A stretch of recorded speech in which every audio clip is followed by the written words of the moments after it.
It's 8 o'clock on Today. Coming up, Trump indicted. The indictment brings felony charges against Donald John Trump. Overnight, the former president and 18 others charged with trying to overturn the 2020 presidential election in Georgia. What does it mean for his other criminal cases and the 2024 election? We're live with the latest. Then, picking up the pieces. The death toll in Hawaii still rising, with search and recovery efforts underway. Officials now investigating the emergency response to this disaster and how it all started. Plus, the great weight debate. As weight loss drugs become more popular, researchers are taking a closer look at biology versus willpower when it comes to shedding those pounds. We're breaking it all down straight ahead. And hold the phone. People are talking about cell phone etiquette. I want to just give them my headphones and say, here, put these in, you know. From the gym to the coffee shop to the elevator, where and when is it okay to take that call? You're going to want to pick up on this one. Today, Tuesday, August 15th, 2023. Why don't you say, here with my mom, from Raleigh, North Carolina. because today is her birthday. Why do my dad and my brother silent? Watching in Hebron, Connecticut. I'm celebrating my 13th birthday from Chicago. Visiting from Canton, Georgia. Dayton, Massachusetts. Wichita, Kansas. And Fairfield, Illinois. Celebrating my big 4-0. From Pillion, South Carolina. From Grand Rapids, Michigan. I'm on a bucket list trip. I've been watching the Today Show since I was 5. On a father and son trip And my first time in New York City. from Columbus, Ohio. Okay, how many bright, shiny, beautiful faces are out there? Wichita gets a shout out. Shout out. And we got young Max outside who we're going to visit. We can't wait to visit with them. We wish y'all a happy Tuesday. Happy to have Chanel, and Craig is taking the day off.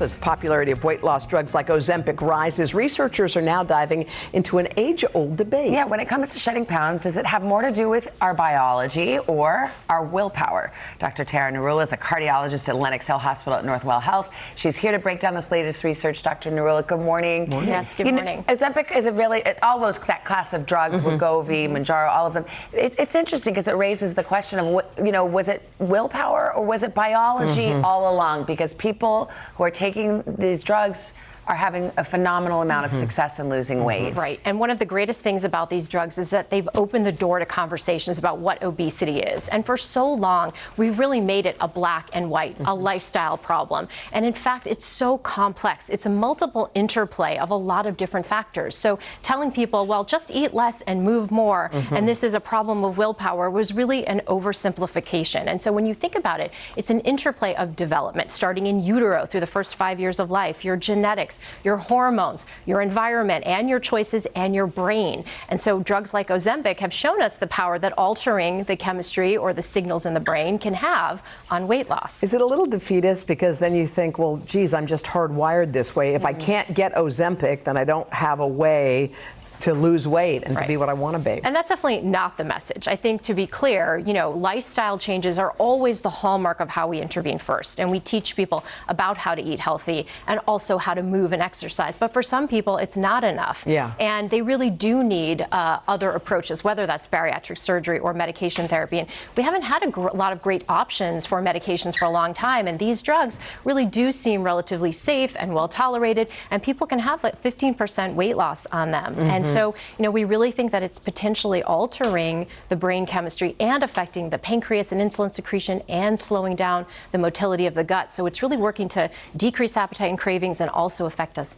internally in the gut as well. There is this notion out there, and I wonder if it's backed up by science, but that, like your body just has a certain weight it wants to be, like a set point. Right. And you can, maybe you're doing great on your diet for a while and you get 5 pounds under it, or you're terrible and you get 5 pounds over it, but like everything is leading you to a certain certain set point and it's kind of predestined. Right. And so this is a hypothesis called kind of the set point theory that's been around since the 1980s. And when you think about evolutionarily, what was one of our biggest threats as humans? Starvation. And so our body is wired in some ways, we think, to really hold on and store food. And so unfortunately for many, there can be, we think, a set point. And really that's why for a lot of us, we fluctuate within 5 to 10 pounds of that set point. For those who are obese, it seems that set point is sort of thrown out of whack, or it's set at a higher level. And so when you try to lose weight, your body says, oh no, I'm starving, and it really holds on. It slows your metabolism, it stores the fat, and it increases your appetite. So it can be very difficult. What do you just say to people who they can't afford Ozempic, but they've done everything they can to lose weight? Yes. They're always on the diet, they're exercising, and they look at the scale and it always reads the same, or they're up a pound. They're like, how can that possibly be? I mean, Hoda, if I told you the number of patients I see every day who struggle with obesity and overweight, I'd say like 70% of my patient population. And these are the conversations we have. And we talk about seeing a nutritionist and working with a nutrition team. We talk about physical exercise. We talk about weight loss drugs. And hopefully some of the insurances may start covering them now that we've proven there's cardiovascular benefits. We talk about bariatric surgery. And we talk about ways to lose weight that maybe can reset that set point. And that means not these fad diets, but really a slow weight loss where you're trying to lose 5 to 10% of your body weight over 6 months. And that way you're tricking your brain to potentially not think it's in starvation mode. You're also eating the right foods. You're working on stress and sleep and all the other lifestyle things to set you up for success. But these drugs have really opened the door to these conversations in our exam rooms, and that's a wonderful thing to take away stigma and shame and hopefully get more people open to taking them. No question. Dr. Narilla, good conversation. Thank you so much. Appreciate it.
Good morning, everybody. Here's what's happening in your neck of the woods. You deserve to be celebrated. Way to go, Reynolds. Oh, Al. Al, you're all of our heroes. Y'all love Al Roker.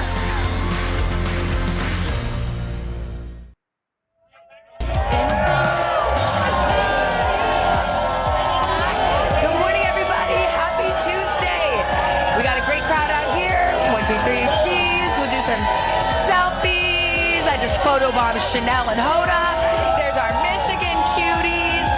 In fact, they just You've been watching since how old? Since I was 5. 5 years They old. brought us a bag of goodies. That is, from Michigan. oh my gosh, you're the best. Thank you so much. Thanks for coming here. It's so Chips, fun. all kinds of stuff. Guys, we're going to get into a really good discussion this morning. What's that? People chatting on the cell phone loudly on speaker out in public places. Oh, Do you please. ever do that? Sometimes, you know what? I try not to, but every now and then. It happens. Do you do that? I try not. Try Yeah, not try to. not We're to. honest about it. Yes. Yeah, we try. Try not. Try not to is yes. Yes. We all do it from time to time. But then you get the stink eye from people. You do. You really get the old fish eye, that's for sure. Well, Jenna's going to get into this, show us why. Some experts are saying that's just really a big no-no. Yeah, we're gonna She's doing get- like a behind-the-scenes investigation. Her assistant was the guinea pig, so we're gonna see what happens with Julie. Guys, can we just say hi real quick to young Max? Max flew all the way here for his bar mitzvah. He decided to do this instead of a bar mitzvah. Hi, Max. See you. Well, came to see you. And I came to meet you. Well, I just want to say thank you. I'm so happy you came, and we love you, okay? 13 years old, right there. Yes. All right. Also had, guys, a heartwarming story from Harry Smith visiting a car wash that's providing service for its customers and its workers, and it really shows you what can happen when you empower people and support people, and, you know, he'll tell it the only way Harry can. Oh, the best. Can't wait. And then, of course, we've got award-winning baker Brian Ford here putting his spin on our favorite nostalgic desserts. For me, it's the strawberry shortcake. For Hoda, a classic funfetti birthday. Oh, hey, thank you. Yum. And then in our third hour, how often should you refresh and wash those items we use every day, like your pillows or the kitchen sponge or your toothbrush? Get ready to find out. Okay. I hate those segments, you know. I'm always like, oh, Shamed. darned. So you're supposed to wash your jeans how much? Okay, Al, let's get to the weather. But first, today's weather is sponsored by Nutrish. Feed your pet's mind, body, and energy with our whole health blend dog and cat food. by the way, 80th anniversary of the commissioning of the USS Intrepid. And what's your name, sir? Art. Art, you're a former crew member. Yes, 3 years I was on the carrier. Yeah, we're up Sandy. Well, I'm actually glad you said yes. I didn't check. to make sure it was. But yeah, thank you for your service, sir. Appreciate that. All right. Yeah. No. I get that it was payback, but it's not long distance, even if it's in India. So I'm on the 14th hole. Okay, Lloyd, he's got these great Cuban cigars. I'm actually conversing with another human being. Very different than just... To the outside observer, it's the same level of annoyance. Well, I need to talk to my friend. I can barely hear you. Okay, well, maybe if you talk lower to your friend, I'll talk lower to my other self. Larry David, yes, that's exactly it. He hit the nail on the head. It really tees up today's talker, which is all about cell phone etiquette. We love this. Okay, almost everybody has one and an opinion on where and when it's appropriate to talk in public. So we decided it'd be a great idea to ask Jenna to look into it. Don't you like that I went on a social experience? Yes. Okay, we've all been there. You're in the checkout line in a restaurant or just walking down the street, and someone is talking very loudly on a cell phone. You can hear the whole conversation. It almost feels like a conference call that no one signed up for. So we decided to find out what people think when it comes to cell phone consideration. If you can afford a $1,500 cell phone, you can afford some earbuds. We don't want to hear all that. I just want to show you how rude folks are walking around talking on his speakerphone. I'm at the grocery store, sweetie. I'm actually on speakerphone because I have no regard for other people. These days, communication and connection have never been more convenient. We take our cell phones everywhere we go. In line at the checkout, walking down the street, even working out at the gym. We can take and make calls at any time. But should we? Etiquette expert Lizzie Post explains. Waiting rooms, subways, trains, airplanes, anything like that is going to be a really difficult spot where you have a captive audience who might not really want to hear your conversation. We decided to conduct an unofficial social experiment on cell phone etiquette around 30 Rockefeller Plaza. We asked my normally sweet and considerate assistant Julia to grab her cell phone and chat obnoxiously away. First stop, a coffee shop where Julia shared all of the details about her weekend on speakerphone. Hold on 1 second. Can I please do a grande vanilla sweet cream cold brew? She made this amazing salad last night. What did she put in it? Other customers in line had opinions. When you hear somebody like this talking on speakerphone, do you feel like in line? Is it rude? Does it bother you? It is a bit rude. Yeah, it's like we don't need to be part of your conversation. So what should she do instead, do you think? Take it off speaker? Take it off the phone. Say, can I call you back? Next stop, the fitness center at 30 Rock. Wham was never going to grow up. Where Julia pumped up the volume in the wrong way. I hate to interrupt your workout, but does it irritate you when people listen to loud videos and TikToks when you're at the gym? 100%. Rude, right? It's incredibly annoying, yes. It's like I want to just give them my headphones and say, here, put these in, you know? You're the closest, so is it distracting? At first it is, but sometimes the headphones can be annoying for people to plug in, so I can kind of relate to wanting to play it out loud. For our last experiment, Julia took a phone conversation on the go. Did I tell you about my flight this weekend? Where we asked, is talking loudly on the phone in such close quarters bad etiquette? It's delayed. Again. Raise y'all's hand if you think it's kind of rude to talk super loud in a small space. Y'all do, kind of? And you think? I don't really know. Okay, so tell me why you think it's kind of rude. People are standing in a quiet elevator. It's kind of rude to be screaming in their ear. I think sometimes it's like an awkward situation because you feel like now you're part of the conversation that you didn't wish to be a part of in the first place. So why do these behaviors feel offensive? They really impact the strangers around us in public places. And a big goal of etiquette is that we try to have minimal impact on the strangers around us in public places. Wow. Okay, can we first give a quick shout out to my lovely assistant, Julia, who does not, she's an incredible actress. The salad part. I know, right? What was on the salad? Balsamic. She was talking to her mom. She's such a trooper, as well as Starbucks and our facilities team for allowing us to do that social experiment in the gym. So you guys, we polled our Today viewers at today.com. 97% said it's not okay to use your phone at a coffee shop or a restaurant. And 95% also said no to cell phone usage at the gym. I would never do a phone call in front of Hoda Kotb at the gym. And again, an overwhelming majority said it's not okay to use your phone in the elevator. I feel like it's especially unkind or rude to the person who's taking your money and taking your order. Yes. Have you ever been there and someone's like, anyway, what? Oh, a large whatever, blah, blah, blah. Yeah, and then the people behind you are like, well, now I could have been going. Yes, the other place is the grocery store. Oh, yeah. It's hard because those lines get really long. Yeah. You have multiple kids. You're waiting. And also, you're right. Or the nail place. Like, you try to go get your nails done, you want to, like, zen out. Yeah. And people are like, blah, blah, blah. By the way, it's not just speakerphone. Like, you put the headphones in. I can tell you what's on. Like, if you hear one side of the conversation, I want to be like, tell Aunt Bev she can bring a date to the wedding. Would you ever say to somebody, look, I'm really trying to concentrate or rest? Would you ever say anything out loud if someone was on their phone? I've only done it at the library. Oh, yeah, okay. As a nerd that I am. Yeah. Okay, well, thank you guys. We love you. Thank you, No, Jenna. really, you. No, thank you.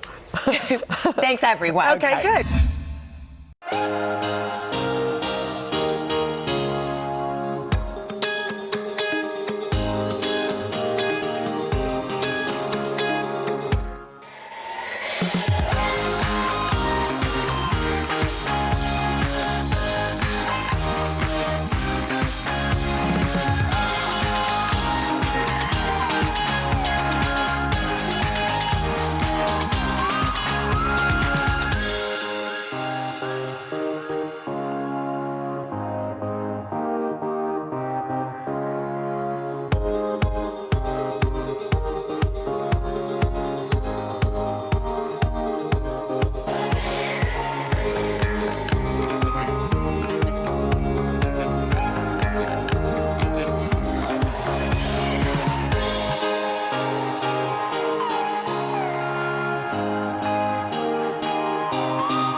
We're back. It's 8:44. Mr. Smith goes to a car wash in Florida with a large and loyal clientele, and not just because their cars get a good scrub. Hi, Harry. Hey, Harry. Good morning. Good morning, all. This is a story of a family who started a business because they really wanted to benefit one of their sons.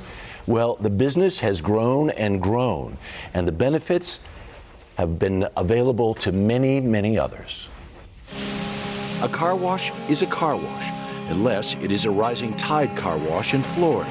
Thank you. Have a great day. a bold demonstration of inclusion, productivity, and self-esteem. So my brother Andrew's on the autism spectrum, and my father and I were really struggling with what he was going to be able to do when he became an adult. Tom Derry's dad bought a struggling car wash where he hoped Andrew could work. Andrew and a lot of other people like him. And we were able to take our first location that was only washing 35,000 cars a year and turn that around to one that now washes over 170,000 cars a year, and turned into 2 more car washes here in Broward County, Florida that are even more successful than the first. But know this, it has not been easy. It was very difficult. For many new hires, it was their first real work experience. There was trial and error aplenty, but especially on the part of Tom and his dad. Is the business failing the employee, or is the employee failing the business?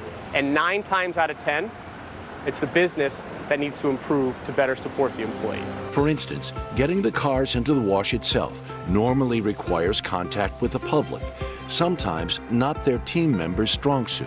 So they came up with this simple sign, then color-coded the control panel. So you were showing me the panel there.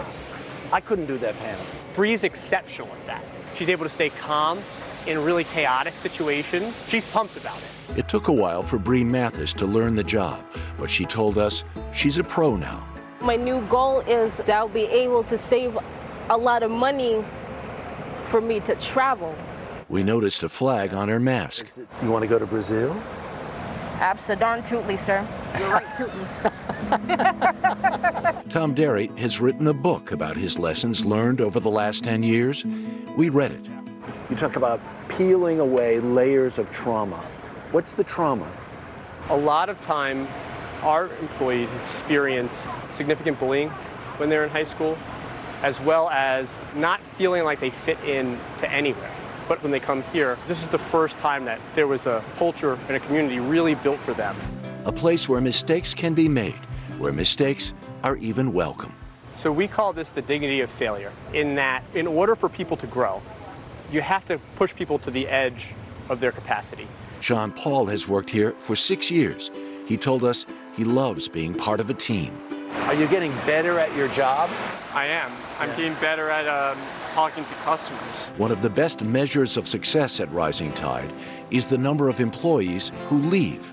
We've had over 100 of our team members that have worked with us over the last decade have moved on to other jobs in the community. How many? Over 100. To celebrate, they throw a party. What do you hope your employees earn more than just a paycheck here? I hope they earn a sense of self-worth and a sense of self-confidence, that they know that this isn't the only job for them. There's a lot that this life has to offer them, and this is just the beginning. This book, The Power of Potential, is a great read because Tom was a business student in college, and when they came there, they thought, we're going to set this up like this. We're going to set this up like this. What they realized was they needed to change the business in order to let their employees actually be successful. Yeah. And it's a for-profit business. Mm-hmm. There is no 501c3. Mm-hmm. It makes it's sustainable. But those principles will be applicable to any business with any kind of employee. Exactly. Great correct. wisdom he's found there. Yeah, really you can cool. do well by doing good. Exactly right. It's our 3rd trip there. Every time we go down, it gets better. I love the scale. Beautiful. Put that in every city, every state. Right, that was beautiful. Harry. They're thinking Thank about you. it. Harry. Do it. They should. You bet. Great.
Oh, we are back with Today Food this morning. Nostalgic birthday cake split with a twist. That's right. Brian Ford is an award-winning baker, best-selling author, and the host of the Flaky Biscuit podcast, where he chats with celebrities at his kitchen table over their most nostalgic meal. All right, so today he's going to make some of our most memorable cakes, but Brian, you're adding your own special twist to it. It's good to see you. Absolutely good to see you too. What's your favorite cake on your birthday, by the way? Carrot cake with raisins, kind of controversial, but just got to throw that out Kind of there. controversial.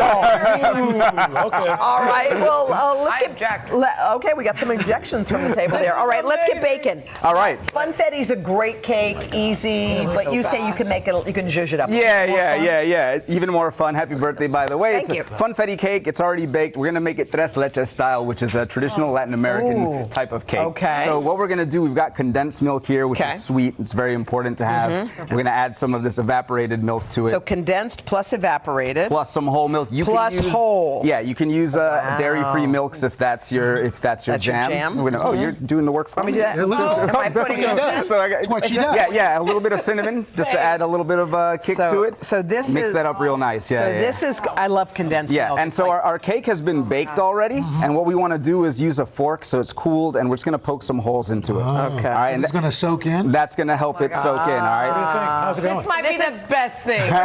Wait, this is the moistest cake I have ever had. But just so we bake it, then we soak it. And then we soak it. Oh and my we want to keep it in the baking pan to retain the So soaking how much liquid. am I putting in just there? come on in. Show me, Don't 'cause play what- no games. Like, there we go. Boom. Is that enough? Yeah, there we go. my. I got to poke a little bit faster here. Okay. All right, So go. you just more, let it more, soak more. it. Yes, But you yes, don't want yes, it yes. too soaked, right? I mean, listen. Who cares? You want to kind of get it in there, all right? Okay.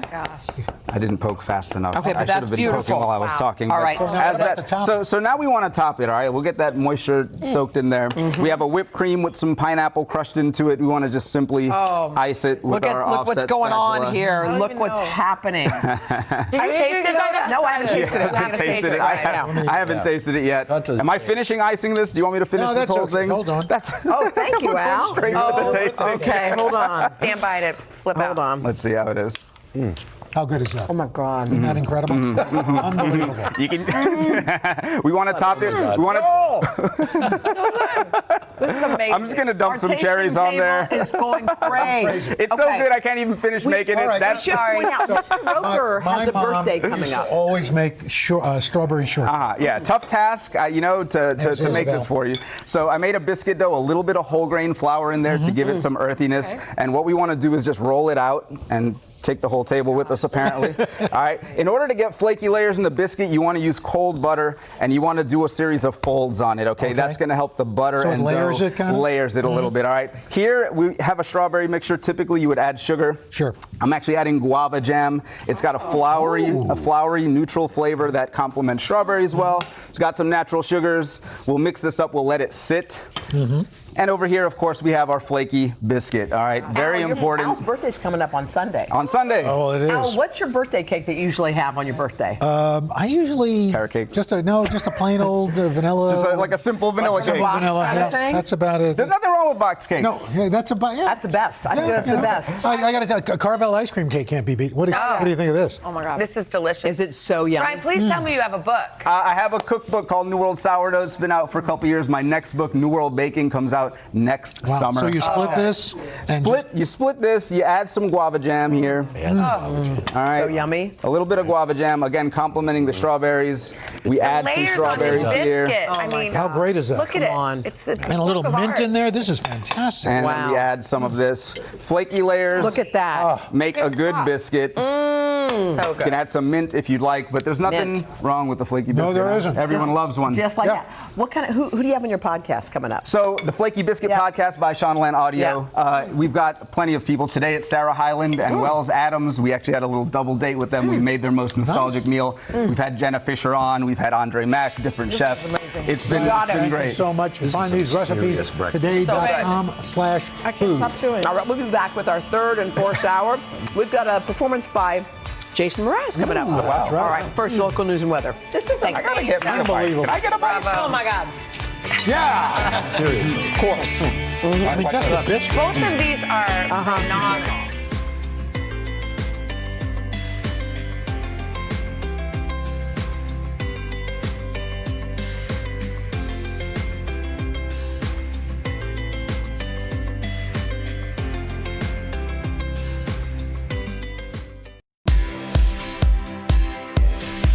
This morning on the third hour of Today, blindside shocker. Stunning allegations from former football player Michael Oher, whose story inspired the Oscar-winning film. We want to know if you would like to become part of this family. Kind of thought I already was. Why Oher now says he was exploited by the family that took him in and how they're responding. Plus, fast food frenzy. Popular chains seeing big spikes in sales. And it's not just burgers and fries. What's behind the takeout boom? Then our series, Love Your Mornings. Allie Love here to show us how to go from work to working out without breaking a sweat. And how often should you? Wash your jeans, replace your pillows, toss your toothbrush. We're coming clean with the answers. Today, Tuesday, August 15th, 2023. Live from Studio 1A in Rockefeller Plaza, this is the third hour of Today. Good morning, everybody. Welcome to the third hour of Today. I'm Al, along with Chanel, Dylan. Good morning. Craig is actually off today. Yes. Didn't have any great interviews to do, so he's actually enjoying time with his family. I'm full. Yeah, we've been eating the last half hour. We're going to be eating this hour. Hey, we want to thank you. We've got a terrific show lined up. But before we get to the big headlines, first of all, everybody can see you are okay. She's fine. There was a moment that we It's going to take a lot more than that. Yeah, we posted online that folks can't stop talking about. If you were watching yesterday, we had the dogs from the new Universal Pictures movie Strays here in studio, and Dylan did a nice trick with Elsa there. It was amazing. So that's what you so saw. naturally good at it. That's what you saw on home on the air. But what you didn't know at the time during rehearsal, it didn't go quite as smoothly. Okay. So during the commercial break, Elsa jumped up on Dylan.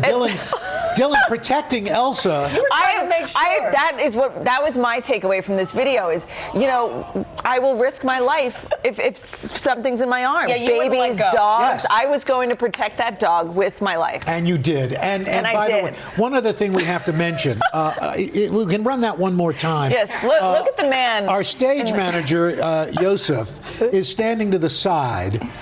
He walks out because we're in rehearsal during commercial. He's looking at his phone. Well, on my Instagram, people were just going after. They were taking Yosef out. We do have video showing that Yosef he rushed her because he wasn't really paying attention. Did he though? I haven't seen the other video. As he, are we sure we have that other video? We don't have that video. There he is. Because he hasn't moved. He still hasn't moved. There he goes. See, there he goes. There he goes. He didn't notice. 6 people later. Whoa! Yosef showed up. And honestly, Yosef, I was trying to defend you, but she even took you down. But in Yosef's defense, it was a quiet fall. Remember you even? I didn't scream. No, I didn't make a hole. It was kind of quiet, so he was looking down. I'm a very graceful faller. Yes. Yes, you are. Yes, you are. I'm just glad I wore a long dress. Oh, yeah. Okay. Yes. So that could have been. That would have gone really viral. Things happen behind the scenes that are worthy. We'll show you. All right, well, we have a lot to get to this morning. We're going to start with some new allegations. People are buzzing about this from former NFL player Michael Oher. So even if you're not a football fan, you may know his story from the hit film The Blind Side. But now Oher is saying the feel-good story isn't what it appears. NBC's Kaylee Hartung is following the story for us. Good morning to you. This is disappointing.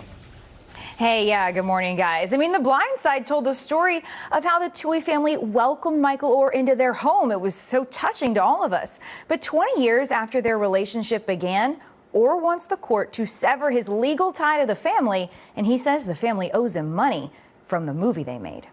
It was a real-life story that inspired an Oscar-winning Hollywood hit starring Sandra Bullock.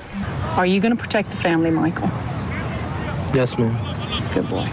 And go have some fun. But now Michael Oher, the former NFL player portrayed in The Blind Side, says it's all based on a lie. In a new lawsuit, Oher says the Tui family never adopted him, and they exploited him for their own benefit. We want to know if you would like to become part of this family. Kind of thought I already was. The petition alleges the Tuis have falsely and publicly represented themselves as the adoptive parents of Michael. Instead, Oher says, the couple tricked him in 2004, less than 3 months after he turned 18. into signing a document that made Sean and Leanne Toohey his conservators, giving them full control over any of his contracts, but not legally making him a part of their family. It's a lie Orr says he discovered to his chagrin and embarrassment just 6 months ago. Conservatorships take away an adult's right to make their own decisions. With that power, Orr alleges, the Tooheys negotiated the movie deal for The Blind Side. And as the 2009 film earned more than $300 million, Orr claims the family profited and he received nothing. In an interview with the Daily Memphian, Sean Toohey Sr. says the family is devastated by the allegations and didn't make any money off the movie. Toohey also said that the conservatorship was a route to helping secure Orr's eligibility to play college football, saying lawyers advised we couldn't adopt over the age of 18. The only thing we could do was to have a conservatorship. I want whatever Michael wants, Toohey said Monday. If he'd have said, I don't want to be a part of this family anymore, we'd have been very upset, but we absolutely would have done it. His son, Sean Jr., told Barstool Radio his family had discussed the arrangement. If he says he learned that in February, I find that hard to believe. There were things back in 2020, 2021 that were like, if you guys give me this much, then I won't go public with things. So Michael Orr is now 37 years old. He is retired after playing 8 seasons in the NFL and winning a Super Bowl, but he's still legally under this conservatorship. So he wants the court to end it. He wants to prohibit the Tooheys from using his name and likeness anymore. And he wants them to pay him his fair share of any profits that they have made off of him.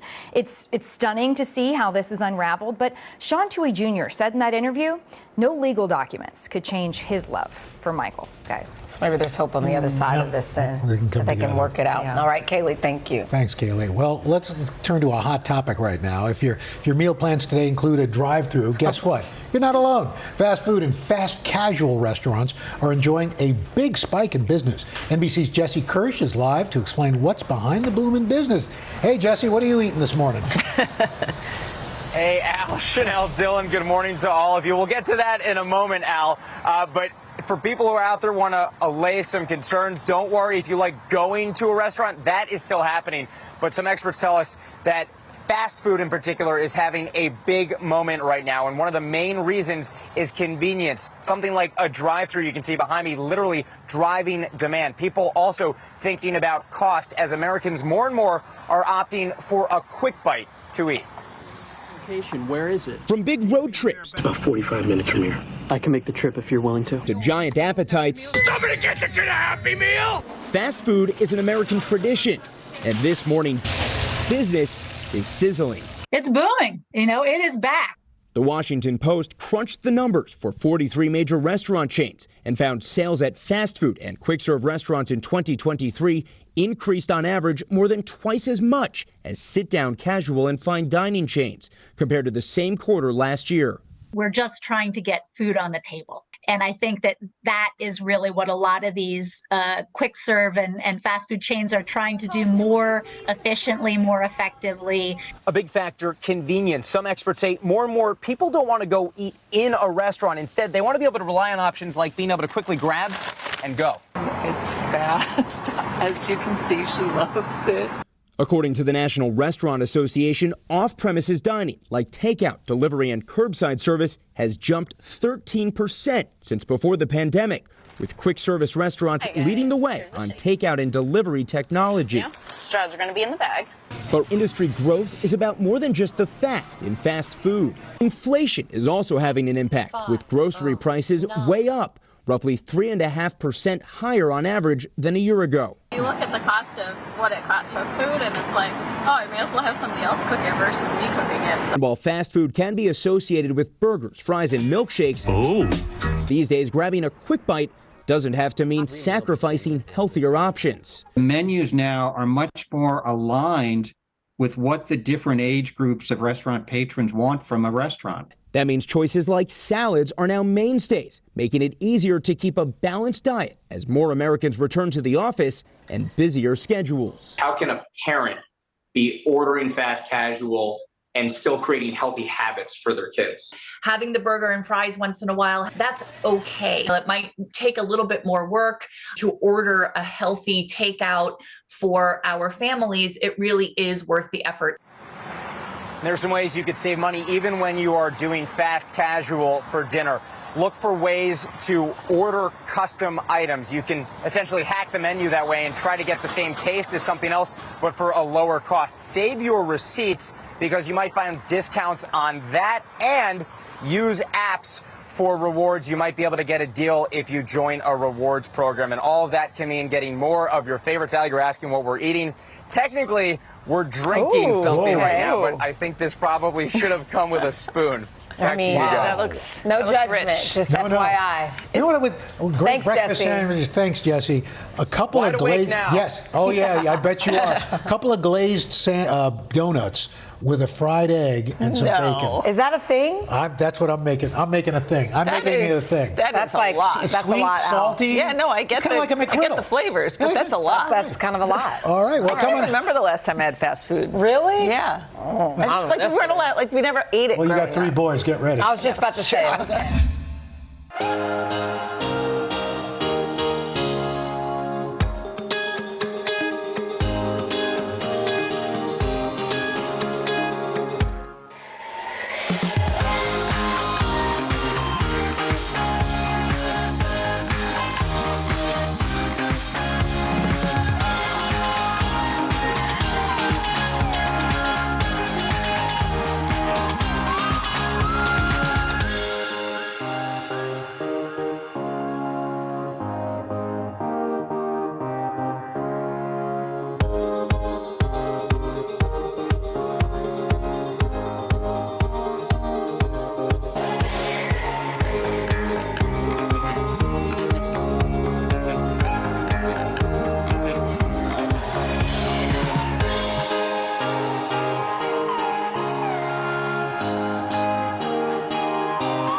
We are back with our series Money Matters, part of our collaboration with CNB Select. This morning, we are kicking off our secondhand shopping week. Ooh, I love it. CNBC's Select contributor Brittany Jones-Cooper is here to tell us how to sell some of your used items for a little extra cash. Good morning to you. Good morning. And not just because you're Jones, I genuinely like the segment idea. Oh, well. So let's, first of all, can you really make money? Let's say clothes or old electronics. Let's talk about it. You can absolutely make money reselling. In fact, the e-commerce site Mercari, along with Global Data, did a report. Okay. And in that report, they found that they predict that the value of the online resale market will reach $90 billion this year. Really? So people out there are making money. You should too. I believe it. And personally, I have friends and family who have been reselling for years, and they're pulling in a couple $100s. Really? So yes, it is possible. I mean, I have strollers that we never used Yes. or all sorts of stuff. So let's talk about what you need to do first before you get started. Well, the first thing you should know is that reselling takes some effort. Not only are you listing the items, but you have to interact with your buyers, you have to ship it. So there's a lot of steps to the process. So even if you're making a little money, you got to make sure it's worth your time and effort. It's fair. And then you want to find out how much your stuff is worth. And the best way to do that is just to go online, find similar items, and see what they're selling for. Okay. Also, just get familiar with the market in general and see what people are selling and what they're not selling. Okay. Because that might be a little niche market for you to make your own profits. Okay. And when it comes to pricing, don't just automatically price lower than your competition, because a lot of people on these secondhand sites expect to barter. So if you price too low, you could actually You're not going to lose. get, okay. Yeah, so how do you know where to go to sell? Yeah. There's so many different platforms. There's so many different platforms. We're going to get into that next, but definitely you want to find the one that's right for you because they specialize in this and that. Okay. And also they all have different fees. Okay. So make sure you count up those fees, because at the end of the day, you want to make sure you're not paying more in fees to resell than you're actually making. In that case, you should just donate it to Goodwill and get that tax write-off. Oh, that's a good thought too. Yeah. Okay. So Brittany, what marketplaces are worth the time and effort? Yeah, luckily for you at CNBC Select, we did the legwork for you. We went and reviewed some of the top sites, compared things like fees, usability, things like that, and we came up with a great list. So if you want to avoid fees, the best place to look, Facebook Marketplace.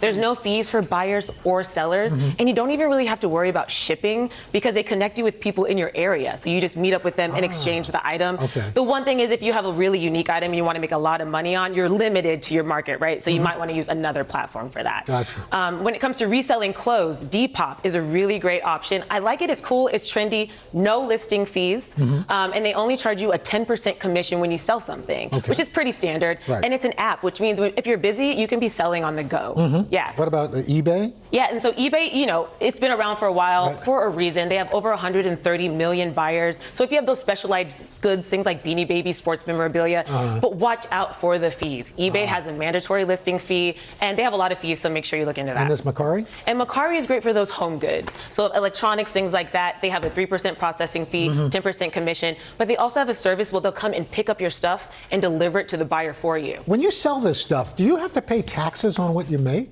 You do eventually. They will send you a 1099 at the end of the year if you make over like $10,000. But you should certainly keep track of that because they do audit people. If you're making some money, you have to be prepared for that. Okay. Yeah.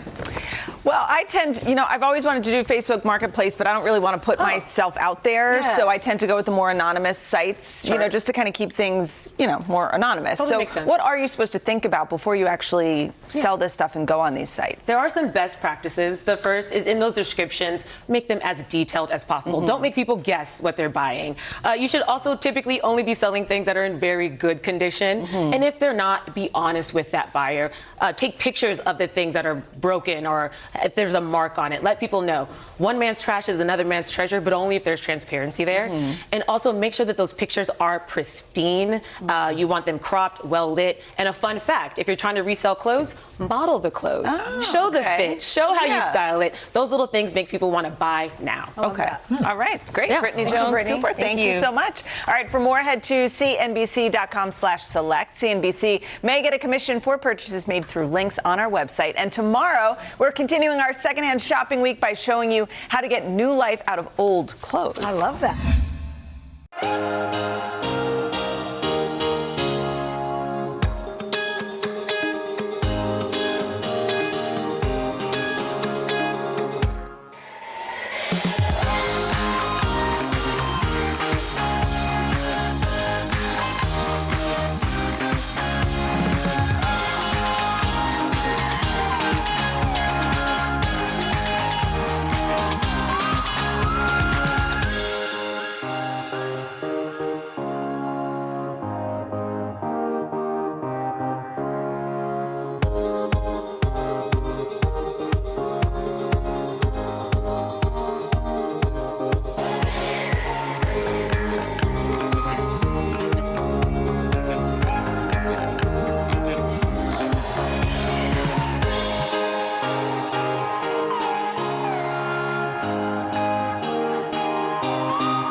Oh, that's cute. All right. Love your mornings. Well, we want to help you do just that. This time, we're going to show you how to go from work to working out in a flash with gym clothes you can actually wear to the office. Love this. Today, contributor and Peloton instructor, our pal, Allie Love, knowing a thing or two about working out. Yeah, just a thing or two. Allie. A little bit. Just a little something. morning. Good morning, Good everyone. morning. I'm so thrilled about this one. Okay. Why? Because what we found is post-pandemic, the workspace has gotten a little more casual. And statistically, when you are in the workspace, half of the employees are actually more efficient and productive when they're comfortable. So we're going to make you comfortable, casual, professional, and then make sure you get your workout in. Okay, let's bring out our first contestant, Katie Stilo. Hey, runs our Today Kitchen. Yes. And so this is Katie- office. Katie is in office. Right now she has an exercise dress on, a cardigan over the shoulder, white sneakers. Sneakers are now more, and we talk about this on the Today Show all the time about wearing sneakers in the workplace.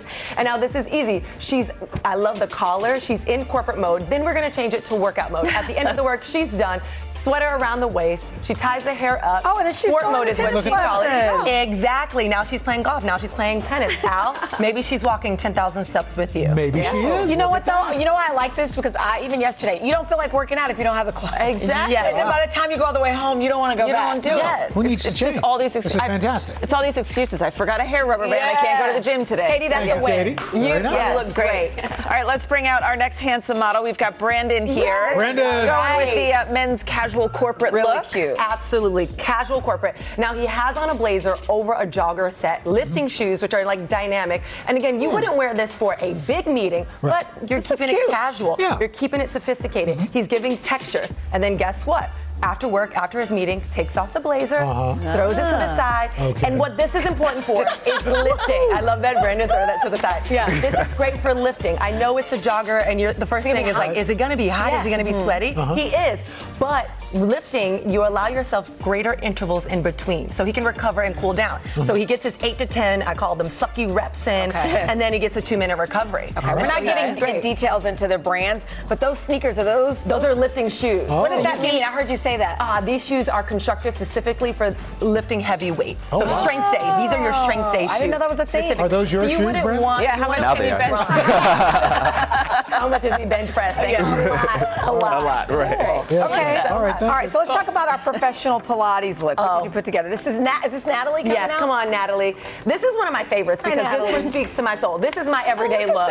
You're giving me a witch flare jazz pants. It has a slit up the beginning, and then of course a tight black shirt with a mock neck tulip. You have the hem of the sleeve tulip style, and then she threw it over a chunky belt. And I boots. love the belt. Guess what? What? This transitions to Pilates, bar, yoga. Take off the belt. Take off the boots because you don't need shoes for Pilates or bar or yoga, and you're getting into that work mode. Natalie has it rough. That's a She's like, tough I gotta belt. take off everything. It is. She's taking off her shoes. Look at that. Oh, now you're ready. And for she's Pilates. Ready to go. Pilates. Here you go, and we're done. Look at it. Oh, Natalie, strong, very strong. That's great. I love that. Yeah. Okay, so thank you, Natalie. Summer's usually casual, in the office. So let's take a look at this next look from our pals, Mitch and Gentrix. Yes, Mitch and Gentrix are wearing.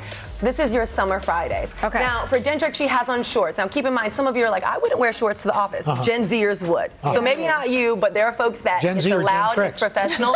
And the shorts come in different lengths. You can also use it with a biker short. She has an oversized corporate work tee and then underneath is a black tank, high socks, and sneakers. Then we have, of course, on Mitch, these are actual workout pants. No way. Really? Yes, these are Oh. not something that you buy for really office. nice. These are Those are workout pants. They are nice. stretch, 4-way stretch in fabric, sweat resistant, and then he has on a bomber. Guess what? We transition. Take off the shirt, take off the top. You're going for a run. Oh, yeah? Yes. Look at that. Oh, wow. They're both going for a run. It's breathable. I love the throw. It's amazing. Look at that. They're stretching. So 4-way stretch. And the reason this is look like so Barbie. important, we can have all of our models come out now, but the reason this is so important is exactly what you said, Chanel, is the fact that once you start your day, statistically, if you don't work out in the morning, the likely that you will work out at the end of the day goes down, right? Sure. That drops so much exponentially. And so what you want to do is eliminate all obstacles. Make sure you are prepared. So I'm not saying you wear this every day, but maybe there's one day a week where you know it's your toughest day and you want to get that workout in.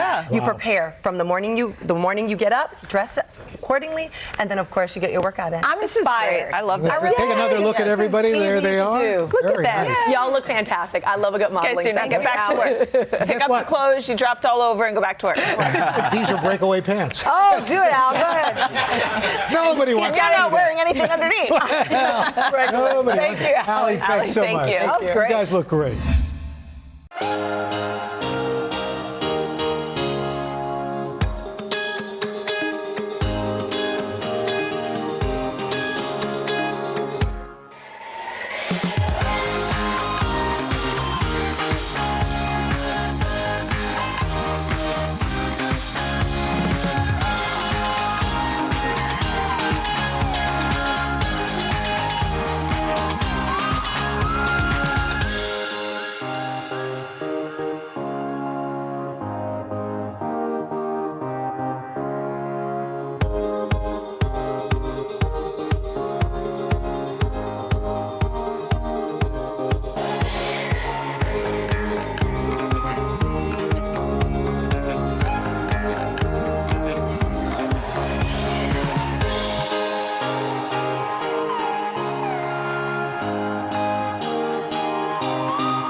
This morning in our series Grit, a busy mom of 7 who is reaching new heights, literally. She is a mountain climber who is pushing her own limits and showing her kids that anything is possible. Hard work works. Happy to be here. 43-year-old mountain climber Jennifer Drummond is standing on top of the world. And scaling summits has taken her life to new heights. The business owner and mom of 7 first got a taste for hiking in 2015 when she moved her family to Park City, Utah. 5 years later, after surviving a serious car accident, Jen found a new lease on life. All of a sudden I realized we have this limited time here on Earth. I wanted to climb a mountain for my 40th birthday that was coming up. With the help of her coaches and mentors, she began training, exercising whenever she could between work and the children's schedules. And she even set a goal for herself to become the first woman to climb the 7-second summits. So tell me about the 7-second summits. What exactly is that? The 7-second summits are the second highest point on each continent. Harder than the first 7, steeper, less traveled, less commercial assistance, and a little bit more remote locations. Over the next few years, Jen traveled the world, seeing her dream through until she faced a challenge in Indonesia. Jen said she couldn't climb Mount Sumantri due to the area's political conflict, instead choosing to climb Mount Townsend in Australia. There was a lot of snow, there was a ton of wind, things were not necessarily in our favor, but we pushed through. It was a lot harder than expected to get up here today, primarily due to altitude, I'm guessing. And I ducked and a rock hit my helmet and my shoulder. There's different cues from the environment that you have to take, and then you decide how close you want to flirt with that line. We made it to K2 Summit. It's a lot of work. Were you ever scared? Yes, of course I'm scared all the time. There's spots where you're saying, you want me to go from here to there? I don't have wings. Like, I have to use my feet to get from here to there. If I'm super scared, I'll channel one of my children. They don't have fear for some reason. The mom and mountaineer channeling and thinking of her family every step of the way. We'd make little gummy bear snacks for me to take with. The red gummy bears, anytime I ate one of those, that means I was getting love from my family. The white book gummy bears were courage. Jen completed her most recent venture in June, tackling Canada's Mount Logan. We're moving up the mountain, and you just feel humbled by the power of life. And the fact that it wasn't me that summited, it was all of us that summited. Every single person that was cheering me on from wherever they were in the world, and just knowing that I'm signifying what's capable and what's possible for all of us. Back at home, Jen uses her climbing experience to help others move their own mountains. How do you get your kids to kind of get over the hurdles that they're going through? We have the term in our house, what's your Everest? And so when my kids are going through a really hard time, they'll be like, Mom, I have an Everest right now.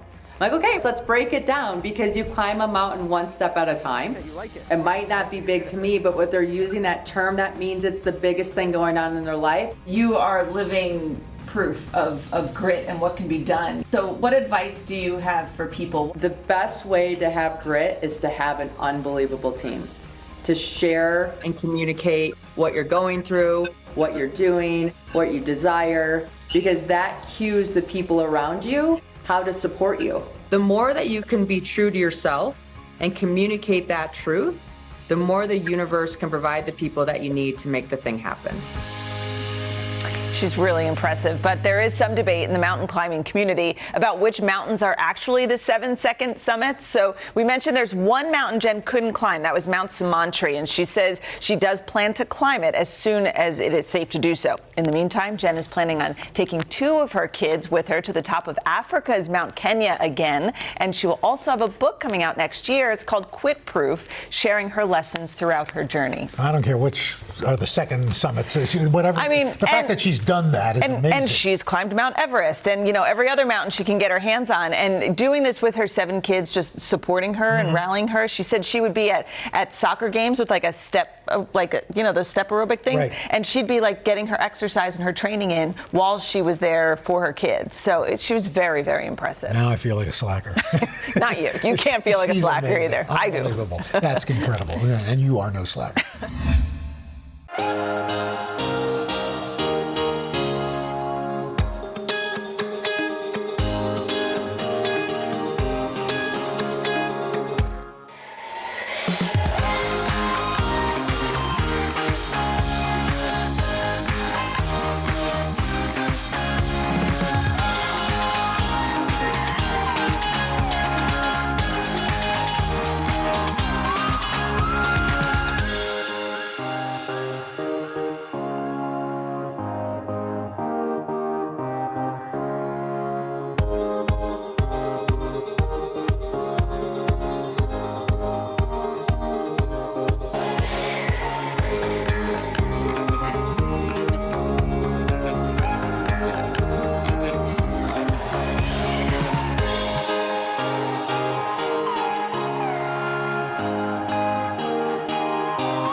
This morning we are bringing back, due to popular demand, our series that asks the golden question, how often should you? Shop Today editorial director Adriana Brock is here to tell us how often we need Adriana, it's always Adriana. Is it Adriana? It is Adriana, but it could be Adriana. I think it's more continental. He was in his accent That's right. voice. Adriana is going to tell us how often we need to be cleaning or refreshing some items that we use every day.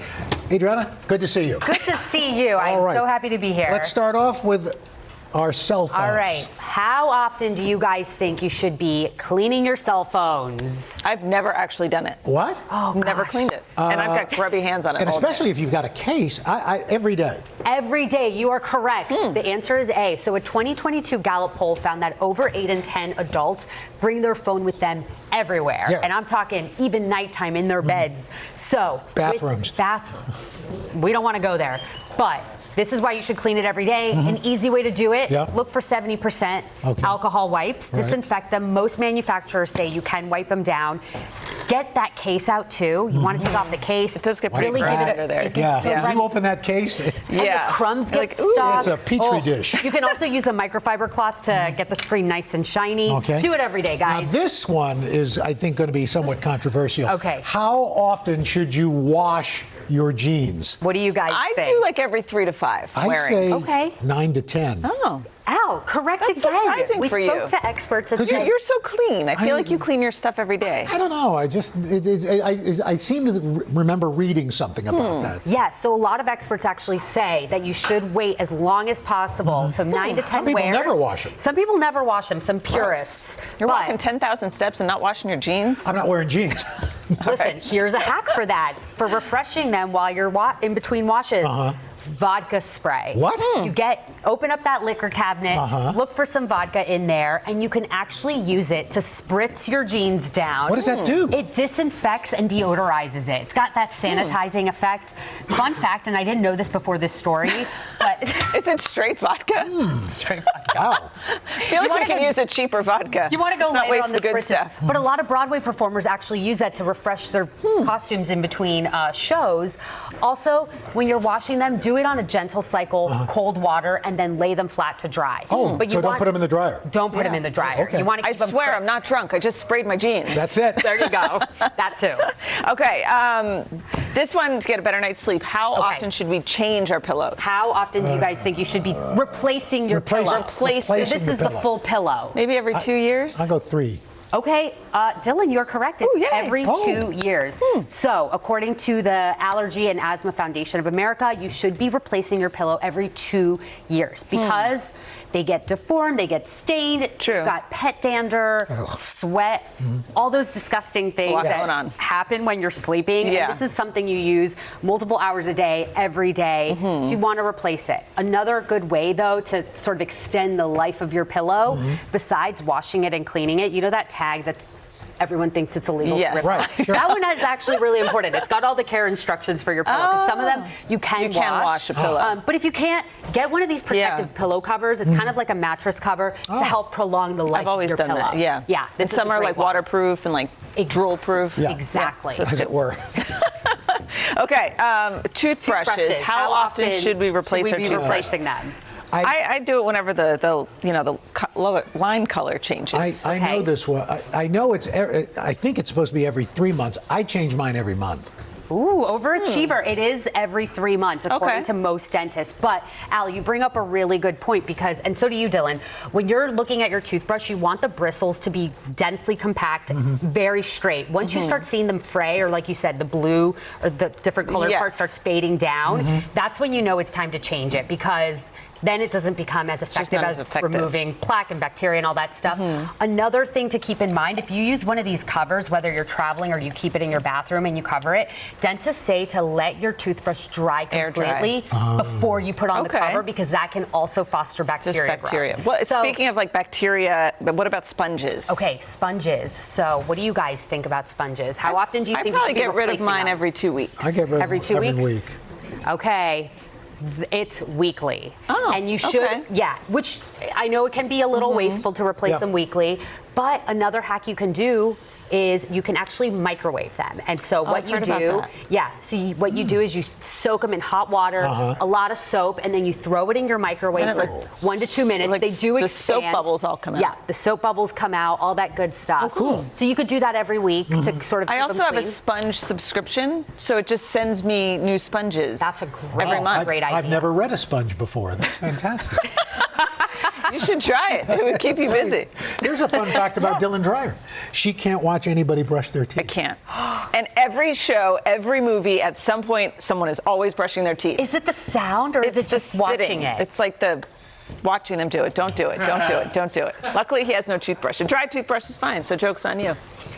Well, Adriana, thank you so much for more advice on how often we should be cleaning common items. Yes. Go to today.com/how It makes me want to spit. It's disgusting. Oh my God. Coming up next, we are putting a Southern spin on Today Food, a seafood boil, and a sweet dessert that will make for one epic end of summer feast. We'll be right back. All right, Oh, would you stop? That is so gross. It's really disgusting.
Good morning. Welcome to Today. Every day. We are adding to the star power in our studio. The biggest names, only on Today. See, we're coming in this early, right? Everybody, it's Today. Like I won the lottery. How do you feel at this age, this stage? Liberated. We're just getting started, folks. Ain't no stopping us now.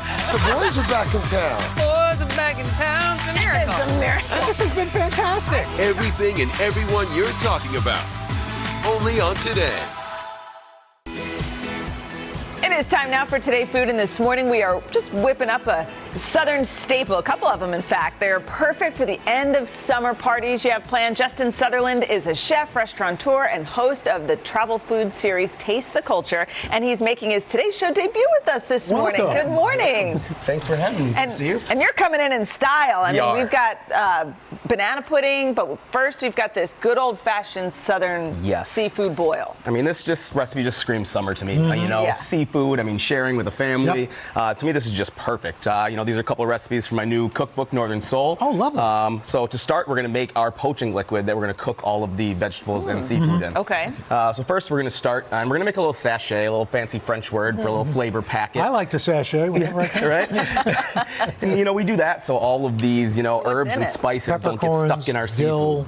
Yeah, we've got thyme, rosemary, fennel fronds. You want to throw that in, Al? Okay. So we're going to let that marinade come to boil. Then we're going to add our vegetable. We have a lot of garlic, celery, onion, some jalapeno, some Fresno peppers. Right. We're going to toss all that in. You don't even have to chop it up. No, you don't. Okay. If you're doing a big batch of this, I mean, just rough chop it, cut them in half. Because we're really going to cook this for a couple hours and really let a lot of that flavor get into that broth. What are these liquids we're putting in? So we've got a little Worcestershire sauce. We've got some lemon juice. Right. Okay. And some hot sauce. Oh, yeah. So this is making a flavorful broth. Absolutely. Okay. And then a little bit of pickling spice. Okay. Okay. You want to stir that up a little bit, Al?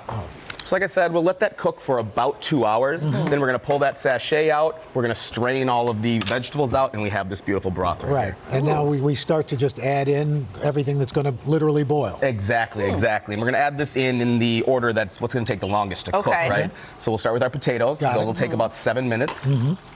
Okay. Then we can add in our corn. So do you let that go first? Yeah, we let that go for about Okay. 6-7 minutes till they're fork tender. Then we're going to add in our corn. Just raw corn? Just raw corn. Okay. Then we got the fun stuff, all the beautiful seafood. We've got some beautiful shrimp here. Look at those. Dump it all in. Dump it all in. We've Oh my got some goodness. mussels. Oh, this looks amazing. And then we're going to hit some andouille sausage.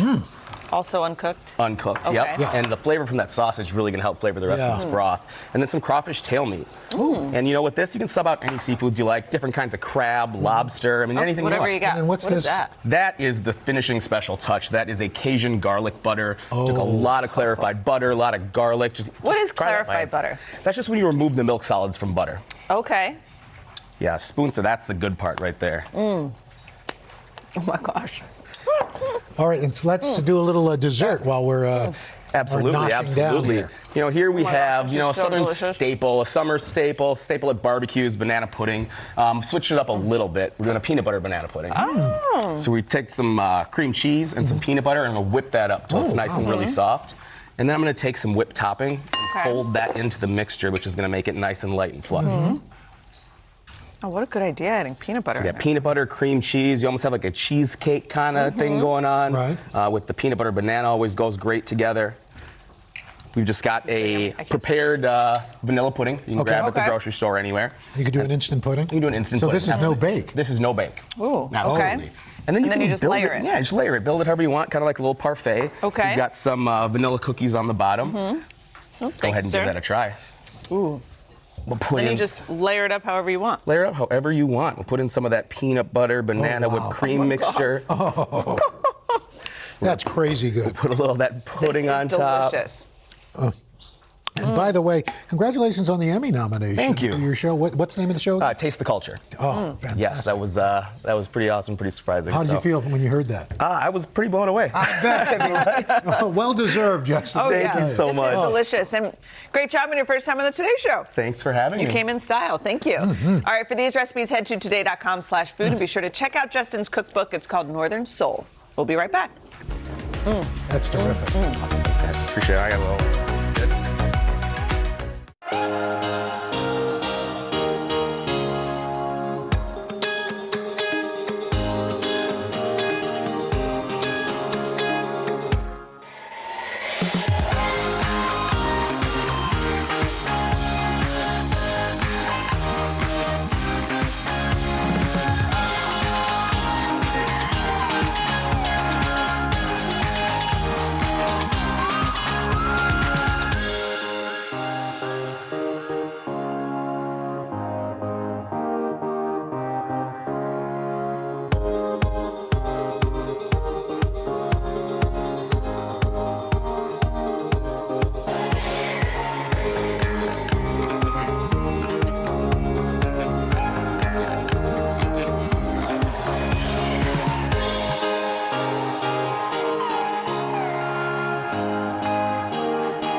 Tomorrow, third hour today, we got comedian Joe Coy joining us live in studio. Coming up on Hoda and Jenna, Emmy-winning actress Cheryl Lee Ralph. We love her, and we will see you tomorrow. Have a great day, everybody. Oh, the radio, too. Oh, that's right. Off the Rails, Sirius XM, Channel 108 at 1 p.m. today. Call in.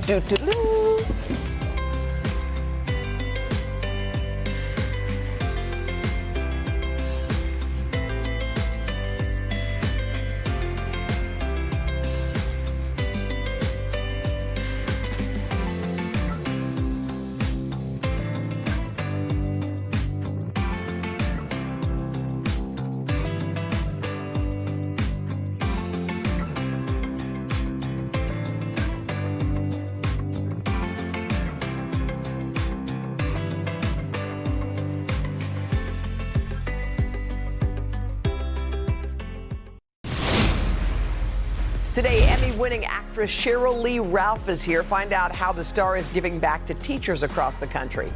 Plus, a feel-good performance by Grammy-winning singer Jason Mraz. And big news for a celebrity couple. Jonathan Scott and Zooey Deschanel are engaged. We've got details on the proposal. It's Today with Hoda and Jenna.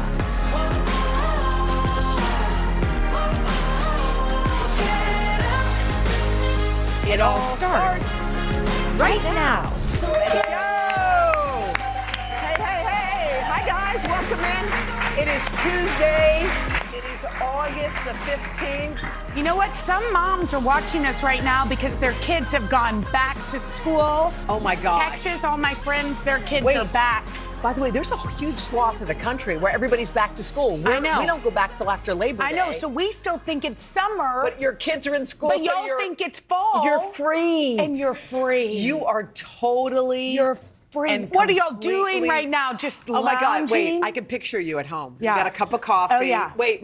Oh, the kids aren't yelling your name. Foot up. Wait, they're not pulling on, was that a foot? Well, I didn't know. Is that bad? No, they're not pulling on Yeah. you. They're gone. You don't have to make No, summer they're gone- plans. They're gone till 3:30. Yeah, you're free.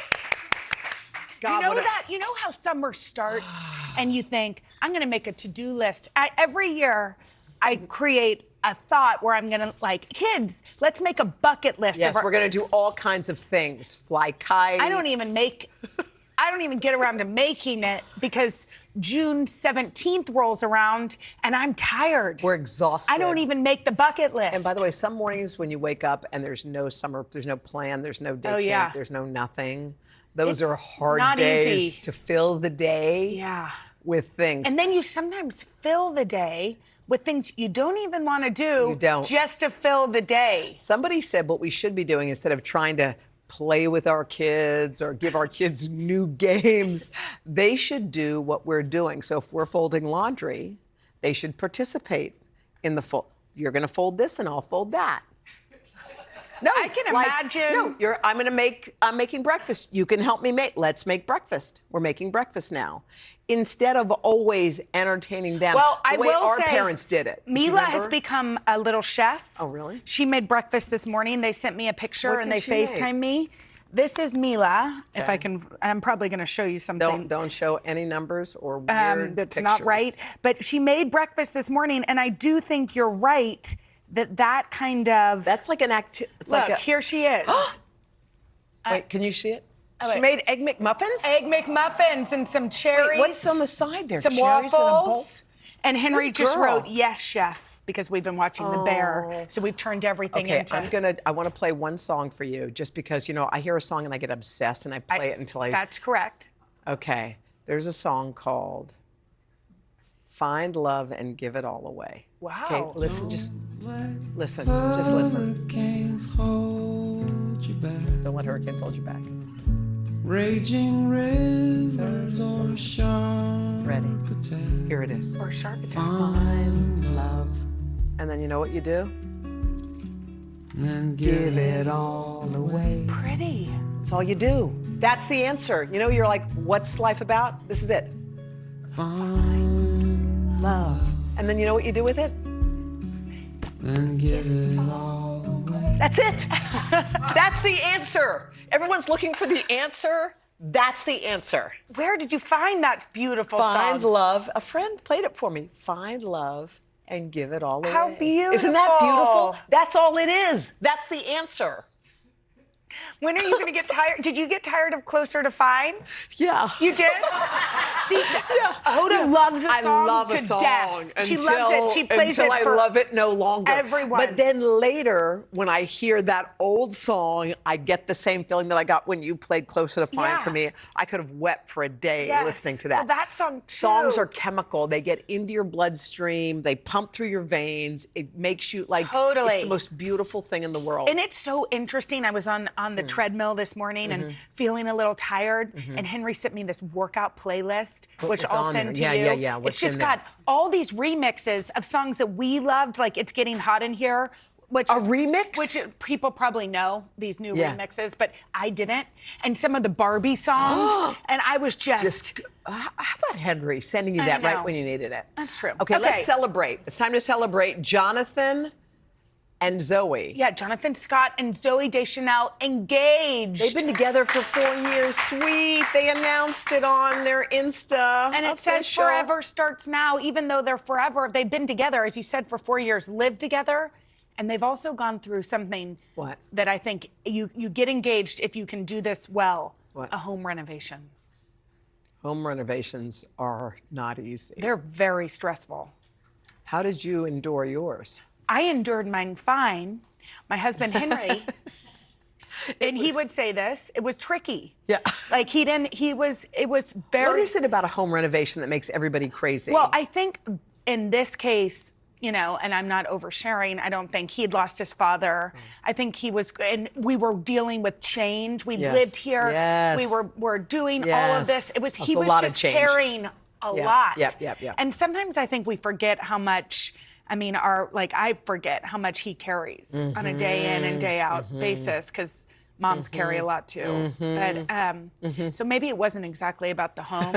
It was about more. No, but I think that, like they say, one of the most stressful things is moving. Yeah, because it's the change of it. And also, I mean, that he was going through all the other things was such a part of it. And I think when you do go through a home renovation, back to that, it's like, it only really is easy if one person cares and one person doesn't care. I think the other person has to let the other one do all the things, because I think renovations are about decisions. Yeah. And well, luckily Henry does not care about He doesn't aesthetics, care. and I do. You do, and I know he appreciates that. Yes. What I do. Yes. But it's also like things run late. Yes. Things are not ordered. Yes. If you care about control at all, which we do. Yeah. You can't control a lot of it, and I think that's where it can go sideways. But yeah. Well, congratulations to them, and they have been living together, and good for them. Yeah, it's awesome. Okay, Olivia Rodrigo. Okay. Who is one of Mila and Poppy's favorite musicians of all time. By the way, she's going to be here on the Plaza, I think September 8th. We'll have to bring Friday. our kids. Okay. She has new music. It's a new music video. The new song is called Bad Idea, right? Okay, it's all about deciding whether or not you're going to go meet up with an ex. You know, where he is, should I go? And it's a bad idea, right? Let's listen.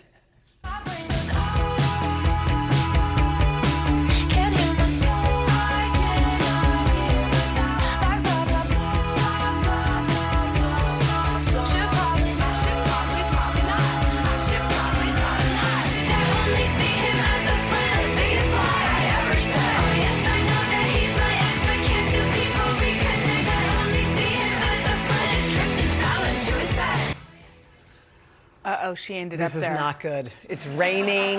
No, it's raining. She ended up there. She ended up banging on his door. That is not good. I've said this before, and I'll say it again. Say it again. You don't need to go back to the ex just to not date somebody else, you know? Say that again? Well, I feel like some people, and I'll speak for myself, stayed with people too long because they were scared of another person. Yes. Adding another person to the mix. Yes. Date as many people as you can. Yes, but date as many people as you can, because one day you won't be dating anymore. You sound frustrated. No, I'm not frustrated. Nobody told me that. And I wish somebody had. So I tell you, date as many people as you can. But don't go back to the loser. Don't go back to the loser, Olivia. Yeah, you know what? You're so right. Right? And also, don't make the same mistake. Don't go back to the same type even. Yes. Don't go. But you know what I say? Cue it. Find love. Wait, hold on. We have to get to the chorus. Yeah, the chorus. What do you mean? Oh, here it comes. Come on. Ready? Come on, Anthony. This is for you. Ready? Find love. Ready? Here we go. And give it all away. But not to the loser! You're right. Coming up next, which handsome actor is sparking James Bond rumors? Oh, we got Justin Sylvester. He's got all the scoop on that and much more. Coming up.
it's time to get you caught up on all the hot Hollywood headlines. Justin Sylvester is back in LA with all of the scoop. Hi, Justin. Good morning, ladies. Good morning. Okay, we hear there's a big update when it comes to James Bond. What's going on? Okay, I don't know whether I should call this Bond Watch or Baywatch, but Aaron Taylor Johnson was just in this Esquire spread. And I'm telling you right now, if you haven't given this man Bond yet, you should. Oh my gosh. What do we know about him? Tell us. So Aaron Taylor Johnson is this amazing actor, and he's always been in the top 10 to play Bond. But the interviewer asked him so many questions about it, and he would not spill anything. But I always say, if you're trying to find out the truth, either break into his phone or read between the lines. So listen to what he had to say. He said that he and his wife, Sam, moved to the UK for more jobs. I don't know about y'all, but that sounds like he moved to the UK to do Bond. Am I right? Well, that sounds like a major job. Okay, all right, so that's good. That's a good tidbit. Okay, you were talking about Hard Knocks when you were here. Did you get to watch it? Okay, I have something to confess. All the Saints fans out there, I am sorry. I am now a Jets fan. I can't believe. Wait, you cannot do that from watching a show. It's sacrilege. No. You have to watch it. Okay, and there's 3 reasons why I'm now a Jets fan. Okay. 1, Aaron Rodgers is amazing. Everyone thinks Aaron Rodgers is this grouch. He takes himself so seriously. But if you watch this show, you will see the softer side of Aaron Rodgers. I mean, he's more like Mr. Rogers in this thing. Cute. Okay. The second reason, this show has more star power than MTV in the 90s. Only in the first episode, you have Liev Schreiber, you have Method Man, you have Tiki Barber. All of them are showing up to see the Jets in action. It is crazy. Okay. And what's the third reason? Drew Brees. I need y'all to, I need y'all to go ahead and bring up a picture of this man named Jeff Ulbrich. He is a coach on the team. He is a wordsmith. This man has a PhD in cursing. And I know we can't show it on daytime TV, but he is like the Beyonce of the curse words. It is insane. Okay, all right, you've sold that. All right, let's talk about Ed Sheeran. There was a big concert in the Hamptons over the weekend. All right, you guys. So on the 4th of July, we talked about Michael Rubin's party that was lit. Yes. Well, the Hamptons are back for round 2. And let me tell you something. There's nothing more than rich people like than a charcuterie board, right? This party looked like they spent $175,000 just on the charcuterie. We had Gwyneth Paltrow, you had Jerry Seinfeld, you had Sir Paul McCartney. All the stars came out to see Ed Sheeran do this Sirius XM set, and I gotta tell you, ladies, we have been friends for years. The fact that y'all don't get me into these parties is killing me. Oh my Wow. Look at Ed Sheeran. Amazing. He killed it. Look at the crowd. That looks like fun. That's sure like does. I love a beach fun concert like that. Yes. Remember when we saw him at Jazz Fest? Yeah, and we were sitting on the We ground. were sitting there and we It was loved awesome. him. He's the best. He's the best ever. He sure is. Well, we love you too, Thanks, Justin. Justin. See you later. You can catch Justin, by the way, weeknights at 11 on our sister network, E. Coming up next, we catch up with one of our favorites, Emmy-winning actress Cheryl Lee Ralph. She's here. We get to hang with her right after this.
morning. Welcome to Today. Every day, We are adding to the star power in our studio. the biggest names, only on Today. See, it's worth coming to this early, right? Everybody, it's Today.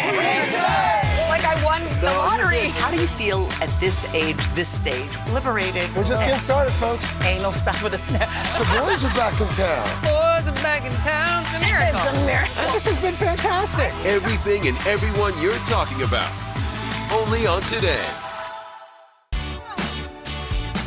All right, She she is is an an Emmy-winning actress. and we just love her around here. Yeah, we're talking about Cheryl Lee. And let me tell you, when Cheryl Lee Ralph makes an entrance, she makes an entrance. You're our dream guest. We just want We you to know adore that. you. Oh, please. You have no idea how good I feel about the two of you. And I was so excited when they said that I was coming back here to be with two of you. First of all, you are the birthday girl. Hey, girl. Happy birthday to you. Love you. Yes. Love you. And you two on TV every morning. I'm sure you know how much people love you, but you're like the perfect combination because together you make each other better. And it's wonderful to see you on TV. Oh I my love gosh, you're making us Thank cry that, before by the you way, even... that's a motivational speech, but let's take another listen, shall we, to a TED Talk you gave recently. Oh, Let's all look. right now.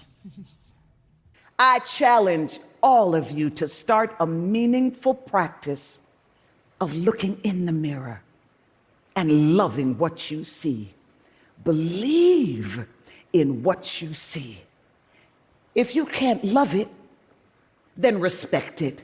And if you can't respect it, then encourage it. If you can't encourage it, empower it. And if you can't empower it, please be kind to it. Yes. Yes. Oh my gosh. Thank you. You know, people always want to negate how important the relationship is that you have with yourself. How important it is to be able to just get up, look in the mirror, and love what you see. Because that's important. That person. Just repeating it. I mean, it sounds weird. Come on, but- touch me. Right?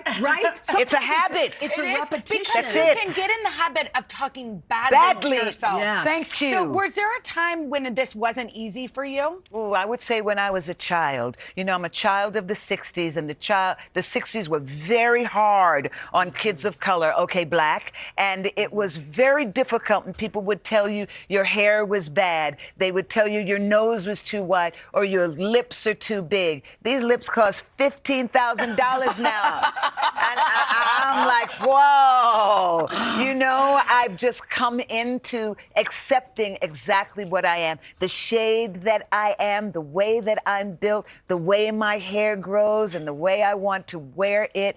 I choose to love me and take up space in the world, loving myself just as I am. That TED Talk was infectious. Thank and you. Giving one of those TED Talks It's not easy. It's not, and you've done all the things. And you're an incredible speaker. How did Thank that? you. Why was it not easy for you? Because the TED Talk has a certain formula. Yeah. You know, there's a certain way they put those speeches together for their audience. They know their audience, and they're going to play to their audience. And I was given a wonderful TED Talk coach by the name of Whitney, who just understood me. She understood that I'm an extemporaneous speaker, but how could she get me to focus and put all of these steps together?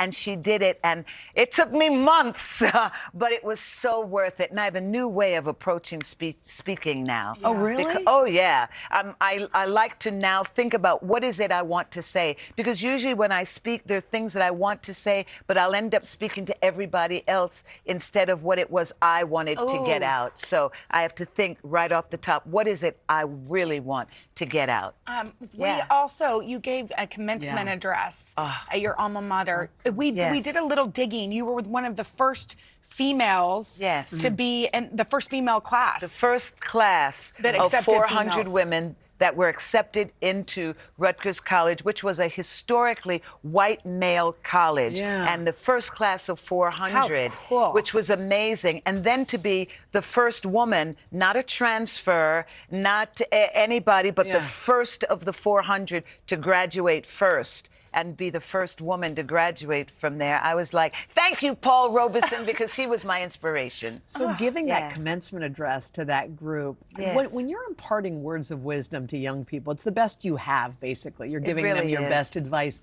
What is it that you want to make sure they know? I want them to know how important they are. I want them to know that they have run the race. They have stayed the course. Now this is where the rubber hits the road. Get ready for real life. Get ready for adulting.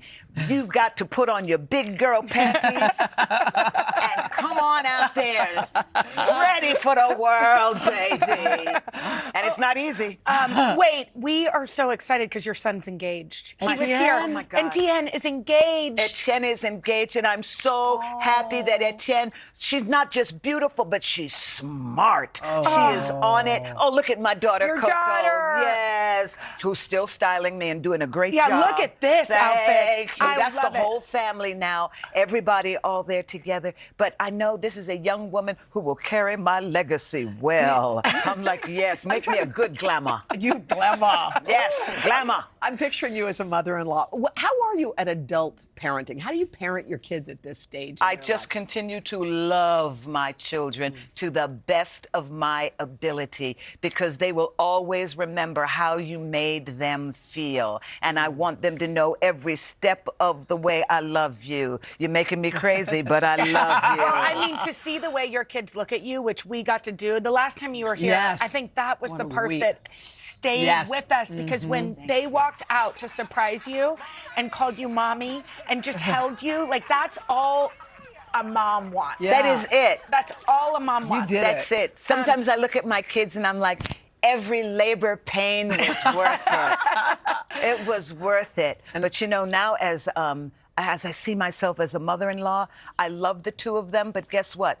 There's an old saying in Jamaica, "Mina mek no match, mina broke none," which means I didn't bring you together, so I will not separate you. Ooh. It is on you to do that work. I'll be there to love you, but I'm not getting in your mess. You handle your own marriage. I like I like a Jamaican saying. Girl, Wait, you brought My it. mother is always speaking to me, always. And we know that teaching and teachers are very important to you. Yes. And this is why you have partnered with Made Goods, which is incredible. Tell us about this partnership. I am so excited that Made Good has decided to choose me to share their message, that we're going to share some good fund. Yeah. You know, that we understand how difficult it is for teachers. Yes. I mean, my God, the fact that teachers are doing one of the most important jobs in the whole world, and that is caring for the minds of the future. And the fact that so many teachers do not have what is necessary for the basics in their classroom, that we're having to help them get paper, that we're having to help them get pens and rulers and things like in America. Come on, give me a break. We can do better. So I'm very happy to partner with Made Good to do some good in classrooms across this country. And, you know, it's not like the Emmys. You can nominate teachers every week. You can nominate a teacher every week. And you can vote for yourself. You can vote for yourself and other people. Well, I'm like, oh, my goodness. Well, you're not going to go anywhere, because you're going to help us with something. You're going to stick around, because we're actually going to surprise a very special teacher from the same elementary school that Cheryl attended. Yeah, her name is Carmen Rijos. She cannot hear us right now. She thinks she's here for just a behind-the-scenes tour. But Carmen is in for an incredible treat. She has Carmen. no idea. Clearly. Right after this.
welcome to today. So happy to see you guys. Would you like my boost? Yes. Back, here we go.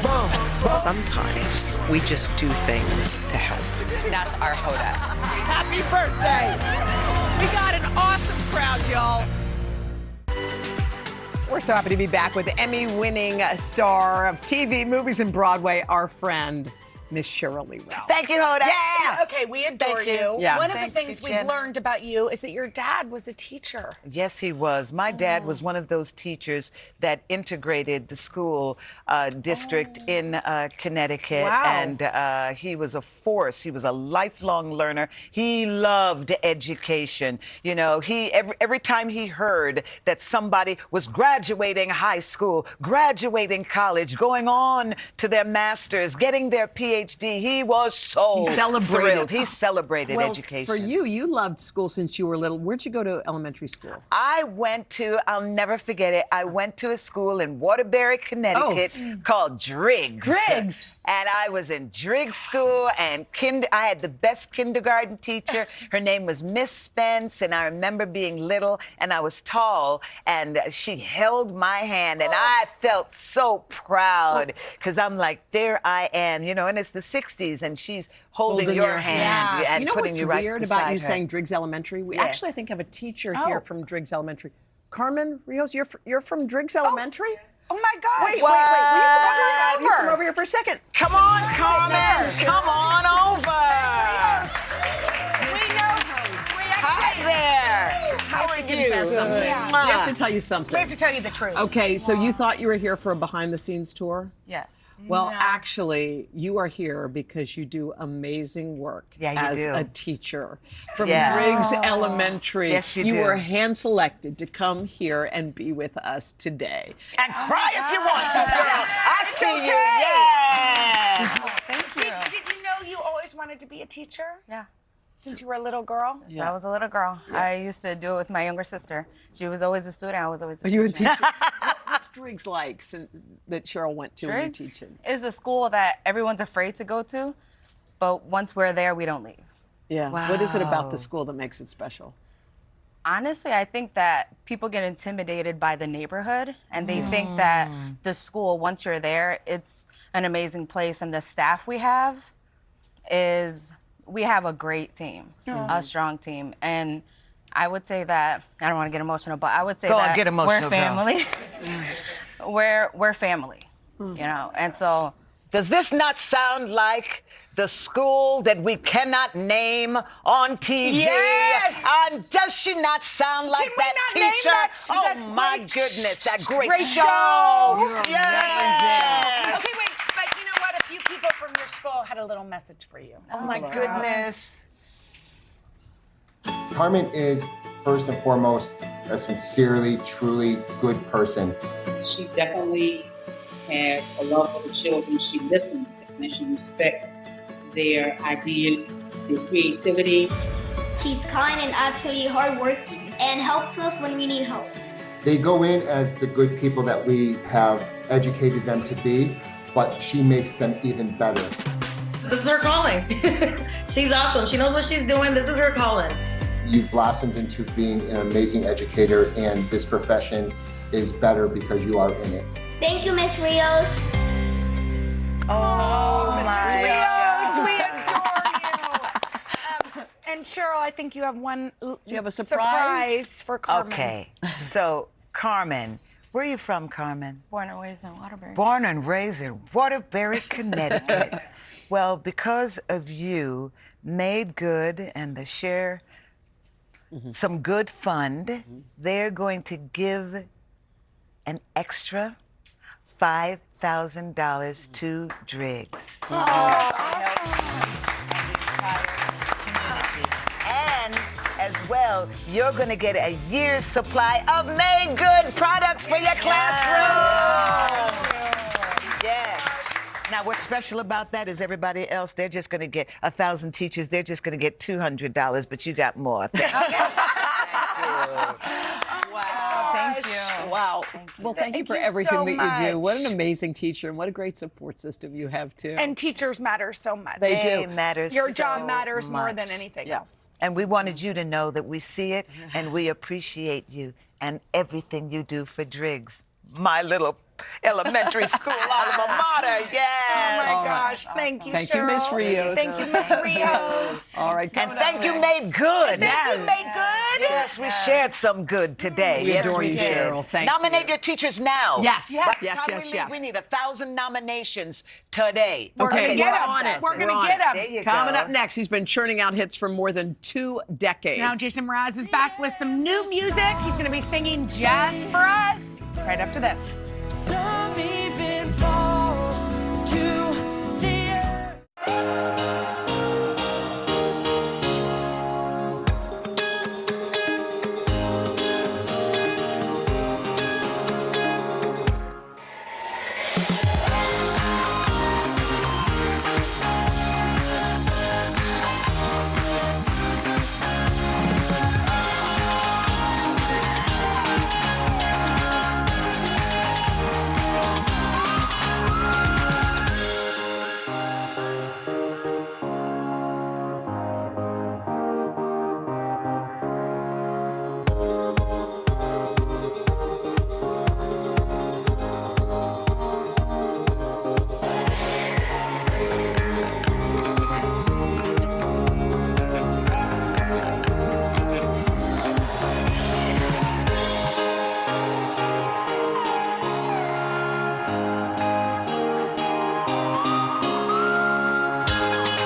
That's how I know.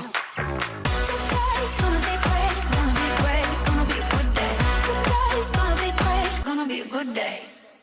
So Jason Mraz is an acclaimed singer. He's a songwriter, 2-time Grammy winner whose hit song, I'm Yours, surpassed 1 billion streams on Spotify. I'm not even surprised. Yeah. Well, today, y'all, he's ours for the morning, and he's out with his 8th studio album. It's called Mystical, Magical, Rhythmical, Radical Ride. Love it. Come on, Jason. Yeah. The name. The name. The well, name. it's life. This life is a mystical, magical, rhythmical, radical ride. You know, it's important for us to be mystified by it and be grateful and enjoy the ride. Well, and that's what this album, Yeah. your 8th one, is all about. It's just loving life. Yeah, I try to write songs that cheer me on. I love Cheryl's outlook, what y'all were just sharing. And I try to do the same with my music. I want to write songs that cheer us on, stoke the fires of love, presence, gratitude, so that we can enjoy this life. Where are you at this stage in your life? Because we've interviewed you over the years. I don't know. I feel like I'm just getting started. Really? Yeah, I really do. Yeah. Describe that. Well, you know, sometimes when you create something, you're inventing something out of nothing. So it's just an invention. Right. And then you don't really know what that is. But now after 8 albums, I feel like I have a little bit more experience. And now I feel like I'm ready to be of service. Oh, that's interesting. With my songs. That's yeah. beautiful. But I'm just getting started in that. As you were writing this album, your mother was sick, Yeah. right? And you lost your stepfather. Yeah. So how did that impact what we'll hear? You know, it's happening. A lot of people my age, Yeah. 40s, 50s. Yeah. I wasn't prepared for that. Like this is the years we start to take care of our parents, and so that really presenced just how precious time is, and we're really seeing it on tour, and we can acknowledge our guests in the house to really enjoy the time they're spending with their loved ones at the concert, because that's really what concerts are all about. Totally. Willie Nelson is one of your faves. Yes. Me too. And he's an inspiration to you, and you got to spend some time with him. Yeah. What was that like for you? So I've spent many hours with Willie, and he's the best, and he's probably in his late 80s the last time we hung out, and all he wanted to do was play me new songs that he's written. New songs. New songs. What do you say, Jason? I got one? That's what he's like. You want to hear a couple new songs that just recorded? I'm like, definitely, let's go. And all we do is just sit and listen to music. And what that told me was that I'm never going to stop. Right? No matter what age I think I'm going to retire, why would I give up music? Why would I give up my gift? And Willie is demonstrating that he's not giving up his, you know. In fact, he's sharing it through his entire life. Oh, find love and give it away. It's everywhere. Okay, you also harvest avocados and coffee. You're a farmer. That's another thing. I know. I have too many jobs. What are you doing? And you sell your avocados to Chipotle? It's true. Who are you? What do you eat at Chipotle? Mostly guac. I just want the guac. Me too. Yeah. And the queso too. Yeah. If they have it. Well, we can't wait to hear you sing. Thanks. So what are you going to be singing for us when we head down? It's called Feel Good Too. That's what Feel we need. Good Too. Yeah. We're All right. into it. Yeah, Jason's going to sing that song for us coming up right after this. I can't believe you're an avocado farmer. What made you...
The City Music Series on Today is proudly presented to you by City.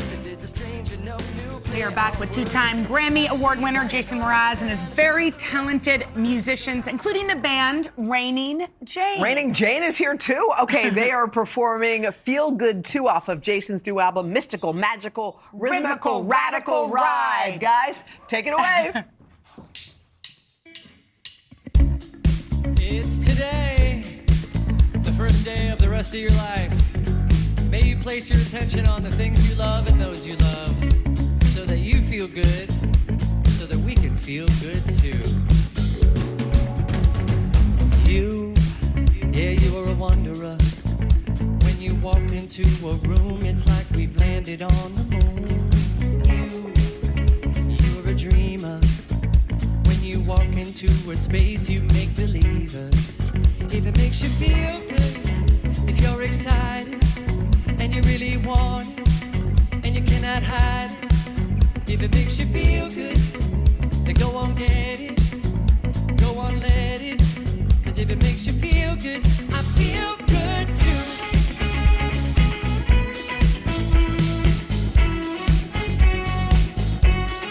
Feel good too.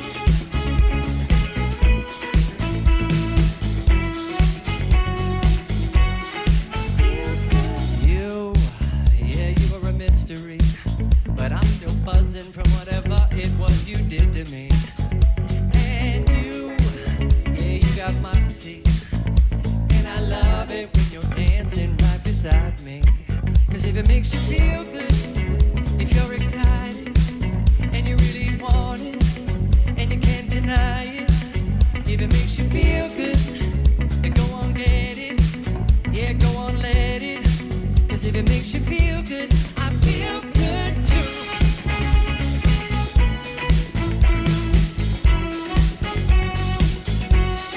Feel good too.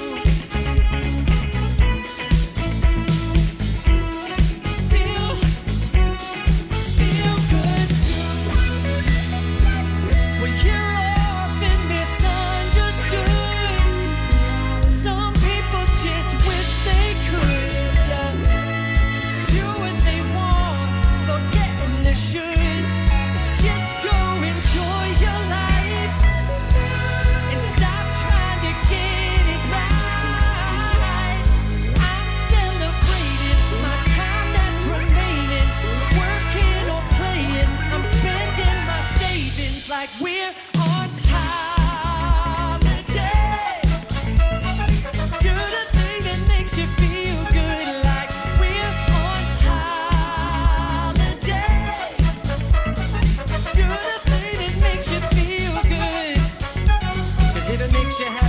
makes me high. If it makes you laugh, then it makes me smile. Do what you want and don't be shy. You make me feel alive. You're an inspiration, a work of art.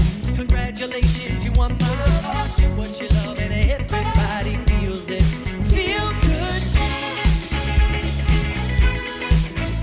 Yeah, do what you love and everybody feels it. Feel good too.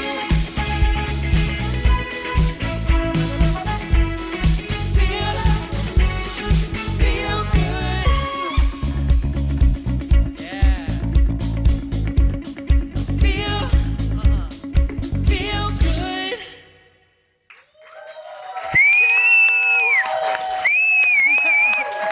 Oh my God! That is so fun! Thank you guys. Oh my Thank you. That Really feels good. so good. That Feels was good. awesome. Yeah. Amazing. But in your Thank you, bloodstream, guys. it's like that kind of Yes. song. Jason's new album is out now, and if you're in the New York City area, catch him Thursday. He's playing with the New York Pops at Forest Hill Stadium in Fun. Queens. By the way, in Queens, that's a great stadium Great to stadium. play. It's all of us plus 60 in the orchestra. Wait, what? Yeah. That Y'all are sounds big. amazing. Big Y'all time. get there, and we'll be back right after this.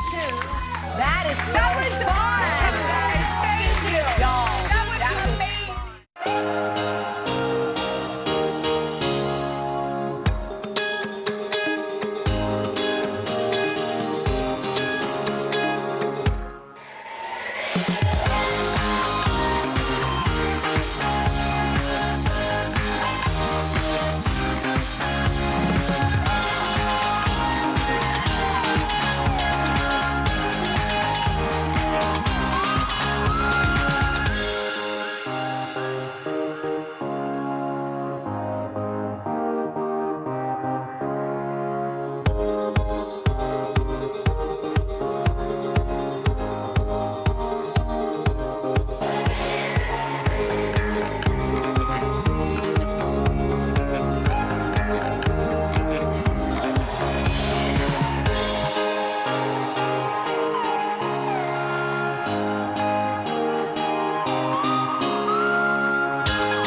Tomorrow, a performance by Grammy-winning folk singer Rhiannon Giddens. Oh, we love her. Plus, the hilarious Michelle Collins. She's going to weigh in on some hot trends. See you on Wednesday. Yeah.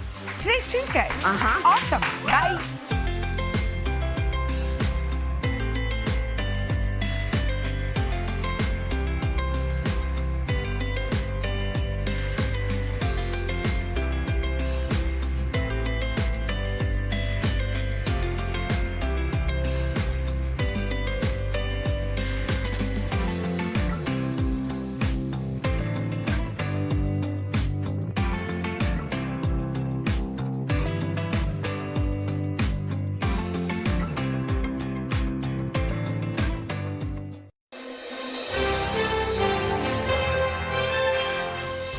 We are so excited to get started with cooking and today food. But before we do that, we're just going to take 1 second and shout out our new executive producer. Talia's in the house. We just want to say, hey, welcome Happy to today. first day. It's her first day of school. Go, Talia. We're so happy you're thrilled here. She's here. And you know who else we're so happy to have?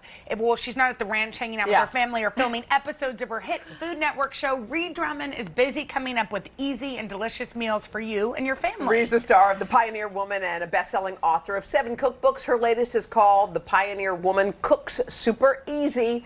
It's 120 shortcut recipes for dinners, desserts, and more. We've missed you. Ree, we're so happy you you're guys. here. It is so, I just feel like I'm seeing old friends, and it's just so happy. I'm so happy to be here. Well, love it. Ree, okay, first of all, we have to say congratulations. Yes. Your daughter got married. Oh my gosh, thank you. How was know. that? It was so much fun. I mean, it was, we did it on the ranch, which was a crazy idea. We sort of built this huge tent out there, but it was fun. And the great thing is there was a lot of work, but the day of, we were just able to let the process happen and enjoy it. It wasn't stressful. Did you do any? You didn't do any cooking for it, did you? No. Good. You just No, relaxed. no, I just wanna no. make I know. sure. I was going to say, who does Ree hire as the That's keeper? why I was able to relax and have fun. And right? to watch your husband walk her down the aisle, we know he's been recovering from an accident. It must have been special. It was wonderful. I mean, it was a blessing.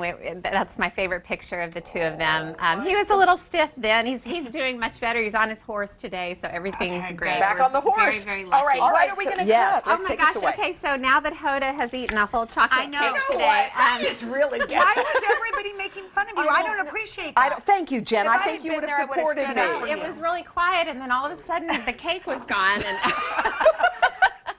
but you should see what she does to chips. Well, you know, You know it's what? morning. It's happening again. You have the rest of the day to work it off, right? Exactly. So after the cake, I thought it'd be great to make some vegetables. So I'm going to do a sheet pan gnocchi dinner. And what I love about it, my cookbook, really, I'm not afraid to use shortcut ingredients. So my favorite ingredient is store-bought gnocchi. So and is this frozen or you just no, get it? it's actually shelf stable, believe it or not. So you can buy it. throw it in there? Wait, is this a joke? What you threw just gnocchi did? on- You just dumped everything on the sheet pan? Everything on the sheet pan. I thought you had to boil it. Oh, no, because we're going to roast it. Oh. So then I've got pesto? Yes, pesto. I'm going to mix it with olive oil. Oh. I'm you trying buy not the to get pesto pesto too? on you, so I That's moved it okay. away from Don't you your worry. beautiful Ree, can you white buy the soup. pesto or did you make that? No, bought the pesto. See, I like everything so far. She's that's speaking happening. our language. Yeah, I mean, during the pandemic, you know, I kind of burned out on cooking a little bit because there were Didn't so we many all? kids around. Is that it? Yeah, so that's it.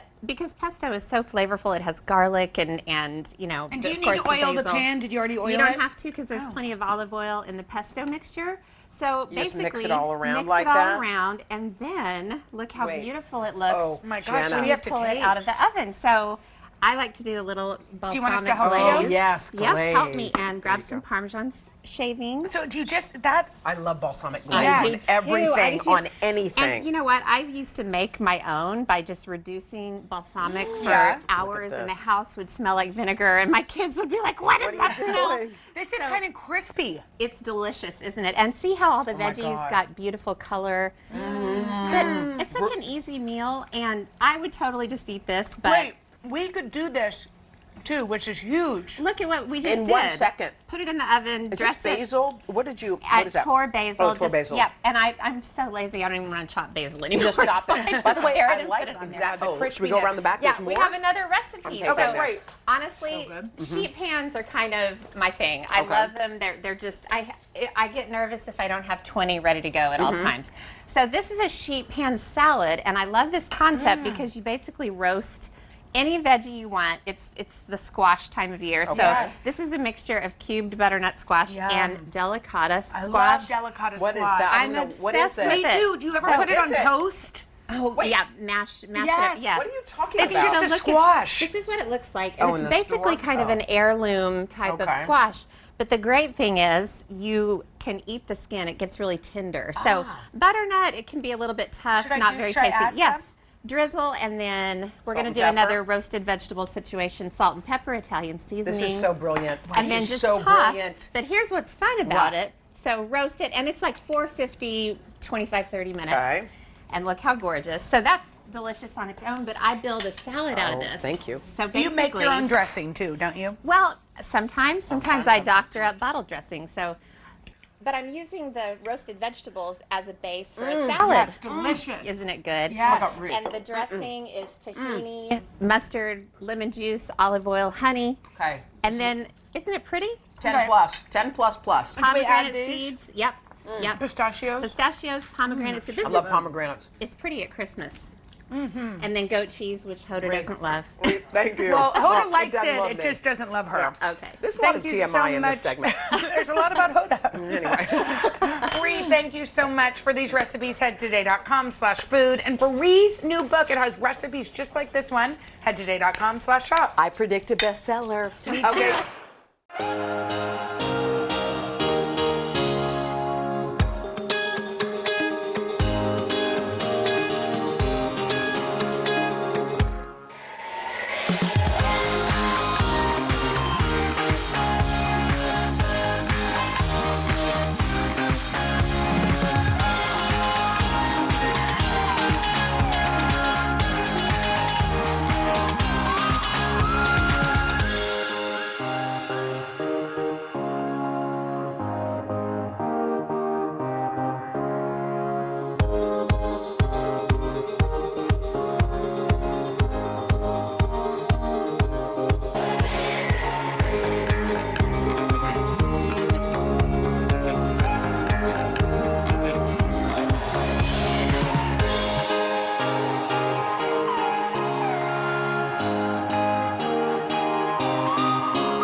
And we're back with Today Food. Thrilled to say good morning to our next guest. Finally, after all of those teases, the pioneer woman herself, Ree Drummond, has made it all the way from her ranch in Oklahoma. Are you near Blake's Ranch in Oklahoma?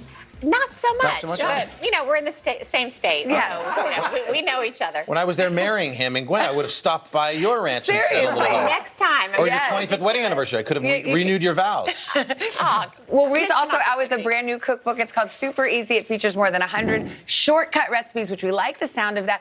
Actually, lots of them going on in the ranch in Oklahoma. You look absolutely stunning. You've got a daughter who just got married, right? Yes. Hard to believe. Yeah, and you're about to celebrate your 25th anniversary, and Carson's going to do your renew your vows for you. That's hard to believe too. I know. I'm only 29. I don't know how I could have been married. For You look 25 29. What years. happened during COVID? All I did was eat and drink and not work out. Well, And listen, same. I was wearing pandemic pants this time last year. I don't know if you remember, but yeah, I just the wedding was a great inspiration and motivation.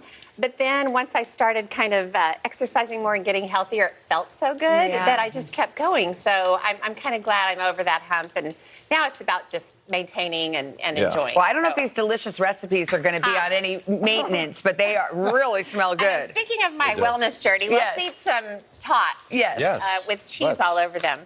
So, yeah. It starts with chicken. Yep. Yes, so I'm going to make tachos. Now, do you know what tachos are, Carson? no idea. You need to know. I'd like to know. Tachos are just like nachos, but they're made with tots. Oh, Yum. So I baked some tots with a little We have the cumin gang and eating chili already. powder. Oh, Cooked okay. some chicken, add some celery. So these are buffalo chicken tachos. Yum. Celery, garlic, and green onions. Did you and make then- up tachos, or is that a thing? I never heard of tachos. It's kind of a thing, but it hasn't swept the nation yet. Yeah, so It's going now to. it will. I'm Yeah. kind of hoping. It'll But be trending anything by the you end of the can segment. put on nachos, you can put on tots and Okay. call them tachos. Love So it. then, of course, buffalo sauce, and then you just let this simmer. I started Delicious with raw smell. chicken, but you can do rotisserie chicken to make Okay. it easier. Yeah. So simmer that until it's luscious. Have you and changed what saucy. you cook now because of your sort of wellness journey? Has it put you on a No. different path? Or you... No, and the thing is I have teenage boys, college students, lad, Right. is a, Ranchers. Cowboy, and so I have to make food that everybody loves. Right. And Yeah. I'm not good when I deny myself, Yeah. whole Butter categories and of oil food. and- So I'm just kind of learning to eat. I like to say I eat a Rhode Island-sized piece of cake instead of a Texas-sized piece Right. of That's cake. the best way. You get the flavors and the taste. How does that It's taste? just delicious. really good. Everything's good. So good. So you pull the tots out of the oven. They're seasoned, so they're a little bit elevated. I kind of push them into a pile. Yeah. Pepper jack cheese Yum. all over. I Okay. mean, this is It what gives a little life's all about spice. right here. Yeah. And then you spoon the saucy chicken all over. And so you can do ground beef and That's some hit.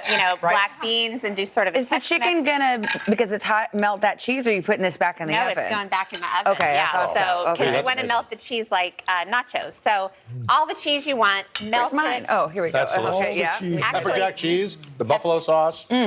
It's hearty. It's got a kick, but Oh, jeez. did you know redheads can tolerate spicy food more than anybody Really? else? Is that That's true? Yeah, so This is good. Is that true? You love it? That's my we'll delve favorite. into the genealogy of that some other time. But, Wow. but basically, you garnish with blue cheese, and to make blue cheese dressing, I just take ranch dressing and add blue cheese to it. Oh, and clever. It's Another very shortcut. easy. You can do bottled ranch, or you can make your own, but Brilliant. nice little shortcut. So this is why my teenage boys love me. Oh, I can see They why. That is delicious. Hey, Carson. Really, Yeah. really good. Hey, this is gone. I mean, Yeah. Wham. What happened? Oda's eaten a whole bundt cake already. Hoda, we have not started the cake segment yet. hey, take a breath. No one's missed these eating segments more than Hodes. So good. Remember, Rhode Island, not Texas. She's going state by state. All right, well, that does bring us to our chocolate cake. Now, this is your secret recipe, right? Okay, yes. So, confession, my top secret ingredient in my top secret cake is dark chocolate cake mix. Oh, okay. And listen, I had my house full of humans during the pandemic, and large 6'5" humans and football players, and I was making so much food that I was about to lose my religion. I mean, every day I was just like, I can't do it anymore. So I'm not afraid to whip out the chocolate cake. I doctored it with bittersweet chocolate chips just to make it a little bit more rich. Wow. But the thing is, This is the secret. It's a box cake. well, it's what, Oh. yeah. Okay. But the thing is, I'm topping it with ganache, which is heavy cream and good well, there you quality go. It's chips. about Yeah, Foster. good. That's Okay. all 2 ingredients, Yes. and then it turns into this Here. luscious. And are these Oh, this inside, becomes Drew, or is yummy. this like a topping This thing becomes situation? so well. You can just eat one if you like. So you just but- made, okay, yeah. So you made the We gotta cake. go.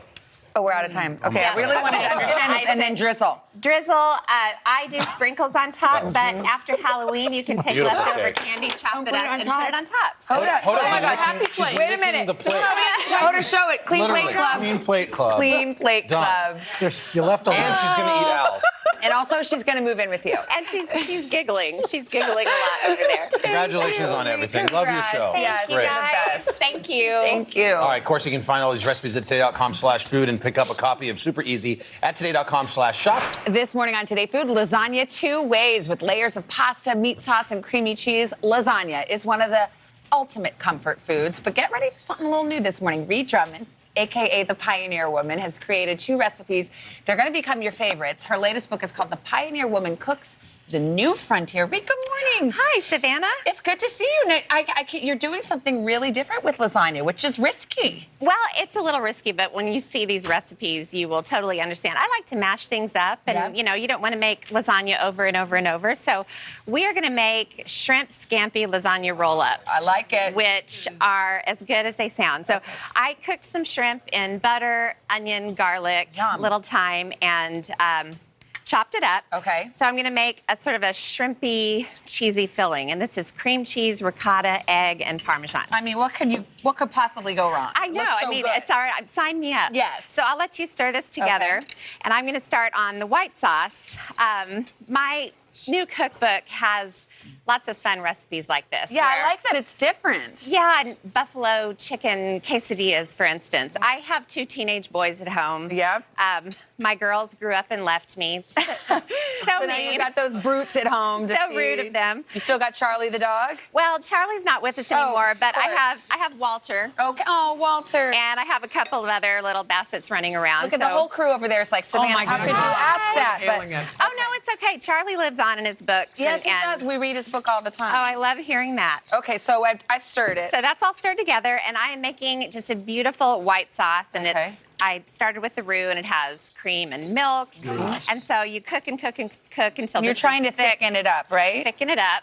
Is that thick enough or not really? This looks great. Okay. This isn't quite there, but All I right. have Magic some of already television. finished. Yes. So I'm going to have you help me build a roll-up. okay. So this is the filling you just stirred together.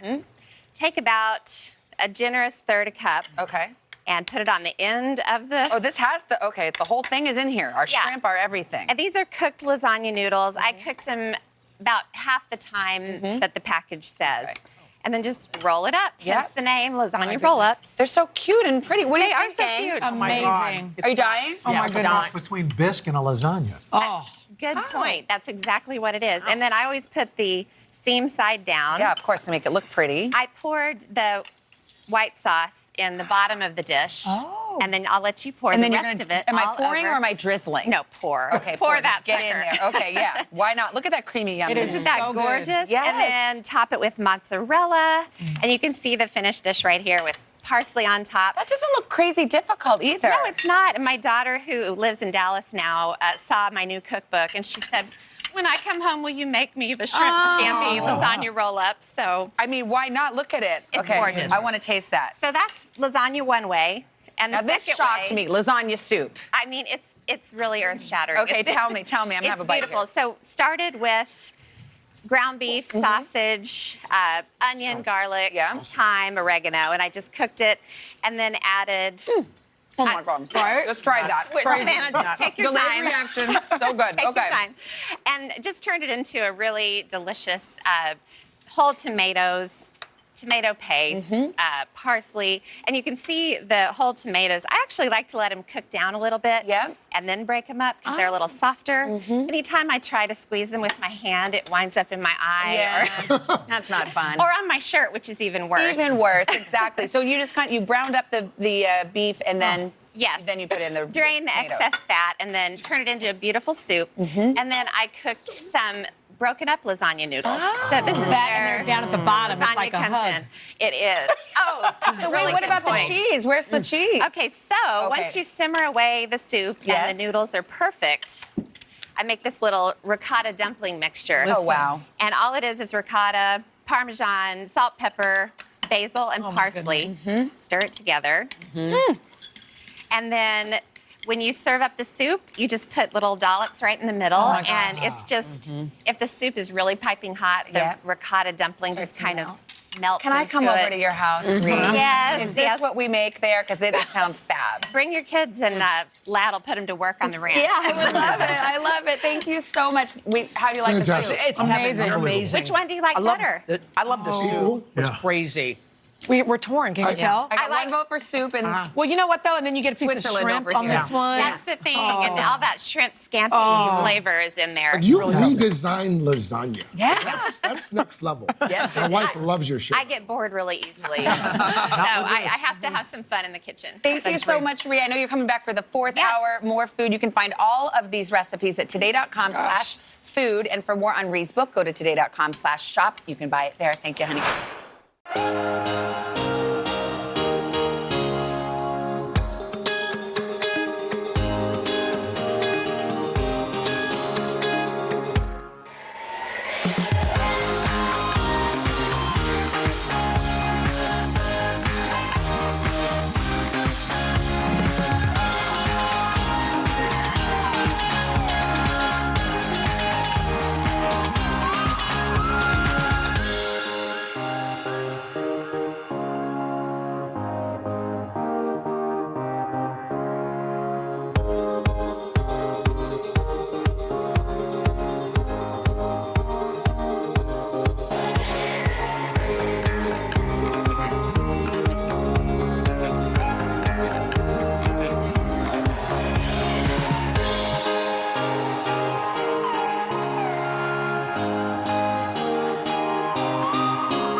Ree Drummond is busier than ever. Not only is she a mom of 4, she's a New York Times bestselling author. She has 3 million Instagram followers, and she's a star of the hugely popular Food Network show. It's called The Pioneer Woman. And somehow she's also managed to find time to put together a new cookbook called The Pioneer Woman Cooks the New Frontier, which features a couple of recipes that we're going to be making today. And she took all the photos for the book. Of course, she does everything.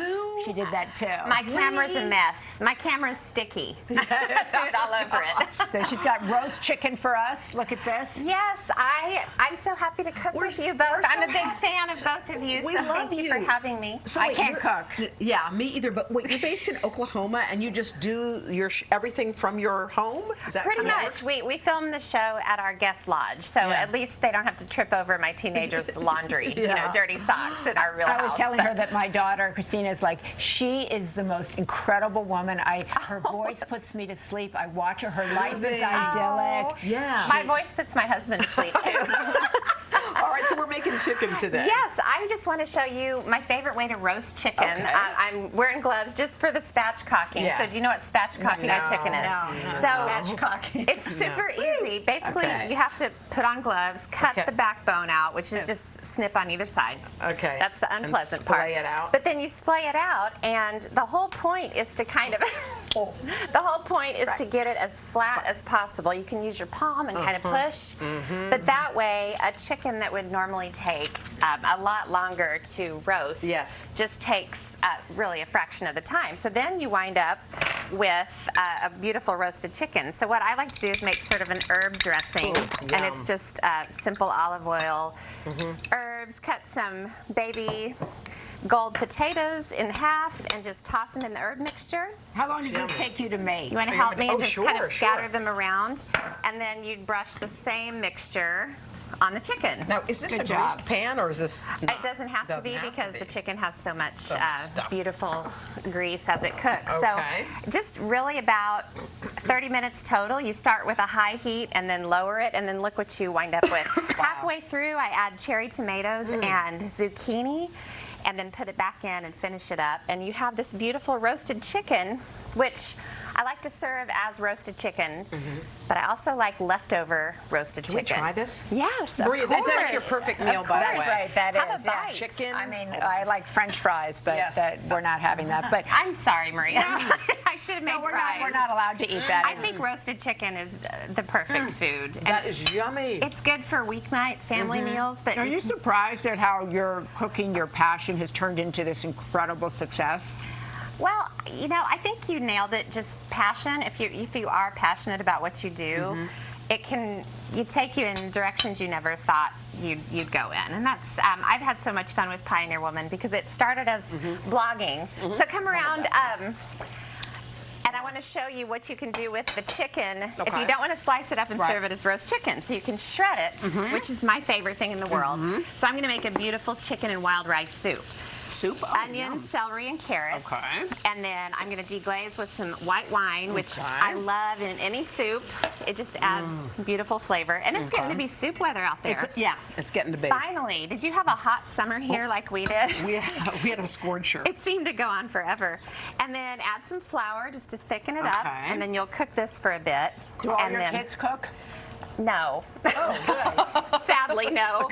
My daughter Paige loves to cook, and she's a great cook. The rest of my kids love to eat. So welcome to my plight. But I love to cook, and so it's What's that? Chicken stock? Chicken stock, and then water, and this is so easy. Wild rice. I didn't know it was that color. Yeah, it's not the mix that you buy in a box. It's real wild rice. Minnesota has wild rice. That's kind of comes from Minnesota. And then you basically cook it until the rice is done, and look how beautiful it looks. That's gorgeous.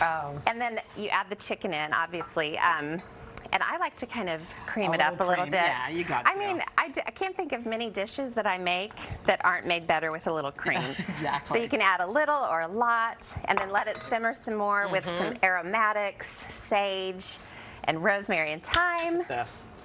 And then I love to add kale also. To the soup? To the soup, Oh, yeah. At the end, is that kind of the Kind last of at touch? the end, you just let it simmer in the last few minutes. Tell us what this pasta situation is.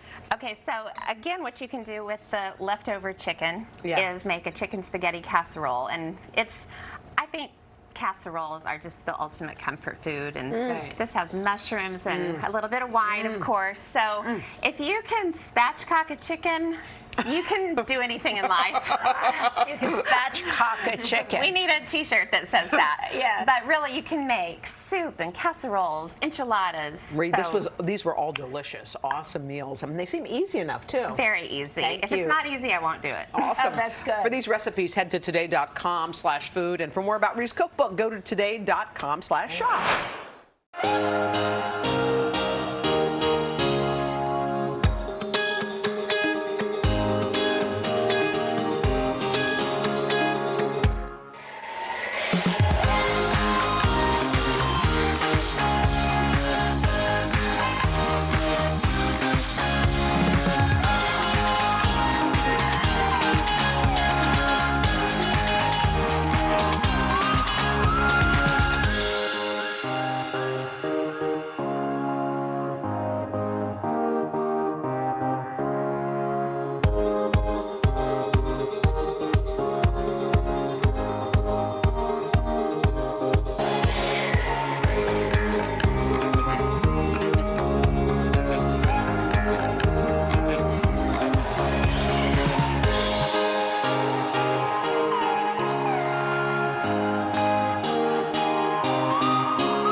And welcome back. We're back with Today Food. This morning's guest, you know her, you love her, Ree Drummond. She is known as the pioneer woman, and today she's showing us 2 easy recipes for a family feast. You've got a simple, easy pasta recipe. What are we cooking?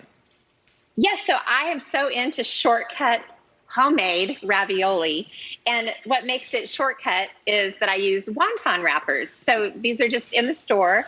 And I made a little mixture of ricotta, Parmesan, salt, pepper, lemon zest. Wow. And I just put a little, I can't get too close to you guys, but put a little dollop in the middle of the wonton wrapper. And then I just take my clean finger and rub a little egg wash around the edge. And then take a second wonton wrapper and put it on top, line up the edges. And then you just want to press it together. Oops, I grabbed 3. That's okay. I'm doing this on the fly.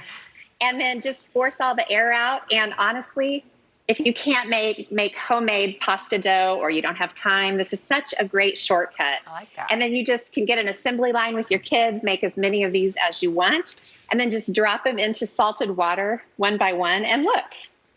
All right, I love those. Little pieces of ravioli. Just delicious. Fresh and ready to go. Hey, Ree, can we only have a minute, but we want to get to that dessert, what is it? Icebox cake? Icebox cake. Oh, yeah. Blackberry icebox cake. So the frozen pound cakes that we all know and love, I shave the top off, crumble it into crumbs, pour in butter, very easy, and then just put this on the stovetop, toast the crumbs, and then the cake that's left, you slice the cake into 3 slices lengthwise.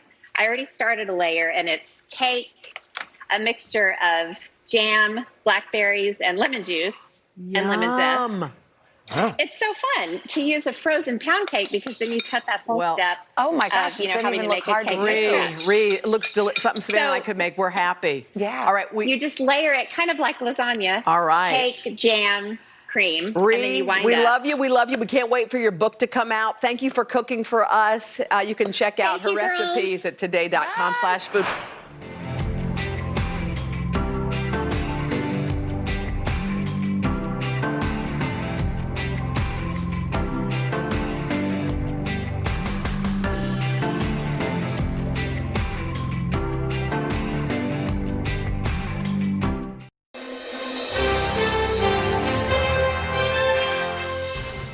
It is one of the longest running food shows on the Food Network. Folks love watching the up-and-coming chefs beat Bobby Flay, or at least they tried to. He's invited some fellow celebrity chefs to give it a go on his new show, Beat Bobby Flay Holiday Throwdown. And today, Bobby's going to throw down in our kitchen with some chicken parm. Everybody loves the chicken parm. Bobby, good to see you, man. Thank How you are so much. So good to be here. It's holiday season. It is. Yeah. Do you cook a big turkey for Thanksgiving? I do. Thanksgiving is my it's my favorite day of the year. Actually, I'm going to be here next week. Good. Oh, yeah. There's going to be a lot of food in this place. Okay, good. Man, I'll be back then. I'll be back. So we're going to make chicken parm. This is a dish, obviously, I call this chicken parmigiano as opposed to chicken parmesan. It's a little bit cleaner version of the classic. And I just put this on my menu in Amalfi in Las Vegas. Okay, so a couple of things. You look like you're not going to cook. You have your hands in your pocket. You want to do this? Okay. Especially chicken parm. So chicken cutlets, okay? This is classic. So flour, eggs, breadcrumbs. And so you set up a dredging station. You season every single each part of it? Okay, yes, exactly, because otherwise it's bland. So you go, so the flour to the egg. Is that bad? No, you're doing great. You gotta get in there, You can tell that Willie cooks. He's in there. And now what? Okay, and then the eggs hold on to the panko breadcrumbs. Exactly. And then you let that sit there for a second, and we just put it in the oil. I'm actually using avocado oil more these days than canola oil. I mean, they say it's better for you, so I say, okay, why not? Okay, so. Are people laughing at my cooking? I think I'm doing great. I don't know. What are they laughing about? Get your hands dirty. Okay, so you want to make sure it's your hands, Willie. So every culture has their own version of chicken cutlet, right? So we have. I've lost them. Thanks for coming. I'm with you. Okay, so every culture has their version of chicken cutlet. Obviously, this is sort of an American-Italian version. We're gonna make tomato sauce. I have 3 ingredients in my tomato sauce: onions, garlic, and then some crushed tomatoes. And I let this cook for about 45 minutes. How do you crush them with the potato masher?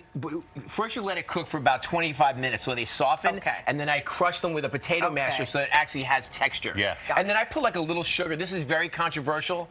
some people say don't ever put sugar in your tomatoes, but you know what? If they're acidic, you want a little sugar to bounce it out. Okay. Okay. So then we have the chicken cutlet, and then I take some buffalo mozzarella. Look at that. And I just put it right on top. Look at that. Now here's the thing that I do. You see, I leave some of the crispy bits uncovered because we want that good contrast of texture. Crunchy, yeah. Exactly. We put it in the oven.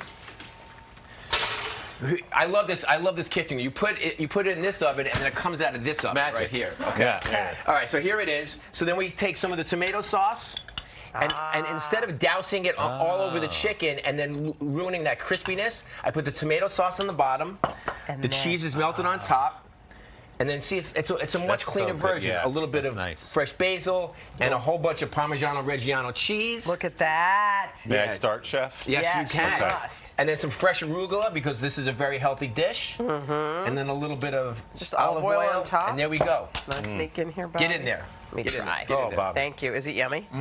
So good. Yeah, I mean, see, here's the thing. The really nice thing about it is you get obviously the acidity and the sweetness of the tomatoes. You get that crispy contrast, the texture on the chicken, and of course that fresh mozzarella is it feels beautiful. a little light, which you can't always say for a chicken parm. Well, the thing about chicken parm, and you and I sort of share that love of chicken parmesan, you know, where it's kind of doused in all that cheese and tomatoes. But this is to me, this is like a Tuesday night version of the Sunday night meal. There you go. Yeah, exactly. Did I hear you're in a movie? Wait, Bobby Flay is in One Delicious Christmas. Let me tell you something. Come on. Yes, the Oscar buzz has been so overwhelming. Wait, what are you talking? Who do you play yourself? I play Tom Kingsley, who is a food critic. It's called One Delicious Christmas. Yes, they wanted me to act. I said don't do it, but they said please do it. So here it is. So when do you see that and where? It's coming on November 11th, Discovery Plus. Oh, it's tomorrow. Tomorrow? Yeah, Discovery exactly. Plus. Oh, yes. so cool. Viewing everywhere. There'll be viewing parties all over the place talking about for it. One Delicious Christmas. Exactly. How do you really feel about a food critic, though? I in love real food life? critics. Okay. Yes, we love food critics. Thank you, Bobby. Make this recipe at home. Go to today.com/food. Thanks, Bobby. Great to see you. We're back with Today Food, and one of our very favorite guests, our pal, Bobby Flay. I'm so excited. He's an award-winning chef, the author of 216 best-selling cookbooks. 216? And we At can't least. forget about his hit show, Beat Bobby Flay. By the way, new episode tonight where two chefs go head-to-head in the kitchen for a chance to face off against the master himself. This morning, Bobby is sharing a fantastic pasta dish with us. Good to see you, Mr. Flay. Good to see you guys. Bobby. Thanks for waking up early. What are we cooking, honey? So we're making a baked pasta. It's one of those dishes that I think is fantastic for like a Sunday night meal. It's very, very comforting, and it's something that can feed the whole family. So let's get started. It's going to be rigatoni. It's going to be some hot Italian sausage, some broccoli rabe, and some tomato sauce. A little vodka sauce in there as well. So I'm going to start off by cooking some rigatoni in some salt and water. You know, you've seen this a million times in the Today Show. Lots of salt in your water. Make sure it's boiling. Abundance of water. We're going to cook the rigatoni for about 8 or 9 minutes. Well, while that's cooking, we get our sauce going. So we have some hot Italian sausage that I've cooked off a little bit. Some tomato sauce. I've made my own, but if you have a good quality tomato sauce that you like, you can definitely use that as well. And we're going to add a little bit of vodka. This is that, one of the most classic Italian-American pasta dishes is pasta alla vodka. It's basically a tomato sauce with a little bit of vodka in it and a touch of cream. So it almost becomes like a little bit of a pink sauce. Really delicious. What does the vodka do to it? What's that? What does the vodka do to it, Bobby? The vodka actually helps emulsify the cream in the tomato sauce so it doesn't separate. It's sort of a binder in a sense. And also, it's like, I mean, who doesn't want to cook with vodka? There you go. So basically, you're making like a creamy tomato sauce with the hot Italian sausage, and then just because we want to make sure that it's nice and healthy, I'm going to put some broccoli rabe in there as well. Okay. And then we're going to take this sauce, I'm going to pour it right over the cooked pasta. This is some rigatoni that I had, cooked ahead of time. So we're going to cover the pasta in the sauce. And I'm going to add some fontina cheese to it. Yum. And this is all going to go into a casserole dish. And I love cooking things. I call it oven to table, where you create something in the kitchen, you put it in an earthenware or some sort of oven-proof dish like this one. So, Bobby, did you cook that pasta al dente because it's going to be cooking longer in the oven? Yes, that's a great point. You want to cook it a little bit undercooked So maybe like 3/4 of the way, because it's going to sit in the sauce. It's going to bake in the oven at about 350 degrees. And on top, we're going to put some grated mozzarella and some Parmigiano Reggiano cheese. And then we're going to go to the oven. Hey, Bobby, how do you keep it from sticking on the bottom? Oh, it's not going to stick because there's lots of tomato sauce in there. It's going to be totally fine. Oh, and actually, if it gets a little crusty on top, that's actually a good thing. It's like like when you have the lasagna and the edges and the crispiness around the side. What do you always want that part of it? You definitely get a little bit of this as well. You want to let this bake in the oven about 350 degrees for, I don't know, about 15 to 20 minutes, because don't forget, the pasta's already cooked, the sauce is already hot. We're just heating it up, and then at the last second, for the last 3 or 4 minutes, turn your oven up to broil. Pour yourself cook the top. This is part of the recipe, by the way. And then take out your pasta, and you can see this is what it's going to look like. Let's see. Oh my gosh. Oh, Yeah. jeez. Oh, I hope That's what I'm talking send that about. over here if you're watching this at home. Make Fresh this. herbs. Yeah. And there you go. Oh, it's delicious. Making that this weekend. Yum. And then basically, you can just take a little bit and just kind of put it in a bowl. Look at that, nice and chewy, cheesy. Yeah. Look at that. I mean, after looking at that, Bobby, it's amazing that anybody beats you on Beat Bobby Flay. Yeah. How's it going over there?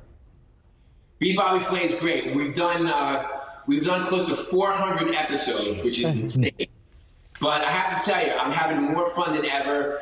It's so great to be able to welcome, chefs from all over the country to come in and take me down. It's actually way more fun when I lose, because the chefs are so excited. It's great for their community when they win. They usually have they have viewing parties in their local community. It's great. Beat Bobby Flay has been so much fun for me for the last, I don't know, 6-7 years. Does your girlfriend like watching it? You guys, Carson asked me if my girlfriend was awake. The only person awake right now in LA is me, cooking baked pasta for you. It's 5:50 in the morning. Yeah, well, if you would just pull that sausage out of that dish, then she'd have a dish that she could eat if you were a little more thoughtful. Actually, Carson, you know what? You've actually done your research, because Christina does not eat meat. I know that. Yes. So if you take the sausage out of here, she's all good. There you go. We just put a picture of her there as well. Well, I think last time Bobby was on, he was very secretive about this whole relationship. Then he spilled his guts to People Magazine. Now it's fair game. Oh, so she's lovely. Yeah. Lovely lady. Not good at all.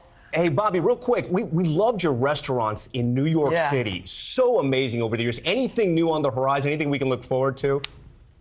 In New York City, we're sort of in the wait and see kind of thing right now for New York, because I've always had restaurants in New York my entire adult life, and we're just going to see what happens. I just opened a Malfi in Las Vegas about 5 or 6 months ago. That's going really well, and listen, New York has my heart, so at some point we'll be back there. All right, we look forward to that. Thanks, Bobby. Thank you, Bobby.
this morning on Today Food, the one and only Bobby Flay. For decades, we've watched him create some of our favorite dishes on countless TV shows and more than a dozen cookbooks. His latest is called Sundays with Sophie, and it takes us inside the Flay family kitchen, a collection of dishes inspired by meals with his daughter. Bobby, good morning. Good morning. Well, this has got to be near and dear to you.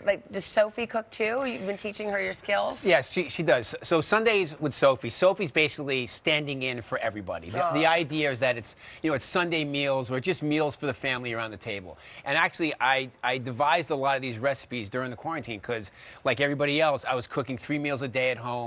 And so the recipes are incredibly simple, and they're really built for the home cook. Oh, good. I love that. Okay, simple. You had me at hello. Okay. Talk about this poached egg. This is cacio e pepe poached eggs. Cacio pepe poached eggs. So cacio e pepe simply means cheese and pepper. Yes. We usually see it classically on pasta. Yeah. But everybody's cacio e pepeing everything. Now, at is this this a point. breakfast or is this? I know. Is this breakfast or is this dinner? No, Like, this could be is anything? this is like breakfast or brunch, or Okay. like it could definitely be like a late night. Listen, there's plenty of times I love eggs for dinner. Me And so too. basically what I do is I make a vinaigrette. This is very, very simple. So it's some white vinegar, some honey, some shallots, okay?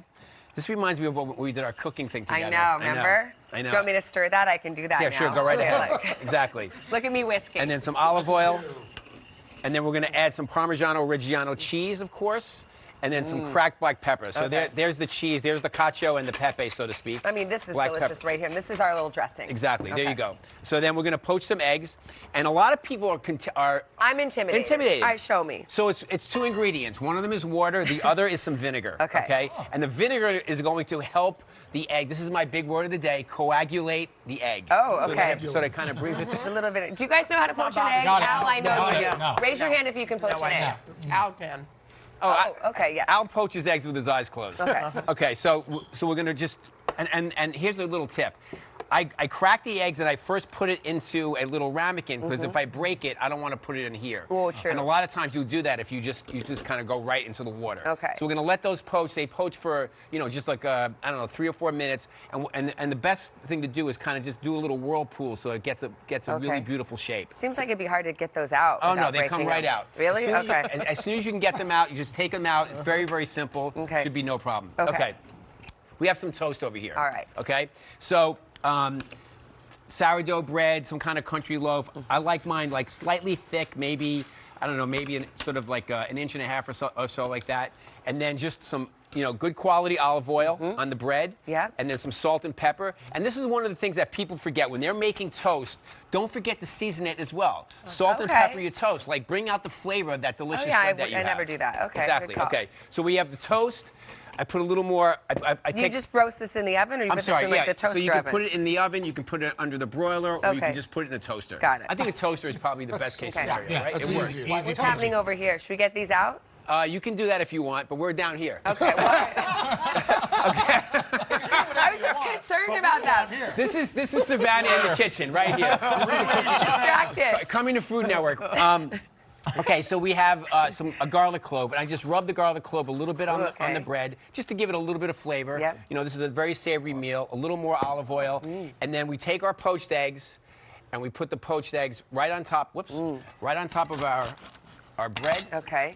And then we take our dressing. Yes. that we Okay. made. Now this is the good stuff. And this is where all the flavor comes in. Okay. Oh, yum. Just How do they pour taste, that you guys? right over there. Wonderful. Finished it. Really good. Some Parmigiano. Oh man. Some fresh chives. I mean, come on. Can you make the dressing ahead of time, Bob? Absolutely, and of course you can use it for salads, or you I can was put about it to on ask dish or that. vegetables. Anything. Absolutely, very, very versatile. Okay. But this is what I was doing at home. It's like So yummy. you're at home, like you just take the ingredients that you have in your cupboard and you make dishes, and this was one of them. Okay. Well, that looks. Should I have a bite? Yeah. I'm so worried about those other. Dive in eggs. and go grab them Okay. out. I They'll be just don't okay want with them all to yours. You got to cut it. Okay. Here we go.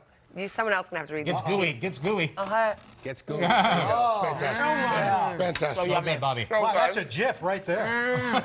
Someone's working on it. You can catch Wow. Bobby again On the on third our hour. third hour. You can also get us recipes, today.com/food.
This morning and today food, our friend Bobby Flay. Bobby Flay is here with an easy meal to make the entire family happy. He's also out with a new show. It's called Bobby's Triple Threat.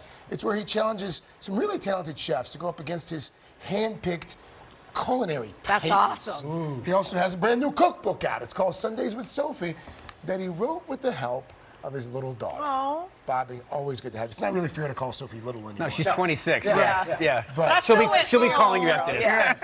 There's Sophie. Yeah. What was the impetus behind the cookbook? Well, you know, I did all these recipes because during quarantine, like everybody else, I was cooking 3 or 4 meals a day at home. And finally, I actually decided to write them down. But the great thing about it is I was basically utilizing all the things at my fingertips. And so the recipes are incredibly simple. It's really Sophie, it's Sundays with Sophie, but Sophie's basically standing in for everybody. They're family meals. So what are we making? So today we're making a creamy rigatoni. We have some spicy sausage in there as well, some roasted eggplant. So it's healthful, it's spicy, it's got big flavors, and it's easy to make. So People tend to be afraid of eggplant. they do tend to be afraid of eggplant, but this is actually a very quick and easy way to cook it, Al. Just take a little bit of olive oil over some diced eggplant. I put a little salt and pepper, and So you you don't put even it. peel it. No, you don't have to peel it. And I put it in the oven. That's it. For about 30 minutes, and it roasts. And it gets really nice and soft, and you can reserve it, okay? Then we have some spicy sausage that I saute and, get nice and brown. Try to get a little color on the outside. Make sure it's cooked all the way through. And then you have these sort of juices in the bottom. And then because, it's the fall, I want to make it sort of a little bit heady, so I'm going to add a little red wine to start. What kind of wine do you use? I use a good table wine. It could be a Pinot Noir or Cabernet. It doesn't really matter. And then something that you want to eat. Standing back just 'cause I have a stand white back. You dress have a on. white dress on, and then some tomato sauce, and then you let the tomato sauce and the red wine cook together. Picks up all that flavor. Any secret to your homemade tomato sauce?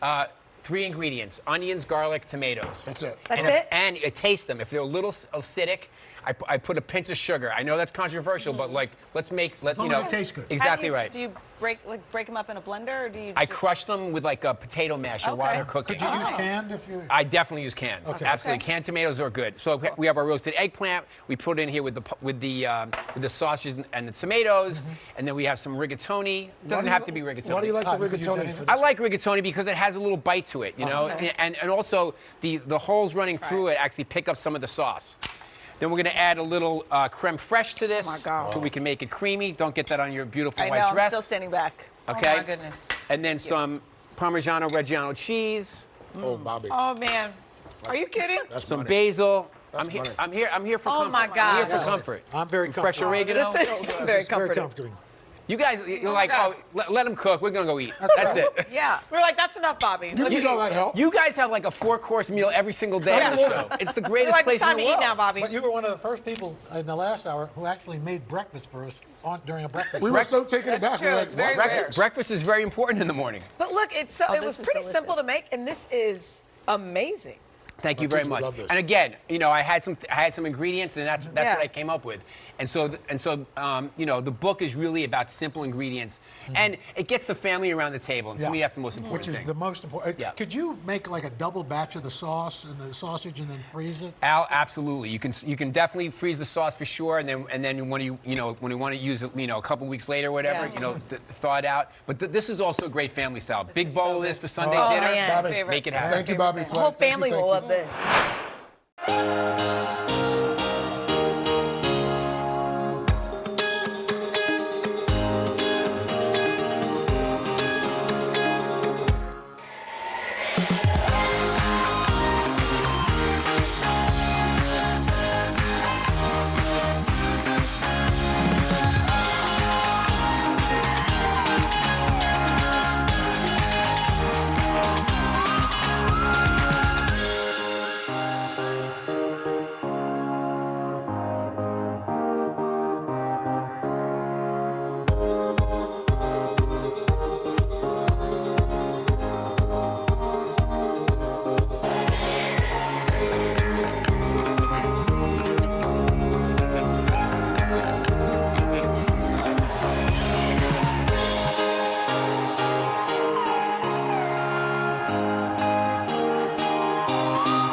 with Today Food, joined by one of our favorite chefs, our Bobby Flay. That's right. He's got a new book out next week called Beat Bobby Flay. Conquer the kitchen with 100 plus battle-tested recipes.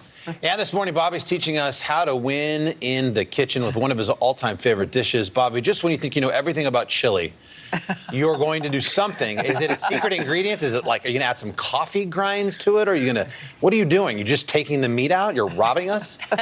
Well, it is a vegetarian dish, but Carson, you have to understand, first of all, on Beat Bobby Flay, I don't get to decide what the signature dish that we're cooking is. It's the other chef. Oh, that's right. So I got challenged to vegetable chili, and also my girlfriend doesn't eat meat, so, you know, I got to adjust. Smart. So how do you make it good? Smart man. Well, I'm going to tell you right now, so come on over. So I'm going to start by making the base of the chili. I always say everything good starts with onions and garlic, so we're going to start with some onions and garlic, and then some tomatoes as well. And of course, you need to bring some spices into the game. And Bobby, so I have things who's your like girlfriend? You buried the lead. Wow. Just kidding. I knew you were going to go there. I knew you were going to go there. Well, you brought it up. She's going to rename Nameless for now, Okay. but thanks for I'm asking. just going to Google it. I'll have it by the end of this segment. Wow. All right, so The go chili ahead. went When do you right put out the the meat in? window. Sure did. Nothing remains Where'd nameless, you meet Bobby. her? It's How'd you meet? 2021. How'd you guys meet?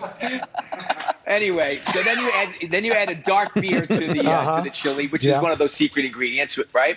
And then this becomes the base of it. Now, Carson was asking, like, you know, you rob us of the meat, but you can use things that are vegetables that actually give us the texture. Very of the attractive. Meat. Meat-like. So we're going to Carson found her. Carson found her on the internet. I will not say it out loud.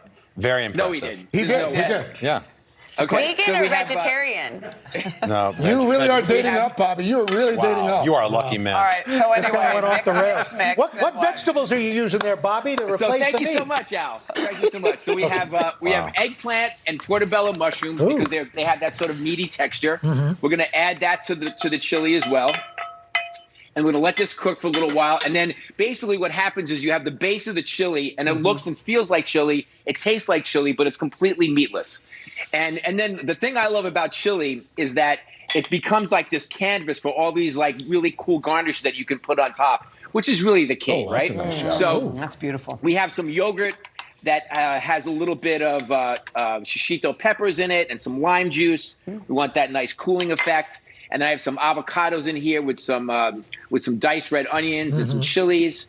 I'm going to put some avocado on top. It's almost like the chili becomes a vehicle for all these cool things that you want to eat. A few tortilla chips for some crunch. You got to make sure you have that crunch going. Hey, Bobby, does the chili take less time because it's meat-based, vegetable-based than a meat-based one would?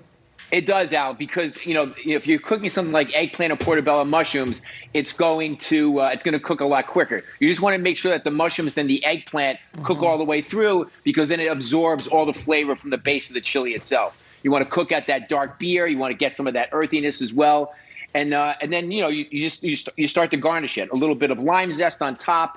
So you have some acidity, you have some spiciness, you have a little sweetness, all the good things, and it's a very warming dish. I have to say, like when I first heard that I had to make vegetable chili on Beat Bobby Flay, I was kind of bummed out because I am a meat eater, and but I have to say, like the eggplant and the mushrooms do a great job of substituting it. And of course, it's a little bit healthier. I mean, people are eating a lot more vegetables. I was going to say, is plant-based having its moment now, Bobby? Oh, it's unbelievable. As a chef, we constantly have to adjust to the trends of the way people are eating. And I will say one thing, people are eating healthier and healthier, and I don't think that's ever going to go in reverse. I think it's only going to keep going in that direction. Bobby. So we have to really get very comfortable with cooking vegetables in lots of different ways. Yeah, what did your girlfriend say when she tried that first bite? I was just curious. He's trying to help you here. Trying to help a brother out. But what did she say? You know what? I haven't made this for her yet, to be perfectly honest. But it's on the dock. Well, it's been the summer now. Now it's getting a little bit. You're right. Well, is she there right now? You still give it to her. No, she's not here. But Savannah, thanks so much for asking. You're the best. Kidding. Bobby, we love you so much. It's just so fun to tease you. Does she have a key to the elevator? What else is in your book? We have a couple seconds. What other kind of recipes? Are they all vegetarian? There's all kinds of things, from like peri-peri chicken to shrimp and grits. There's some great desserts like a spiced chocolate pudding, eggplant rollatini. I mean, Salisbury steak. There's really classic home style dishes, and then there's a couple of things in that are a little bit fancier. But it's if you're a fan of the show, I mean, Al's been on the show a couple of times. It's such a fun show, and we've shot over 500 episodes. Wow. Cool. You've only lost so twice. obviously they're not all in this book. This is volume 1. So hopefully there'll be more volumes. It's a terrific book. Bobby. It's a great show. It's a great book. Thank you, you, Bobby. Good luck with the Bye. relationship. You guys are the best.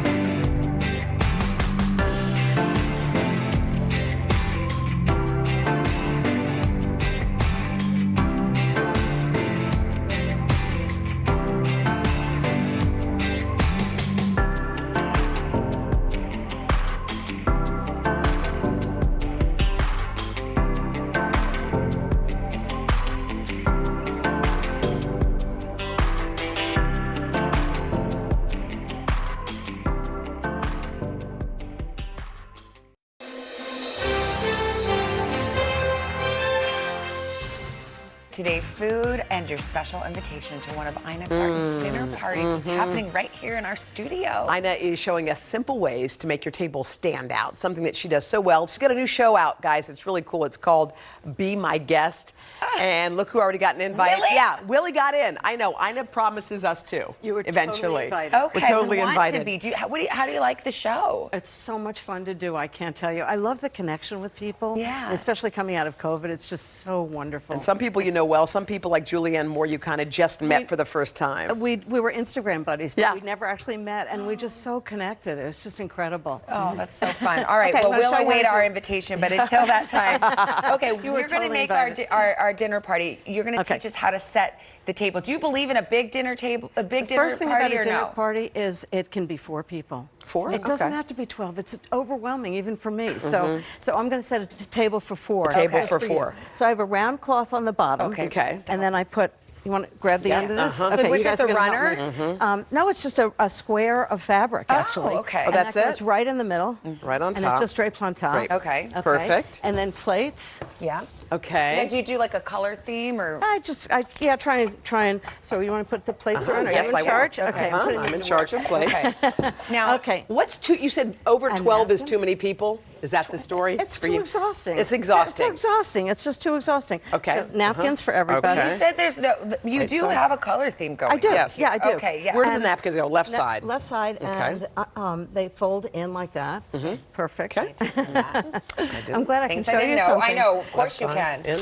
What is it? Now, can you use your like everyday old plates, or I- how do you like? Let's say you're like, I have white plates. How can I Yeah. jazz it up? I mix them up. I just Oh, mix them you up. do? That's I do cute. different chairs. I do different. So you know what? Okay. I'll show you one. Okay. The knife goes Goes here. on the right. Yeah. That Where goes on it's the right. spoon. Okay. And then everybody wonders about the forks. Yeah. You do the first fork that you're going to use, a salad fork first, and the dinner fork second. Oh, you so the work your way outside in. is the salad But fork. interesting, you didn't put it on the napkin. I always like put the it on the napkin. napkin. I like so you can pick up the Okay. napkin without moving the Fork, silverware. spoon. How's Okay, that? so we get the silverware set and then up. glasses. All right, you do that. I'll do this. We got to I'm in charge of. And then glasses, I do kind of glasses there. This is the wine glass, the water glass, wine. That's wine. Okay. If you're serving white wine. Okay. You want a bigger one if you're Okay. serving red wine. Okay. And so for the centerpiece, you know, you can do something what as happened simple there? as this. Uh-huh. Big Oh, bowl of lemon. easy. Get it at the grocery store. Oh, Easy. that's cute. Right Look in at the the. middle. By the way, And I it's don't know a if you pop did on of purpose. color. You guys are matching. Number one. Oh, yeah. And it's the colors of the Ukrainian flag. Yeah, so did we look Yeah, how this something whole about that. entire know theme that. is But I'll happening? show you another one that's What? really easy too. Okay, what? Which is flowers. Beautiful. Beautiful. It's not so easy to do a flower arrangement, but if you do lots of bud vases, Ah, you can that's move them around beautiful. until they're perfect. Yeah, Okay. I do not know how to do a flower arrangement, but this you know is what? cute. They're hard. I don't either. Here, I'll get the Yeah. last two. Okay. And so now you've got like these fanciful kind of dancing flowers. In I the love middle, it. So your and it's guests are fun. about to walk into your house. Right. What vibe are you setting? So when they open the door, what's the feeling? Right here. Yeah. Okay, right. here? Perfect. Okay.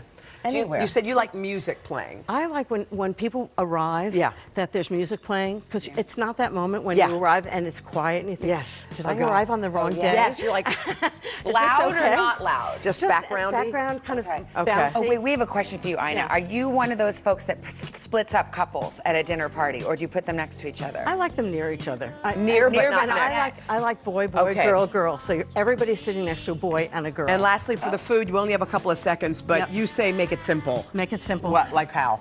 What I do is I go to an Italian store or an Italian restaurant and get a lasagna. I'm getting the lasagna.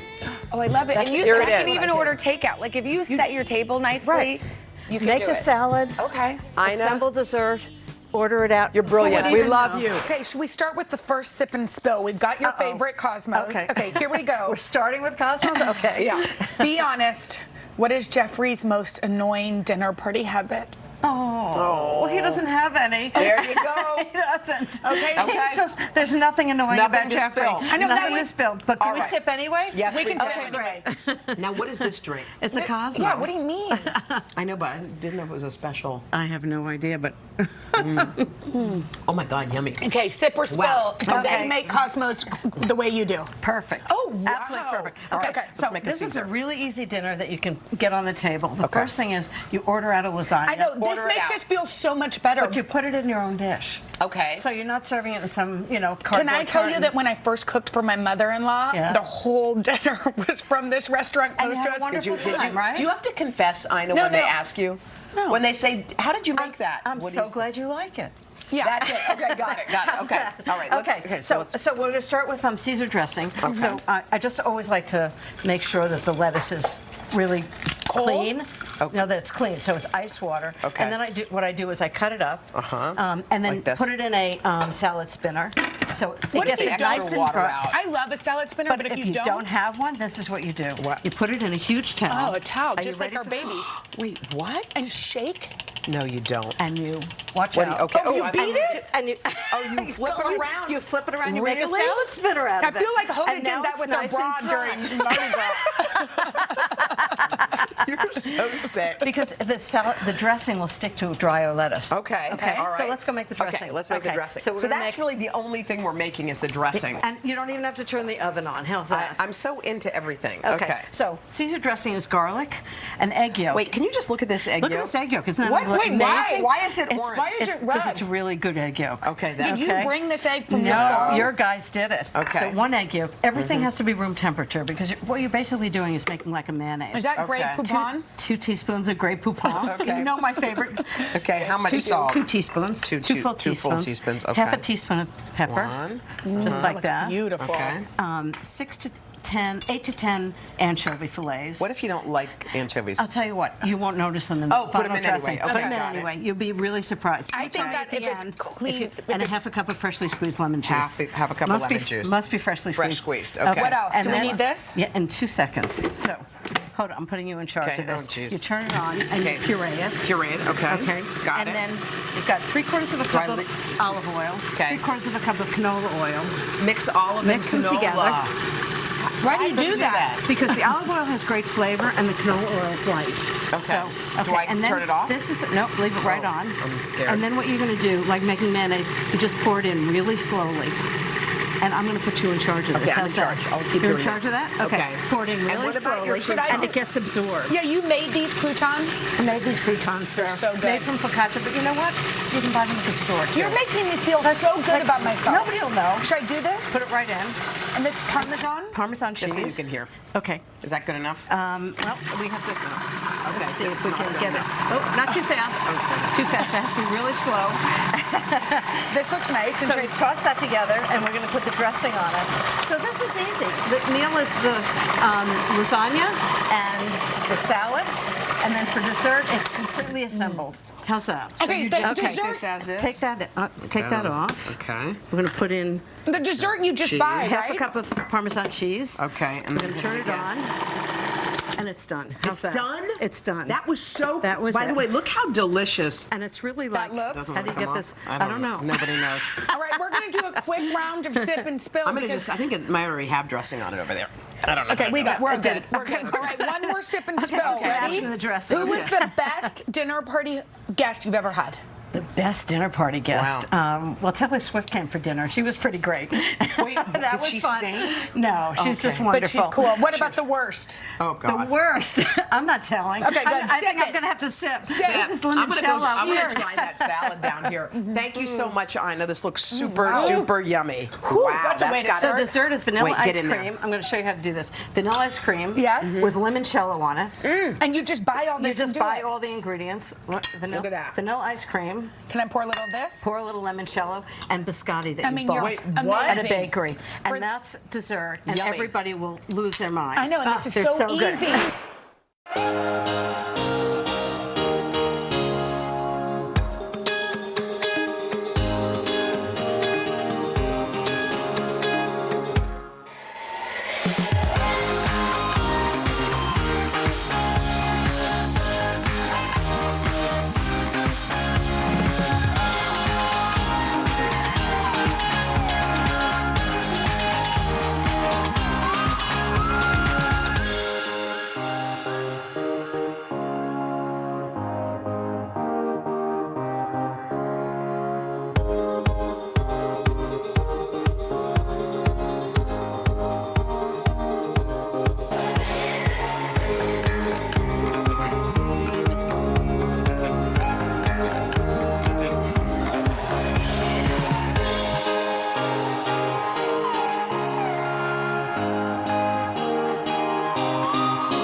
About these recipes, Ina, is they're easy. You could do it quickly, And everything's in one pot. everything's very in one often. pot. Yeah. One thing about you though, you are precise. Yeah. Like you seem so chill. Extremely. But you're not like that's why your books everybody loves them because you've done the Easy. testing. Yes. Okay. Not only over and over and over again, but I've given the recipe to somebody on my staff and watched them make it. Okay. So I see what somebody's going to do with the recipe, and they're like, should I cut it straight across or chop it? Oh. So And that's I'm like, so smart. So they Let me add add in that. details. You add that detail to it so that I know. So should I put So this we're large making- chicken in the pot? We're making chicken in a pot with orzo. So Okay. it's all in one pot. So the first thing I want to do is brown the chicken. So Okay. in order to brown a chicken, you just want to make sure it's really dry. you have to Otherwise dry it it. steams. Okay. Exactly. So let's. Oh, it really needs a Yeah, see how when it's Towel. wet, it Well, just yeah. just like that. See it? Okay. Okay. And then we can put it in the pot, and you want Okay. it nice and brown because that caramelization really makes a difference. Whoa! Sorry, did I burn you? No. I burned myself. I'm sorry. I did But burn you know what I love? The first thing you said was, "Did I burn you?" Even though you were on fire. We're okay. Okay, everybody's no good. fire I burned alarms. a national treasure. So this is going to brown, and then I'll turn it over and later. Okay. Okay. Are these leeks? These are leeks, and the thing That's a about big leeks, leek. Leeks are I know. good. First thing with leeks, you want to take the green part off because they're kind of tough. So just like that. Okay. And then you want to make sure that they're really, really clean because they grow in dirt.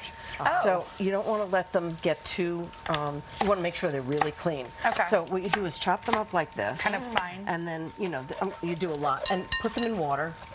And just let the sand come out of it. Oh, And then, that's what you're doing. And then yeah. you take them out. I like how you And clean everything. And you want to make sure you have to, food's right? all clean. Do you know and then that you leeks dry are them. a diuretic? They are Amazing. Yes. Good to know. No, anyone who's trying to lose weight always eats leek soup. I had no Not idea. kidding. Try it. Is that That's still a thing, or Yes. was that a 70s So fad? forget No. the chicken, forget the Now. carrots, just eat leeks. Okay. Make soup. Okay. Okay. So then leeks are the next thing delicious, is, though. we saute carrots and fennel and celery and the leeks all in a pot like this, and then we're going what? to take the chicken that So we you browned. just browned it, right? Just That's browned all. it. All I Okay. did was brown it. Didn't cook it. Just because it looks Yeah. better and it's Yeah. going to taste better. Put that brown Beautiful. chicken right back It already in. smells amazing. Want me to take And then this? first we put in saffron. Saffron. Yeah, Oh, I saffron's I didn't the realize that's stamens what of saffron crocuses. looks like. Doesn't that smell fabulous? That's what it looks like. And it's expensive because it is the stamens of crocuses. What is a crocus? A crocus is a flower, a little flower. Did you Chicken know stock that? goes in. The statement of a crocus? I didn't want to appear You'd know a crocus if you saw one. Okay. If So you you met pour one, it- right? Pour so that you on. pour- that's just right? chicken stock? And then we're going to put water on. That whole water pot? Exactly. So it's going to cook in this pot. Yeah. And then we need salt and pepper. This is a great kind of Lots of thick-day salt. soup. Okay. You put It's, a lot well, in, it's actually right? going to end up being soup and orzo. So the orzo is going to absorb Okay. all the All of liquid. that. So this. Okay, now we have one other thing to What's flavor this? it. It's an herb bundle. So I've got thyme, bundle of parsley, herbs. And you tie up. and you could put it in, but then you'd have to fish it all out. So you tie I it? tie it. Just I tie tie a it with a bow? string, This so is it flavors so it, and then you can smart. take the whole thing out before you Have serve you it. ever made an herb bundle, Hoda? Is this No, the I'm first? so excited. Hoda's made an herb bundle now. Oh my gosh. Right? The whole so thing that in. whole thing goes right And that in. just kind of flavors That's it. it. Now this goes in the oven. Top on it or not? It goes in the oven with a lid. With the lid, okay. For it's 350 degrees. Okay. And it's gonna And then this is cook for about an orzo. hour and 15 minutes. An hour and 15. And then when this comes out, Should I put the orzo what you in? do Is is the orzo take the is kind of orzo like a rice, and right? just it's pasta actually, but it looks like rice. And you just put the lid on. And do you cook it For again? 20 minutes? No, and it just sits. Wait, you don't put it back in the orzo oven? doesn't Don't need put it to- back in the just oven. the Don't need top? to cook it. Can I sneak over here? Come Get over this here. That's what you end right? up with. And you end up with soup and orzo, and it's not soup, it's dinner. And the Oh my chicken, God. and you It pull the is chicken dinner. apart. Wait, does Jeffrey like this He recipe? loves it. Anything that has to do with chicken soup, he loves. You know what else is in your book that we just have to It's the mention? biscuits. And my girl, Biscuits have to dip go it. with it. Okay. Right? The biscuit See, idea. Cheddar biscuits. They're pretty good, aren't They they? are the my best God. biscuit I've You guys already are the had best one. audience in the world. Oh my God, I'm so We love happy. you so much, you guys, and you can get this recipe at today.com/food. Oh my And gosh. check out Ina's new book. I bet a lot of people will. Go to dinners. It's a great holiday gift as well at today.com/book.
Comfort food is our favorite. Shepherd's pie. Pie, Hoda's only been eating shepherd's pie for the last 3 days, so this is perfect. I heard that. I heard that about you. Now, this is classically made with lamb. It's made with lamb and potatoes on top. Yeah. But Okay. we're doing it with potatoes and beef because. Yeah, why You know not? what I'm saying? You could do it with We know chicken or what Do you're turkey. it. Yeah, you You decide. could go vegan and make Well, this she is vegan, but she can have the potatoes.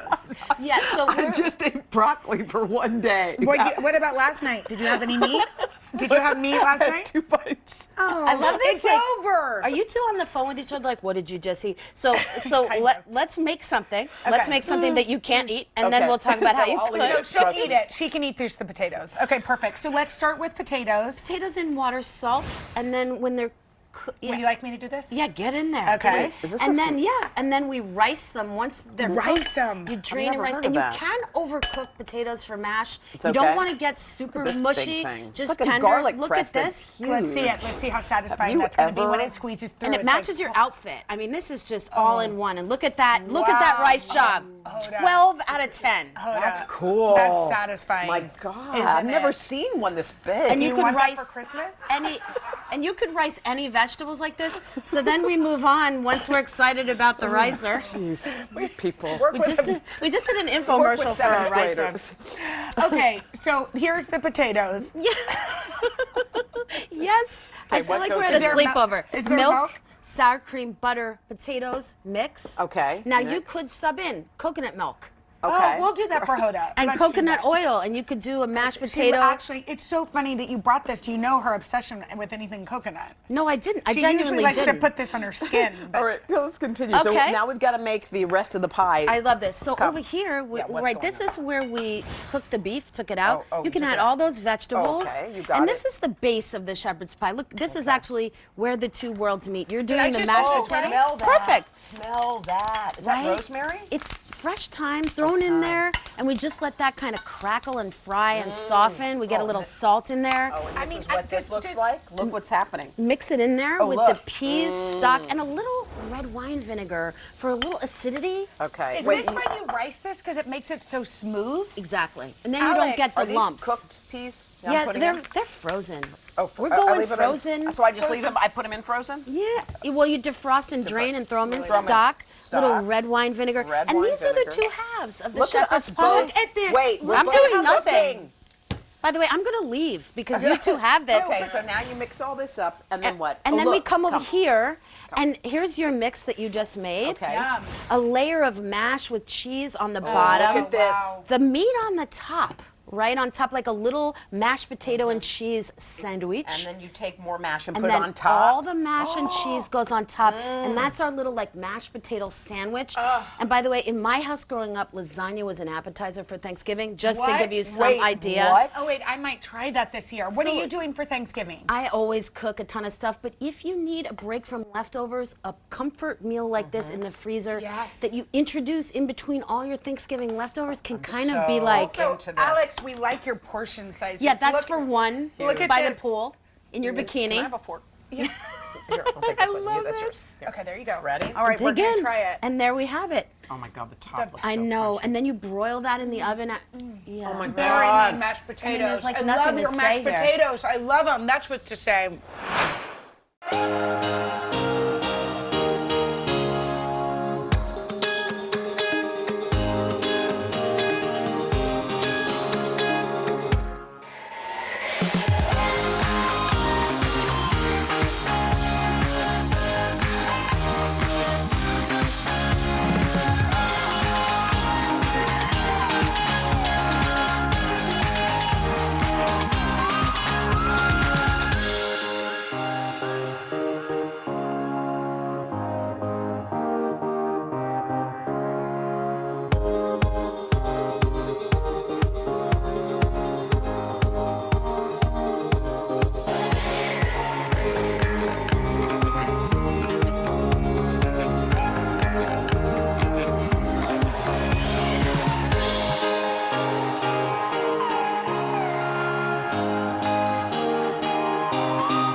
Shelly. You look really good. Yes. Alex. First of all, You have a Alex is moment. glowing. What happened? Yeah, you are. look You have gorgeous. Good hair, and you got good. Everything's happening. It's the hamburgers. Even we also want to just say that you're the host of Food Network's Supermarket Stakeout, and she's here with a Decadent burger, and by Decadent we mean a big baby. This a is big huge. burger. So wait, what are we doing here, Alex? What's first step? Well, I'm making a cheese sauce. Would you throw this in? Cheese Parmesan and a little cheddar and what? Okay, I like your style. My tip was going to be add your cheese slowly so it doesn't clump. Oh no! I love you. Alex. Go ahead, add that parm Slowly? in nice and slowly. Nice. New York Yeah. City style. Yes. Dump it in.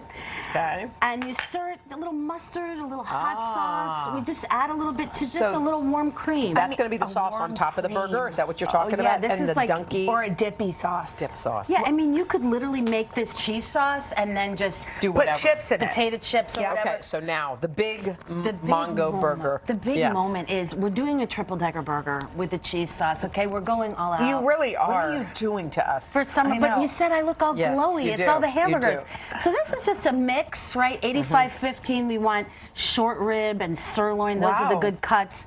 We form our burgers nice and thin for the triple decker. I like that Do you because like that there are idea? 3 burgers. Now, so. do you put anything in there other than You the ground just meat? keep it that? You know what? I'm glad you asked. People are always working their Yeah, burgers. yeah. It gets tough, the meat. Oh. Just make a little patty. Be gentle. But you don't want to add spices in there. You put them out. You put just salt and pepper at plain the meat end. with some salt and pepper. That's it.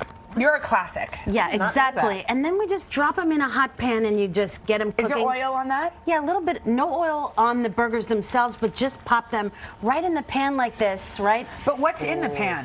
Just a Oil. little hot canola oil. Oh, okay. That's it. We keep it really simple. You could throw these on the grill.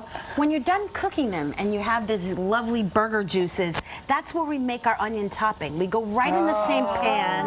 Ooh, and pickle juice. Pickle juice. In with the onions because it's like zingy, Yeah, I vinegary. kind of like that. I love this It's a- idea. You're using the meat juice and some pickle juice. And it's sitting in your fridge in the jar of pickles. You have one lonely pickle, like, help me. Get it? That's Yeah. true. Pour that What are you going brine, to do with dump it in there. Salad I heard that dressings. if you have cramps, you should drink pickle juice. Is that true? I'm not sure. I think that if you have Memorial Day needs for a triple decker burger, it's good too. Yeah. Let's throw that in there. Okay, what are we making here? What is So this, we're a side making salad? a little topping, Oh, topping. with a little oil, vinegar, a little Wow. lemon, a little. I feel like that takes it up a notch. Well, here's my other little tip: is instead of doing slices that slide all around Yeah, with the yeah. tomatoes, we cut them up so they Yes. don't fall out Look, as to put much. a little beautiful salad on your hamburger. So, Yeah. so you toast your bun. So you do, yeah, I toast my bun. Are you a toaster? Yes, of course I am. Yeah, let's toast it up. Sorry, Hoda. No, you know what? For a hot dog, however, I don't. Because you want that. I want that mushy New York street dog vibe. Okay, so here's the cheese sauce. So this is how we built. A little Look of at those that. pickly onions, a little bit of that cheese sauce, and we just build, right, that nice mix. And then another patty on top? Yeah, we do that. And then we Wow. cheese sauce, please. 3 is Dr. This is- Cheese Sauce. Yes, Okay, yes, who is ma'am. this is like humongous. This is America. Yes. This is Memorial Yes, Day. more, Yes. one more bun. Less is more. Oh, we gotta try them. Yeah, let's get it. Oops. Oh, love it. Perfect. That I think 3 might be too many. Just saying. Yeah, no, you can Now, go can two, you put can ketchup go on one. this, or you're not for that? You can totally put ketchup. I don't think mine has cheese sauce. I can't work Oh, with that's we're yours. switching. We're switching. Oops. Give me that. And then just a little potato salad to go with that. You could do 2 of these. Just clean and oil your grill and get it good and hot, and you will have great results. Keep it Love it. simple. So yummy. The last moment of this segment is just people chewing. I think this is a testament to the fact that people have got to get down with this. Potato salad is basically has relish in it and mustard. It's no mayo. It's just a little olive oil and mustard to keep it light for Olive the oil burger. and mustard, that's it? But Yeah, there's a little bit of pickles. vinegar What are and these juice, pickles? And chopped up pickles and pickle juice. pickle juice. I put pickle juice in everything. Yeah. Tell us about this no-bake pie. We love it. You don't have to put it in the oven. No, you literally just layer stuff that's delicious. Now, we've got a homemade, we've got a store-bought graham cracker crust. like You that. You could make it homemade, butter, graham crackers. Okay, good talk. You're gonna put a little bit of ground cinnamon and salt on the crust itself. Wow. On the crust. To give it a little extra flavor, Ooh, right? I love this. Right, we're layering the flavors in there, and then I have some peanut butter here. Okay. And I used crunchy. Now I like you- crunchy for now- some little texture, right? You do I like a think crunch? so. I do like crunch. Are you a smooth?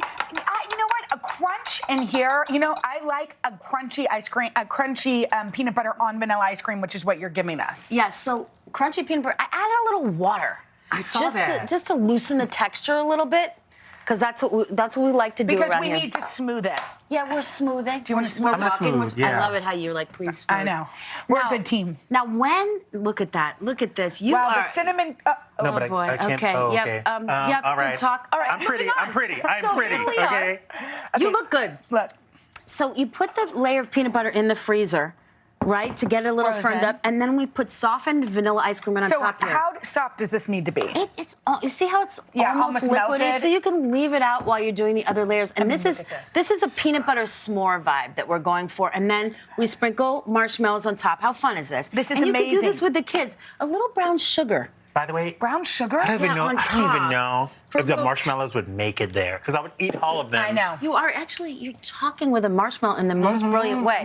Okay, we freeze that for a while. We let that firm up, and then what? Yeah. We're adding chocolate on top of this? Yeah, Okay, and this is then nuts. you do that. Now we add chocolate ice cream on top there, and again, it's smooth. Yes. And by the way, you could do just vanilla or Yeah. just chocolate. Oh, you can kind of sort of choose yes, what you want. absolutely. You can make this Oh. easier And or use harder. any type of ice cream, frankly. Yeah, and then we do a little more. We do some chocolate. Again, you notice we're always adding a little crunch, a little texture. Yes. We didn't Yes. turn on our oven, but we're turning on the charm here. You sure are, just by being you, Alex. And then Also some like marshmallows. someone who cooks without a measuring cup. That's what I love about you. There's Yes. no measuring. I It's love just it. Go Do you for ever it. use a measuring cup? Yeah. I really actually do, but in a case like this, it's like, I mean, there what was are we too much measuring? chocolate. Yeah. There was too much whipped cream. I hated it. That's not going to happen. And then we layer that whipped cream on top, and you can put this right back in the freezer. And you know what? And I wonder if you agree. I think it's worth whipping your own cream. You know what? I do, and I like to use unsweetened so that it kind of counters evens all out. the sweetness. And I see what you want to put on top, which is some sea salt. Yes, So do and you then whip your own more cream? chocolate. I like to whip my own cream. Yeah, and you know what? You Please didn't. don't be nasty. Sure, Jan. You Please didn't. don't be You didn't turn on the oven. You can whip your own cream, and then you have this all on top, and you pop it in the freezer, and then oh my God, look, it's magically too. I got this for you for your birthday. so Happy much. birthday! You better give me more than a pie. I will. Don't worry. This is amazing. The peanut butter is delicious. I love it.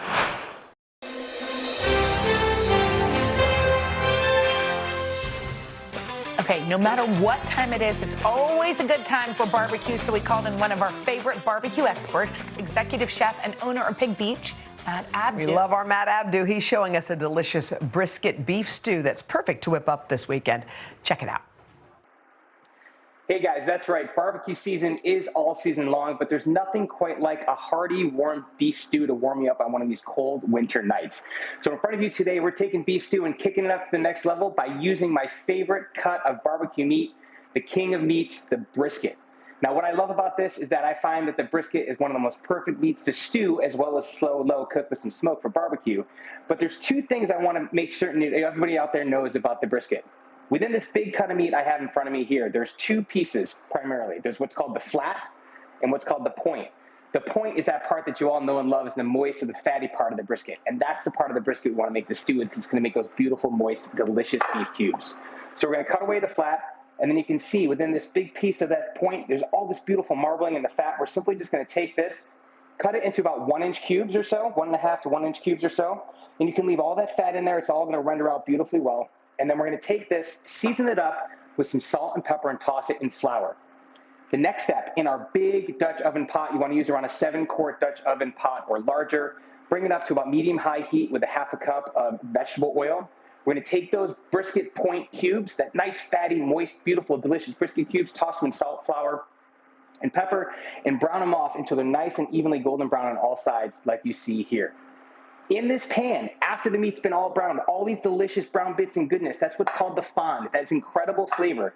To that, we're going to add in about 4 to 5 cloves of smashed garlic and get that until it's nice, aromatic, and lightly golden brown. And then this is the secret, guys. We're going to take some tomato paste, and we're going to fry it up in that oil until it becomes nice and sweet. This is going to help develop so much beautiful sweetness and flavor in the stew. A little bit of tomato paste really does go a long way. We're going to cook that for about 2 minutes or so, and then it's time to deglaze the pan, meaning we're going to choose some liquid to get all those little brown bits up off the bottom. We're going to take a little sherry vinegar, add it all in there, and then 1.5 cups of red wine. Any kind of wine you like to drink is best to cook with. Obviously, you don't want to use something that's crazy expensive, but use what you can afford and what you have at your house.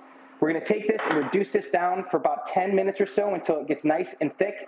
At that point, guys, all of these beef chunks that we've just browned up are going to go back into the stew once this is reduced down, and we're going to cover it with 4 cups of beef broth, store-bought or homemade, whatever you have, and 2 cups of vegetable broth. Now, here's another secret, guys, something that I love that's really amps up all the flavor in this stew, is I'm going to take one of those packets of that French onion soup mix, and we're going to add it in right to there. Put the lid on it, bring it up to a simmer, Let it cook for about an hour and a half. Then after an hour and a half of cooking, you're gonna take the lid off. We're gonna add in the rest of our vegetables. We have some large diced carrots, large diced celery, and some pearl onions. I love the pearl onions because they give such a beautiful visual within that stew of like a nice pop of color as well as a nice bite to it. And then after that, guys, we're gonna let it finish cooking for another 45 minutes or so until you have, check this out, the most beautiful, gorgeous, hearty beef stew you've ever had in your life, being made with brisket. The flavor is gonna knock your socks off. Absolutely incredible, something so good.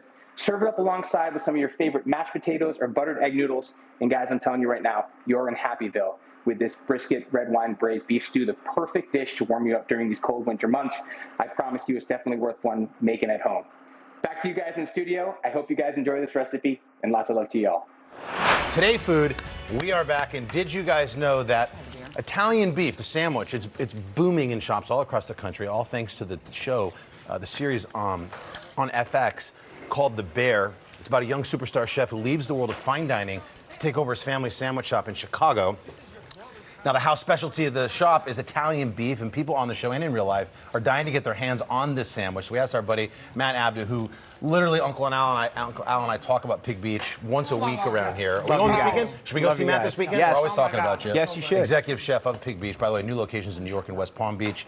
Bear is a show that you like to watch too. Oh God, it was so good. It was so true to form on so many ways that when that show came out, I was just like, oh my God, I crushed the whole season in two nights. Jeremy, the main actor, just did such an incredible job. It was so cool to watch. What is the history of the Italian beef? Like, it came into my life much later through, we would order it from Portillo's, which is another place in Chicago. Well, that's one of the most iconic places that did it and had its huge claim to fame. But essentially, it's like a hot roast beef sandwich that's dipped in this beautiful beef broth and finished on this nice crusty bread from like this famous bakery in Chicago.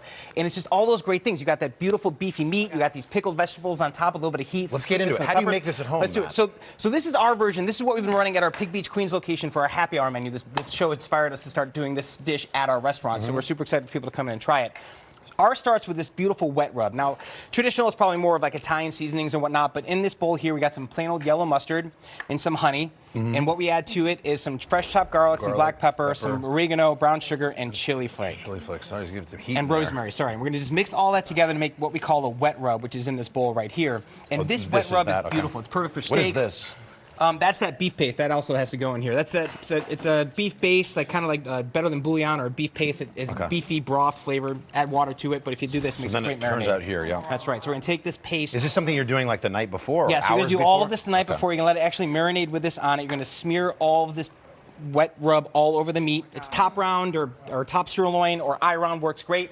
And we're gonna take this, we're gonna roast it in the oven really, really hot at like 450 What is degrees the beef? for a I few go to the minutes. butcher and I say, I want to make these sandwiches. Like what am I asking round, for? Top round or eye round or top A roast sirloin of top or roast. round? Yes, Okay. exactly. Because you're basically making roast beef. You're making homemade roast beef. Oh my gosh. How is it, guys? I know you're eating a sandwich. Just jump right in. Yeah, I love it. You guys are the best. So good. So once the meat comes out of the oven nice and roasty, we're gonna make our broth. And what we're basically doing is fortifying a beef broth. Now you can go through the efforts of roasting bones and making it from scratch, or you can just go buy some of that pre-made beef broth that comes in the carton, sweat out some garlic and onions. We're gonna add our roasted beef What did you roast. cook this for? I'm sorry, I missed that part. So how this long is was it gonna, cooked? the onions and on the meat. This is gonna get roasted in the oven at hot heat for about 20 minutes to sear it. Okay. And then while that's searing, we're making our broth Oh, so got that it. So the it's gonna beef is continue to gonna cook in the finish beef. cooking into that. So to that garlic and onions we're starting out, we're adding more of that beef paste is gonna fortify that broth. Some Italian seasonings. This is the trick. You're gonna get all that Italian seasonings flavor. It's parsley, it's rosemary, it's thyme, it's chili flake, it's garlic, and then we're gonna put it to the broth in so it covers up halfway, and you're gonna put it back in the oven and let this cook for about another hour or so until the internal temperature gets to around 130, which is like medium to medium rare-esque. So you're kind of like braising it. Yeah, it's like half roast, half braised. It's just a slow cooking that's going to keep that meat nice and juicy. So when you cool it down, the next day Savannah's after it's finished going cooking, at it. I I love love it to see it. completely. Yeah. I know, guys. You guys are the best. When you cut it, Matt, is this like a grain situation again? Yes, so does you it want matter, to or- always, whenever you're cutting any kind of meat, you want to cut it against the grain for tenderness. But what you basically want to do is get this Thin. as thin as you possibly can.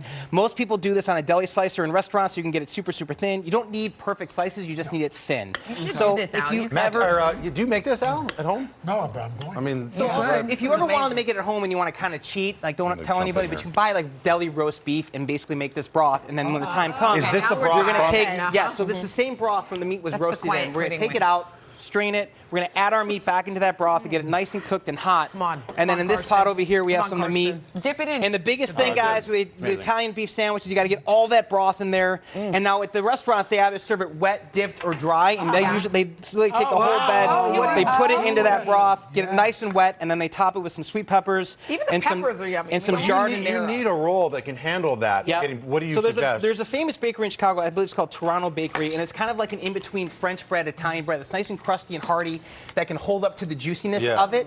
But literally, when you're eating this sandwich in Chicago, it's like falling apart because it's so wet from all that broth. Right. You roll it up nice and tight, and people like eat it with a knife and fork because it's gonna fall apart. But it's whatever so way you good. want, however you enjoy eating it, broth inside, dip it. But those pickled vegetables, right? They add a nice like brightness to that hearty meat flavor of that sandwich, and the sweetness from the sweet peppers and everything that's in there. It's just like the perfect How's sandwich. your happy hour version of this going? Amazing. We can't wait for more people to come and check it out and have it from 4 to 7 every day. We're doing a happy hour with this sandwich being one of the featured items on it. So we look forward to And you people coming recommend the in. show, The Bear. You Oh, like it was so good. Jeremy Allen White, the main actor, did such a great job. There's so many, like a fine dining chef, you know, my days at Del Posto, leaving that to do a barbecue restaurant. There's so many like true to form correlations between that show and my life.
Huge friend of the show. He's also the owner of Pig Beach Restaurant in Brooklyn and Queens, New York, and author of the new Pig Beach Barbecue Cookbook that comes out today. My friend, good to see you. Great to see you. All Thank you for having me. So you're doing the backyard staple, a barbecue, that's right, a burger. Our Pig Beach barbecue burger. And it starts with the sauce. So the first thing we need is a little bit of mayonnaise. Al, you want to help me out here? Sure, you bet. All right, in our bowl we have a little mayonnaise. Okay.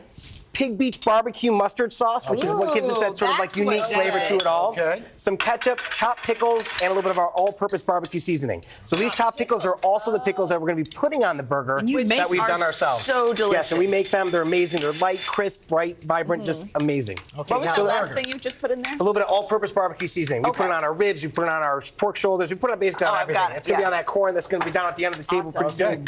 All right, so now we got a burger sauce made. You're going to put that in a non-reactive container, put it in your fridge. It'll hold for about 2 weeks, no problem. Pull it out whenever you want to dip a burger, hot dog, anything you want into it. It's delicious. Okay. That's the secret sauce. That's the secret sauce. That's the secret sauce. Not so secret. All right, so next we got to cook up our burgers. I love using a blend that's like brisket and short rib, chuck, but whatever you can find, cook it up. It's delicious. Then we're going to season it with a little bit of my pepper. It's a little bit of salt, pepper, and a little accent. That accent helps give like a nice umami flavor to that burger. Basically like an MSG. Exactly. Yeah. Exactly. Which gets a bad rap. It gets a bad rap. And, I mean, it's a little bit is delicious and goes a long way and won't do any harm to you. Salt your burgers. You season everything. You always got to season them first because that's going to get all that flavor out of the meat. We're going to go out on our grill, nice and hot heat, get it cooking. I like to cook my burgers still, about a medium, but whatever you want to cook them to, they're going to take probably around 5 to 8 minutes, depending upon the thickness of the patty that you're using. Okay. When they get finally cooked, you're going to last couple of minutes, you're going to put a piece of cheese on it and melt them down. What kind of cheese do you like? I'm an American cheese guy on my burger. It melts perfectly. It's the best cheese out there for a burger, in my humble opinion. A big mistake people make, pressing down the burger. Don't ever press. Don't ever press down the burger because you're going to squeeze out all those natural juices and flavors. Because you want to feel like you're doing something. I know, but don't, because it also flares up the grill and you're going to get really bad smoke flavor on the meat. We love smoke, just not that kind of smoke flavor. And then final? Next, let it rest on the tray. Let those juices just kind of naturally come out so they don't soak out your bun. And then we're going to put our burger together, a little bit of that secret sauce on the bottom bun. And these pickles are. Are you eating it already? We're going to put some of our cured quick pickles on top of the burger. The potato bun, right? I love the potato bun. For me, that's the perfect soft, sweet, squishy burger bun out is there. my favorite burger. That's all we want it to be. Top it off and dive on in and enjoy it. Your corn, the Mexican corn. street corn. Well, while we're getting Mexican street corn, a huge shout out to my co-author and friend, Super Chef Shane McBride. Amazing. He's the best. So he co-wrote this book with me, and I couldn't have done it without him. And also the famous Katie Stilo. Katie! Somewhere in the back over there. Her and Anthony Contrino had great. They helped us style the food for the pictures of the book. So a huge shout out to them. Ken Goodman, Judy Choate, all the people that helped us write this book. So Mexican street corn. In this bowl over here, while you guys are manjing, I'm going to put some sour cream to some mayonnaise. This is so good. This Thank burger you. is It's everything simple, I but love it's about a everything you burger. want. A little bit of chopped cilantro, some chopped garlic, and then we're going to add some lime juice. This is the simplest thing in the world, but this sauce on corn, I promise you, is like the most delicious thing in the world. And it's my favorite way of eating corn in the summertime. Grill it off, get a nice char, good flavor. And then after it comes off the grill, we're just going to take it. It's okay. We're going to take it, brush it with some of this delicious sauce we made with that mayonnaise and that sour cream. Finish it off. So why are you making noises? You cook it right on the grill. You don't. So is it that good? Wait, Craig is making noises. I'm like, okay, let me try it. What is in that? What noise just came out of your body? Sauce we just made with the sour cream, the mayonnaise, the garlic, and then there's the some cheese on it, cilantro, right? and some lime juice. And then there's some cotija cheese that we'll top it off with. Oh my God. And then finish it again with a little bit of that all-purpose barbecue seasoning on top. And there you have some great. It's my favorite way of eating corn. Cook it the whole way on the grill. Take those husks, pull them back like that. It makes a beautiful display for friends, family, and loved ones. Abdu, ladies and gentlemen, you are the man. That's proprietary. That's proprietary, isn't it? No, the recipe's in the cookbook. Go get your cookbook anywhere.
Can you hear that? Can you hear that, gentlemen? Can you guys hear that? That's the sound of a game of brewing right here on NBC tonight. Season opener, Buffalo Bills taking on the reigning Super Bowl champs, the LA Rams. So we've got Chef Matt Abdu here. He hails from upstate New York, so he's going to rep Buffalo. Also, of course, Matt's the executive chef and owner of Pig Beach, locations here in New York City and West Palm Beach. And we've got Darrell Smith. Darrell resides in Los Angeles, home of the Rams, also a former NFL player himself. He is the host of the Mad Good Food on Tastemade. Mad Good Food on Tastemade. Gentlemen, great to have both of you with us. Thank you so much. I was just in Buffalo a few weeks ago, so I know Bills fans are stoked. They think this is their year. It's game time. It's game time indeed. What are we making here, Matt? Chicken riggies, Craig. Chicken riggies, one of the most quintessential, iconic dishes from upstate New York. Riggies being short for rigatoni. Ah. And it's this delicious, spicy chicken pasta dish that we're going to get right to it. So is this beer also from Buffalo? I don't know where that beer's from, but it looks delicious, cold and refreshing. So in our little calendar here, a nice little fun trick, we have some chicken thighs. We're switching up from the traditional chicken breasts. Some chicken thighs, we're dredging it with some flour, hitting it with a little bit of salt and pepper, and this cool little trick, you can shake it out with a colander to get all that extra flour off of it without it being nice and clean, and then we're gonna brown off our chicken thighs. That oil's nice and hot. Once they're all brown, we're gonna take the chicken out. Okay. In that same pot, we have some onions and garlic that have been sweated down with a little bit of olive oil. The next step, we're gonna deglaze with a little bit of white wine. All right. Any white wine will do, but I love a good Chardonnay for this dish. Then we're gonna add some tomato sauce, some mushrooms, diced tomatoes, roasted red peppers, and we're gonna let all this stuff cook down for about 15, 20 minutes or so until you get to this delicious concoction right here. That turns into this. That turns into this. Then we're gonna finish it. We're gonna put our chicken back in. Okay. We're gonna hit it with some heavy cream to make that beautiful sort of pink sauce out of this dish. Some chopped cherry peppers. This is where that vinegar heat comes into play and really just kind of wakes this entire dish up.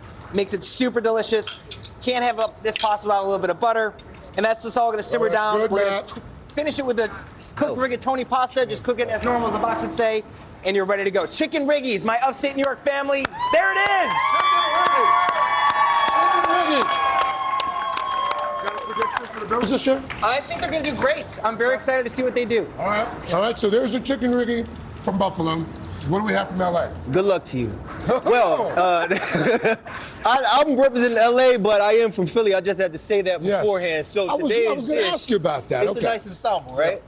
So we're going to represent both sides. So we have a Filipino Mexicali lumpia.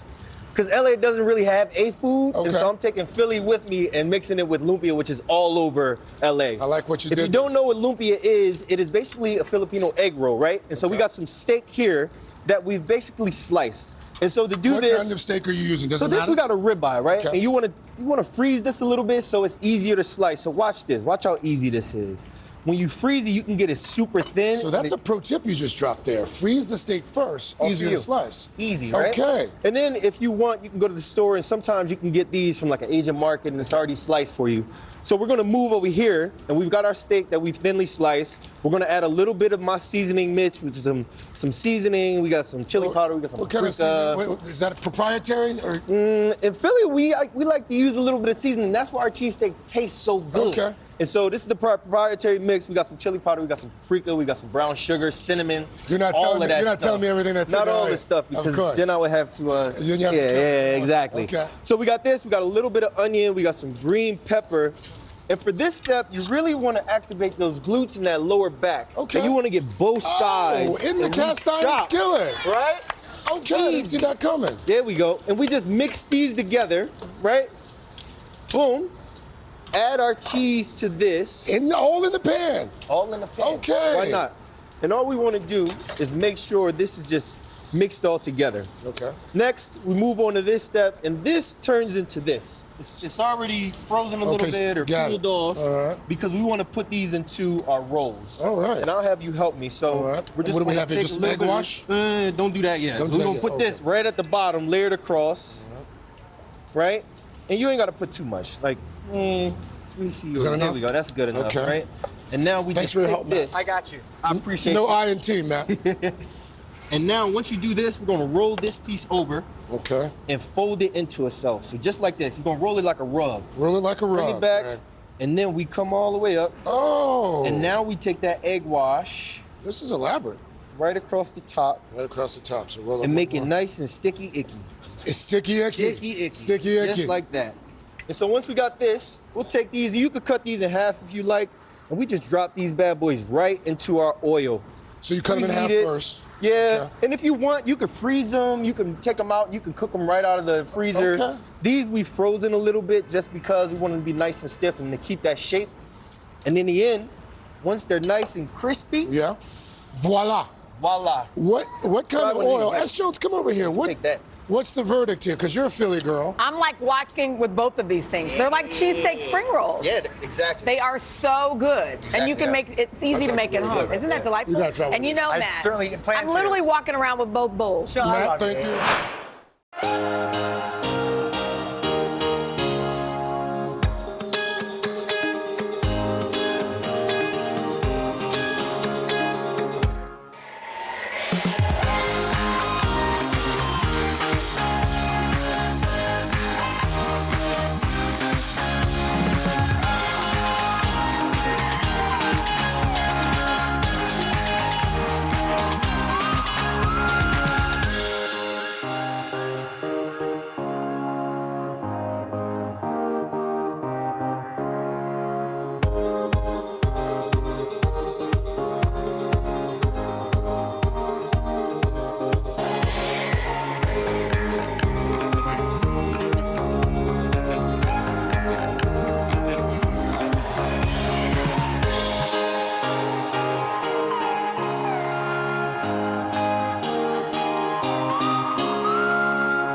barbecue master and owner of Pig Beach Restaurants, both in Brooklyn and Queens, Matt Abadou. And if you want today's recipe, if you want to do this, we made it very easy. You can scan the QR code to order the ingredients in just one click.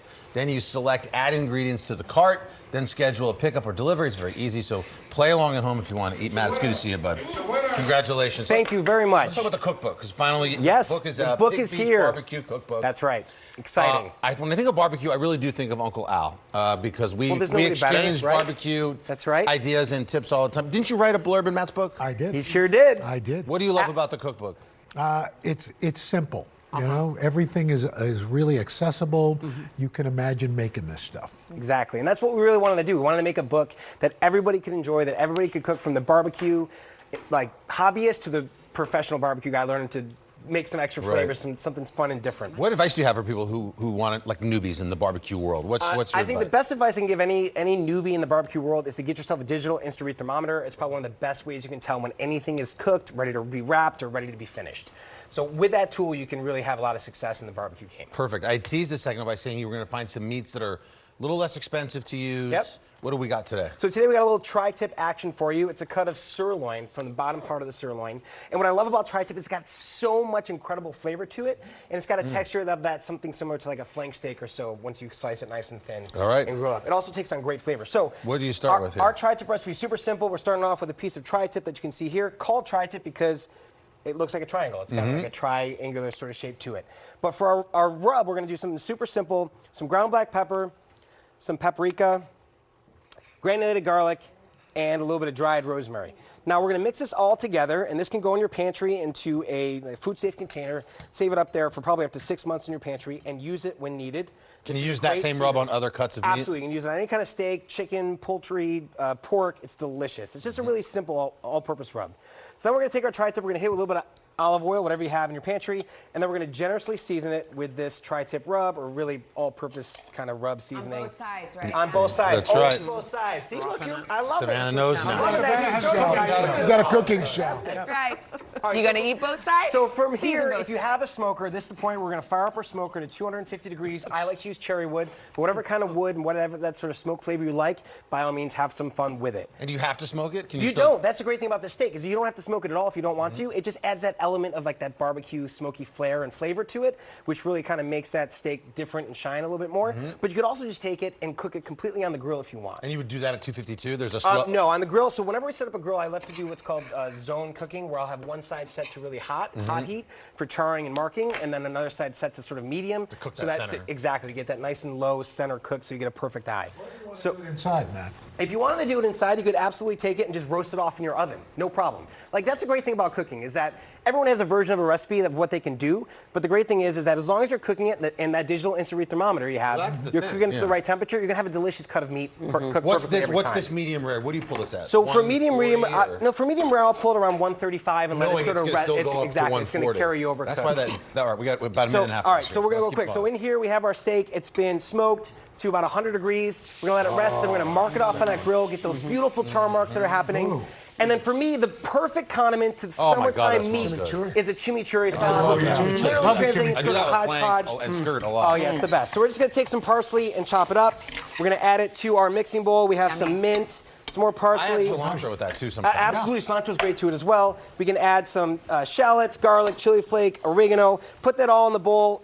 Red wine vinegar, lemon juice, olive oil. We'll mix that all together. Zest it with a little bit of lemon, and you this have is so a good perfect, fresh, too. Oh my God, it's the best thing ever. And then then we're the just going to take slicing. the steak. And what I love about You got a minute. tri-tip You're is good. that the backside, for those of the people that would like the steak a little bit more cooked, Look at Craig just by the Love's nature plate. of the Let's steak, look at that's this. my boy right there. That's a happy plate. Love it. Lindsay, That is a happy plate. What's going on here? Home? That's fantastic. Are you not eating? So the great thing about tri-tip is that since it's tapered off at the end, for the guests that are joining us and want their steak cooked a little bit more, they can have those sort of medium well pieces. And the people that want something a little bit more on the medium rare side, you go right to the middle and you get those beautiful pieces cut right there. Top it off with that bright, fresh, vibrant Makes a chimichurri great sauce. sandwich, too. And it's just Delicious. steak. It's perfect. You can right? put chimichurri on chicken too. It's fatty. Yep. It's got a great, But it's- clean, yeah, it's- meaty flavor to it. Still That melts in your chimichurri, mouth. just get it, Craig. I love it. Matt, I love so it. much. Welcome to Today All Day. All day? Today, all day. All day.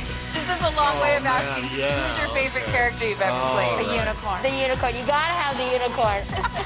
What is she right there? That's why you're saying all these nice things? Yes. You gave me the look. Sorry to disturb your day. Everyone's mad at you, Willie. Better make this fast. I don't want the wrath of Luna.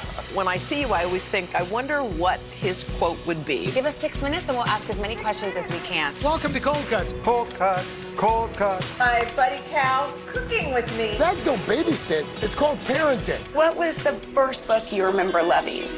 Heart Smart today with simple exercises to strengthen your heart. Make the most of your beach days. It's all about the tracksuit now. How good do they look? I now pronounce you husband and wife. Kiss the bride. This morning, a story of people helping people. You've received tons of letters from people who have been inspired. Let's do the weather out. Okay. All you gotta do is say, it's cold, it's warm, it's raining, it's snowing. That's it. One of our most favorite franchises ever, Ambush Makeovers. Okay. Look at it. It doesn't look so good. No, it doesn't look good. Will you judge us in a cook-off? I will, and Okay. you guys will definitely win something. Today, all day. All day? All day. Welcome to Today All Day.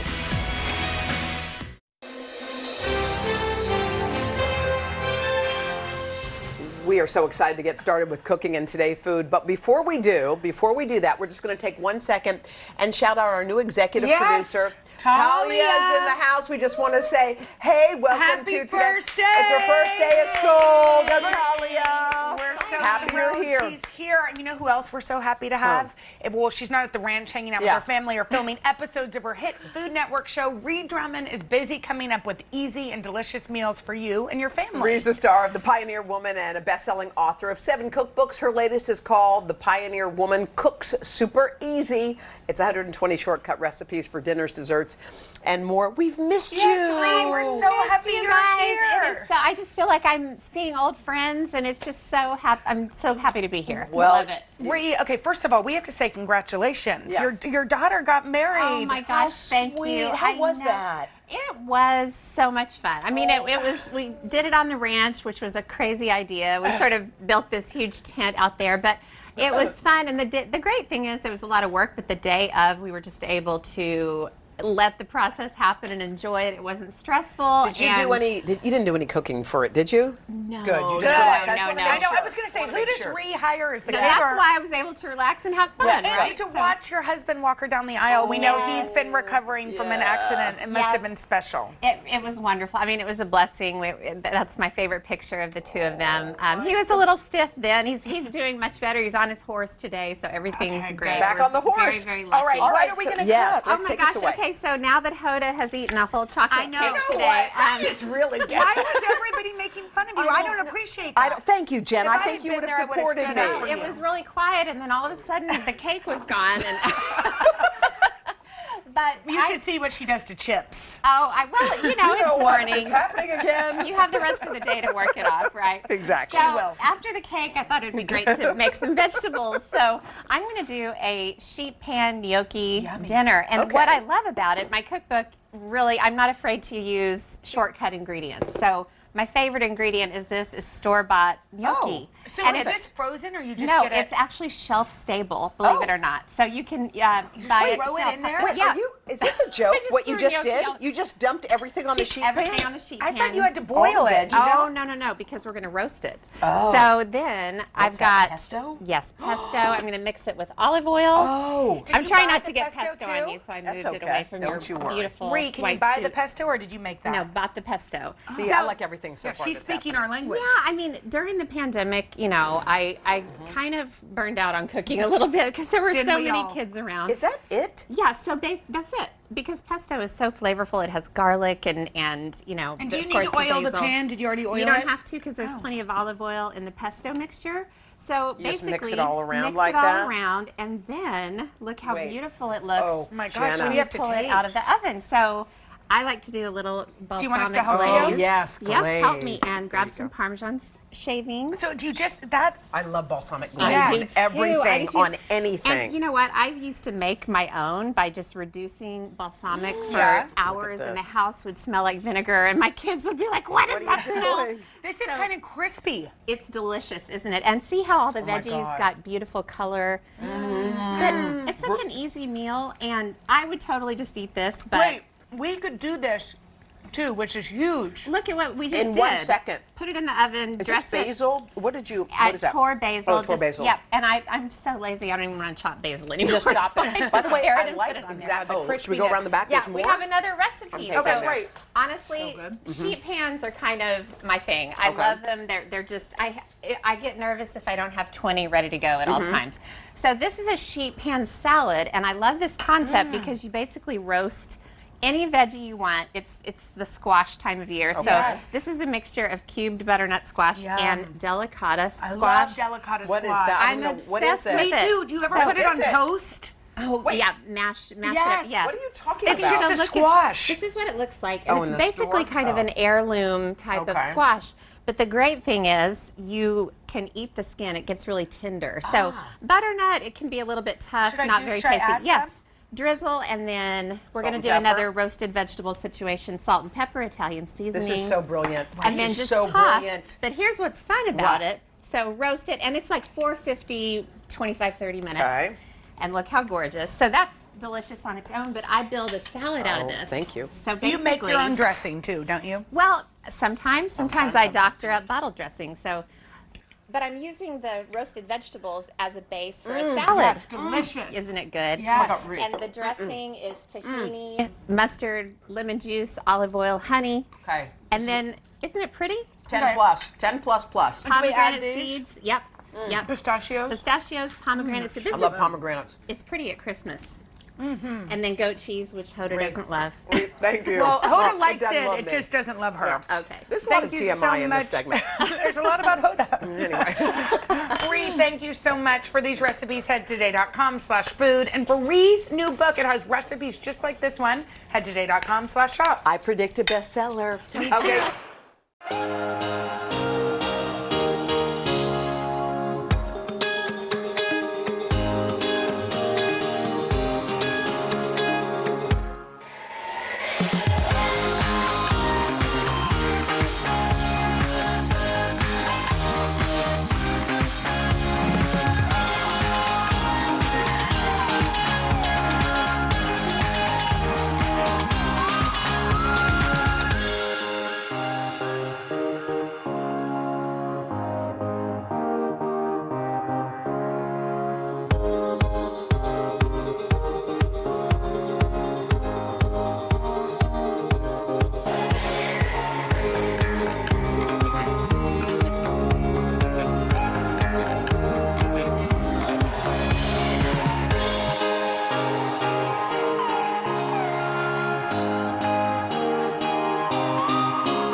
And we're back with Today Food. Thrilled to say good morning to our next guest. Finally, after all of those teases, the pioneer woman herself, Ree Drummond, has made it all the way from her ranch in Oklahoma. Are you near Blake's ranch in Oklahoma? Not so much. Not so much, But, you know, we're in the same state. Yeah. So, you know, we know each other. When I was there marrying him and Gwen, I would have stopped by your ranch and said a Seriously. little. Next time. Or Yes. your 25th wedding anniversary. I could have You- renewed your vows.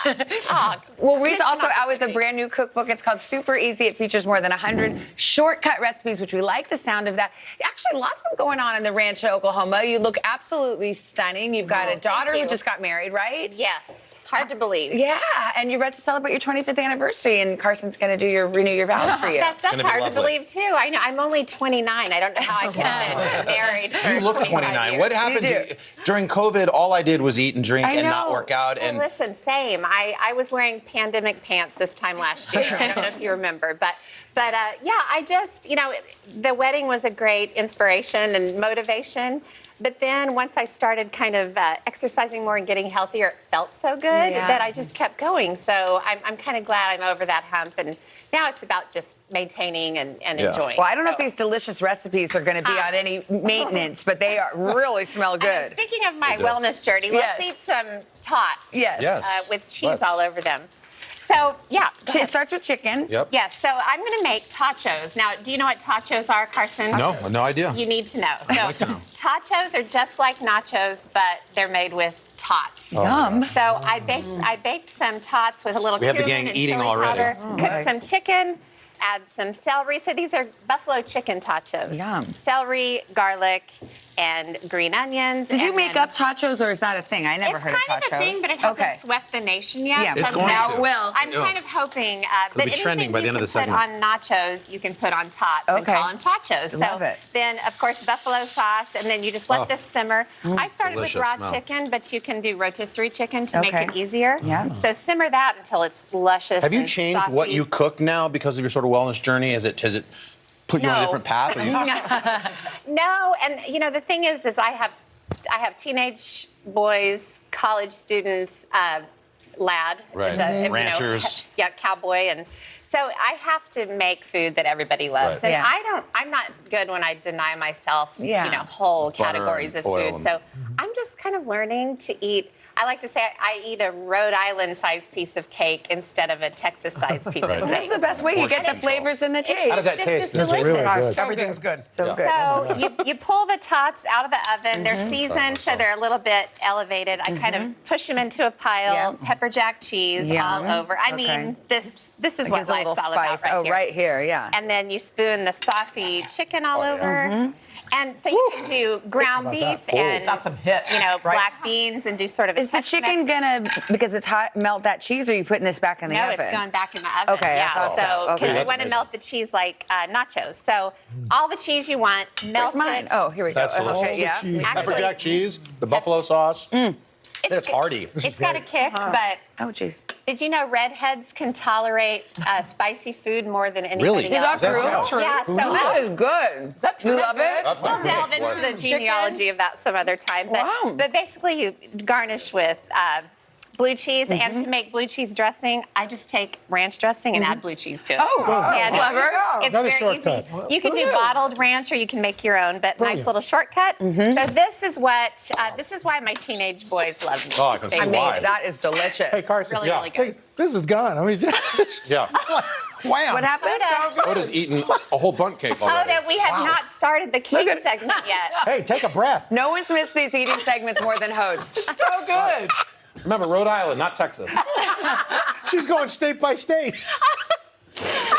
All right, well, that does bring us to our chocolate cake. Now, this is your secret recipe, right? Okay, yes. So, confession, my top secret ingredient in my top secret cake is dark chocolate cake mix. Ooh, okay. And What? listen, I had my house full of humans during the pandemic, and large 6'5" humans Yeah. and football players, and I was making so much food that I was about to lose my religion. I mean, every day I was just like, I can't do it anymore. So I'm not afraid to whip out the chocolate cake. I doctored it with, bittersweet chocolate chips just to make it a little bit more rich. Wow. But the thing This is the secret. It's a box cake. well, it's what, yeah. Okay. But the thing is, I'm topping it with ganache, which is heavy cream and good well, there you quality go. It's a chips. mouth Yeah, buster. good. That's Okay. all 2 ingredients, Yes. and then it turns into this Here. luscious. And are these Oh, this inside becomes food, or is nasty. this like a topping This thing becomes situation? so well. You can just eat one if you like. So you just but- made, okay, yeah. So you made the We gotta cake. go.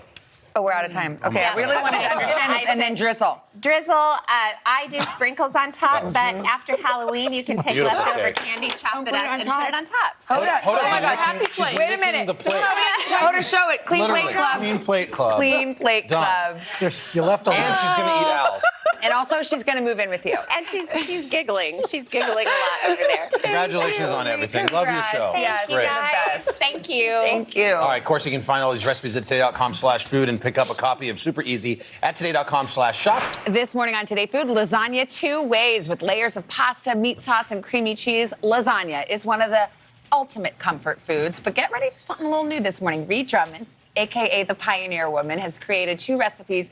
They're going to become your favorites. Her latest book is called The Pioneer Woman Cooks the New Frontier. Ree, good morning. Hi, Savannah. It's good to see you. Now, you're doing something really different with lasagna, which is risky. Well, it's a little risky, but when you see these recipes, you will totally understand. I like to mash things up, and you don't want to make lasagna over and over and over. So we are going to make shrimp scampi lasagna roll-ups. I like it. Which are as good as they sound. So I cooked some shrimp in butter, onion, garlic, little thyme, and chopped it up. Okay. So I'm going to make a sort of a shrimpy, cheesy filling, and this is cream cheese, ricotta, egg, and Parmesan. I mean, what could possibly go wrong? I know. Looks so I mean, good. it's all right. Sign me up. Yes. So I'll let you stir this together, and I'm going to start on the white sauce. My new cookbook has lots of fun recipes like this. Yeah, I like that it's different. Yeah, and buffalo chicken quesadillas, for instance. I have 2 teenage boys at home. Yeah. My girls grew up and left me. So now you've got those brutes at home. So rude of them. You still got Charlie the dog? Well, Charlie's not with us anymore, but I have Walter. Okay. Oh, Walter. And I have a couple of other little bassets running around. Look at the whole crew over there. It's like, Savannah, how could you ask that? Oh, no, it's okay. Charlie lives on in his books. Yes, he does. We read his book all the time. Oh, I love hearing that. Okay, so I stirred it. So that's all stirred together, and I am making just a beautiful white sauce, and I started with the roux, and it has cream and milk. And so you cook and cook and cook until You're this trying is to thicken it up, right? Thicken it up. Is that thick enough or not really? This looks great. Okay. This isn't quite there, but I have Magic some of already television. finished. Yes. So I'm going to have you help me build a roll-up. Okay. So this is the filling you just stirred together. Take about a generous third a cup. Okay. And put it on the end of the... Oh, this has the whole thing is in here. Our shrimp, our everything. And these are cooked lasagna noodles. I cooked them about half the time that the package says. And then just roll it up. Hence the name, lasagna roll-ups. They're so cute and pretty. What do you think, They are gang? so cute. Oh my God. Are you dying? Oh my goodness. Between bisque and a lasagna. Oh. Good point. That's exactly what it is. And then I always put the seam side down. Yeah, of course, to make it look pretty. I poured the white sauce in the bottom of the dish. Oh. And then I'll let you pour And the then rest of it. Am I all pouring over. or am I drizzling? No, pour. Okay, pour that Get in sucker. there. Okay, yeah. Why not? Look at that creamy yummy. Isn't that gorgeous? Yes. And then top it with mozzarella. And you can see the finished dish right here with parsley on top. That doesn't look crazy difficult either. No, it's not. And my daughter, who lives in Dallas now, saw my new cookbook, and she said, when I come home, will you make me the shrimp scampi lasagna roll-up? So, I mean, why not? Look at it. It's okay. gorgeous. I want to taste that. So that's lasagna one way. And the Now this second shocked way, me. Lasagna soup. I mean, it's really earth-shattering. Okay, tell me. I'm gonna have a bite beautiful. here. So started with ground beef, sausage, onion, garlic, thyme, oregano, and I just cooked it, and then added. Oh my God! Let's try that. Savannah, just take your Delayed time. reaction. So good. Take Okay. your time, and just turned it into a really delicious whole tomatoes. Tomato paste, parsley, and you can see the whole tomatoes. I actually like to let them cook down a little bit and then break them up because they're a little softer. Anytime I try to squeeze them with my hand, it winds up in my eye. Yeah. That's not fun. Or on my shirt, which is even worse. Even worse, exactly. So you just you browned up the beef and then then you put in the drain the tomatoes. excess fat and then turn it into a beautiful soup. And then I cooked some broken up lasagna noodles. So this is That where and they're down at the bottom. It's lasagna like a comes hug. in. It is. Oh, So wait, what about the cheese? Where's the cheese? Okay, so once you simmer away the soup and the noodles are perfect, I make this little ricotta dumpling mixture. Oh, wow. And all it is ricotta, Parmesan, salt, pepper, basil, and parsley. Stir it together.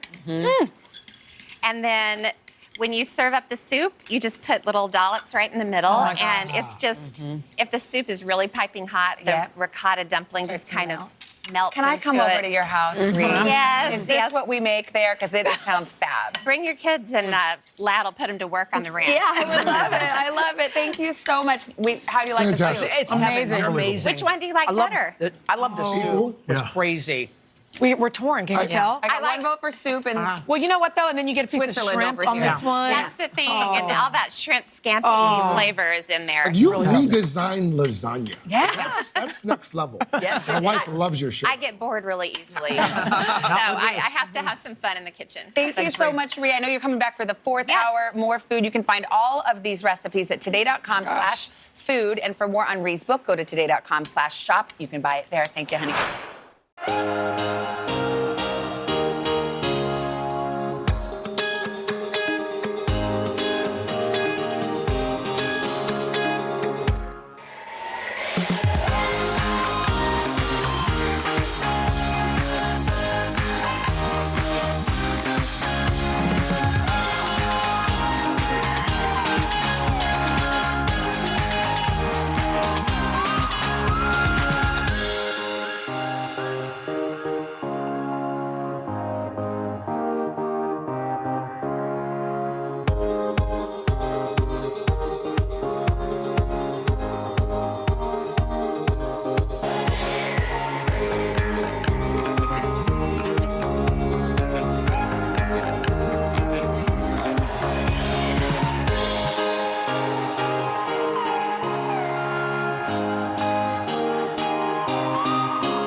Ree Drummond is busier than ever. Not only is she a mom of 4, she's a New York Times bestselling author. She has 3 million Instagram followers, and she's a star of the hugely popular Food Network show. It's called The Pioneer Woman. And somehow she's also managed to find time to put together a new cookbook called The Pioneer Woman Cooks the New Frontier, which features a couple of recipes that we're going to be making today. And she took all the photos for the book. Of course, she does everything. She did that too. My camera's a mess. My camera's sticky. Food all over it. So she's got roast chicken for us. Look at this. Yes, I'm so happy to cook with you both. I'm a big fan of both of you, We so love thank you for having me. So I wait, can't you're- cook. Yeah, me either. But wait, you're based in Oklahoma, and you just do your everything from your home? Is that Pretty kinda how it much. works? We film the show at our guest lodge, so at least they don't have to trip over my teenagers' laundry, dirty socks in our real house. I was telling her that my daughter, Christina, is like, she is the most incredible woman. Her voice puts me to sleep. I watch her. Her life is idyllic. Yeah. My voice puts my husband to sleep, too. All right, so we're making chicken today. Yes, I just want to show you my favorite way to roast chicken. Okay. I'm wearing gloves just for the spatchcocking. Yeah. So do you know what spatchcocking a chicken is? No. So Spatchcocking. it's super easy. Basically, you have to put on gloves, cut the backbone out, which is just snip on either side. Okay. That's the unpleasant and part. splay it out. But then you splay it out, and the whole point is to kind of the whole point is to get it as flat as possible. You can use your palm and kind of push, but that way a chicken that would normally take a lot longer to roast just takes really a fraction of the time. So then you wind up with a beautiful roasted chicken. So what I like to do is make sort of an herb dressing, and it's just simple olive oil, herbs, cut some baby gold potatoes in half and just toss them in the herb mixture. How long does this take you to make? You want to help me and just kind of sure. scatter them around, and then you'd brush the same mixture on the chicken. Now, is this a greased pan or is this? It doesn't have to be because the chicken has so much beautiful grease as it cooks. Okay. So just really about 30 minutes total. You start with a high heat and then lower it, and then look what you wind up with. Halfway through, I add cherry tomatoes and zucchini, and then put it back in and finish it up. And you have this beautiful roasted chicken, which I like to serve as roasted chicken, but I also like leftover roasted chicken. Can we try this? Yes, Maria, of this course. is like your perfect meal, Of by course, the way. right, that Have is. a bite. Chicken. I mean, I like French fries, but Yes. we're not having that. But I'm sorry, Maria. I should have made fries. we're not allowed to eat that. I think roasted chicken is the perfect food. That is yummy. It's good for weeknight family meals, but Are you surprised at how your cooking, your passion, has turned into this incredible success? well, you know, I think you nailed it. Just passion. If you are passionate about what you do, it can take you in directions you never thought you'd go in. And that's I've had so much fun with Pioneer Woman because it started as blogging. So come around. And I want to show you what you can do with the chicken if you don't want to slice it up and serve it as roast chicken. So you can shred it, which is my favorite thing in the world. So I'm going to make a beautiful chicken and wild rice soup. Onions, celery, and carrots. Okay. And then I'm going to deglaze with some white wine, which I love in any soup. It just adds beautiful flavor. And it's getting to be soup weather out there. It's getting to be. Finally, did you have a hot summer here like we did? We had a scorcher. It seemed to go on forever. And then add some flour just to thicken it up. And then you'll cook this for a bit. Do all and your then, kids cook? No. Sadly, no. My daughter Paige loves to cook, and she's a great cook. The rest of my kids love to eat. So welcome to my plight. But I love to cook, and so it's What's that? Chicken stock? Chicken stock, Okay. and then water, and this is so easy. Wild rice. I didn't know it was that color. Yeah, it's not the mix that you buy in a box. It's real wild rice. Minnesota has wild rice. That comes from Minnesota. And then you basically cook it until the rice is done, and look how beautiful it looks. That's gorgeous. And then you add the chicken in, obviously. And I like to kind of cream it up a little cream, bit. yeah, you got I to. mean, I can't think of many dishes that I make that aren't made better with a little cream. Exactly. So you can add a little or a lot, and then let it simmer some more with some aromatics, sage, and rosemary and thyme. And then I love to add kale also. To the soup? To the soup, Oh, yeah. At the end, is that kind of the Kind last of at touch? the end, you just let it simmer in the last few minutes. Tell us what this pasta situation is. Okay, so again, what you can do with the leftover chicken is make a chicken spaghetti casserole. And I think casseroles are just the ultimate comfort food. And this has mushrooms and a little bit of wine, of course. So if you can spatchcock a chicken, you can do anything in life. You can spatchcock a chicken. We need a T-shirt that says that. Yeah. But really, you can make soup and casseroles, enchiladas. Ree, So these were all delicious, awesome meals. I mean, they seem easy enough too. very easy. If it's not easy, I won't do it. Awesome. That's good. For these recipes, head to today.com/food. And for more about Ree's cookbook, go to today.com/shop.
And welcome back. We're back with Today Food. This morning's guest, you know her, you love her, Ree Drummond. She is known as the pioneer woman, and today she's showing us 2 easy recipes for a family feast. You've got a simple, easy pasta recipe. What are we cooking? Yes, so I am so into shortcut homemade ravioli. And what makes it shortcut is that I use wonton wrappers. So these are just in the store. And I made a little mixture of ricotta, Parmesan, salt, pepper, lemon zest. Wow. And I just put a little, I can't get too close to you guys, but put a little dollop in the middle of the wonton wrapper. And then I just take my clean finger and rub a little egg wash around the edge. And then take a second wonton wrapper and put it on top, line up the edges. And then you just want to press it together. Oops, I grabbed 3. That's okay. I'm doing this on the fly.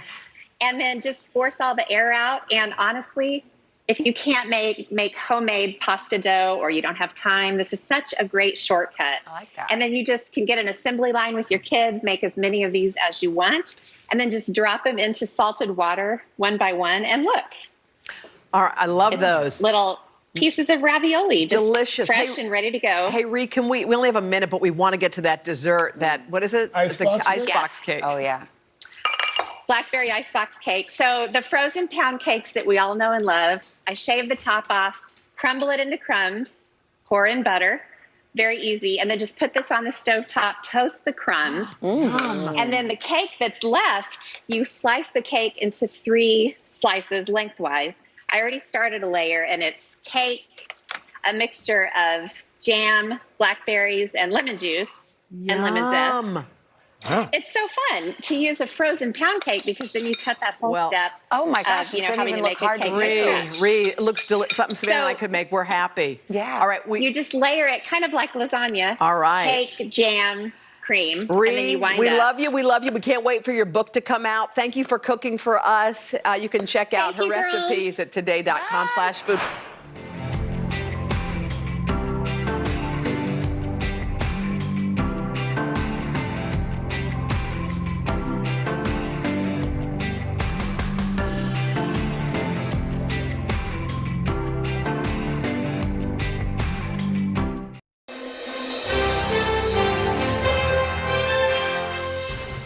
It is one of the longest running food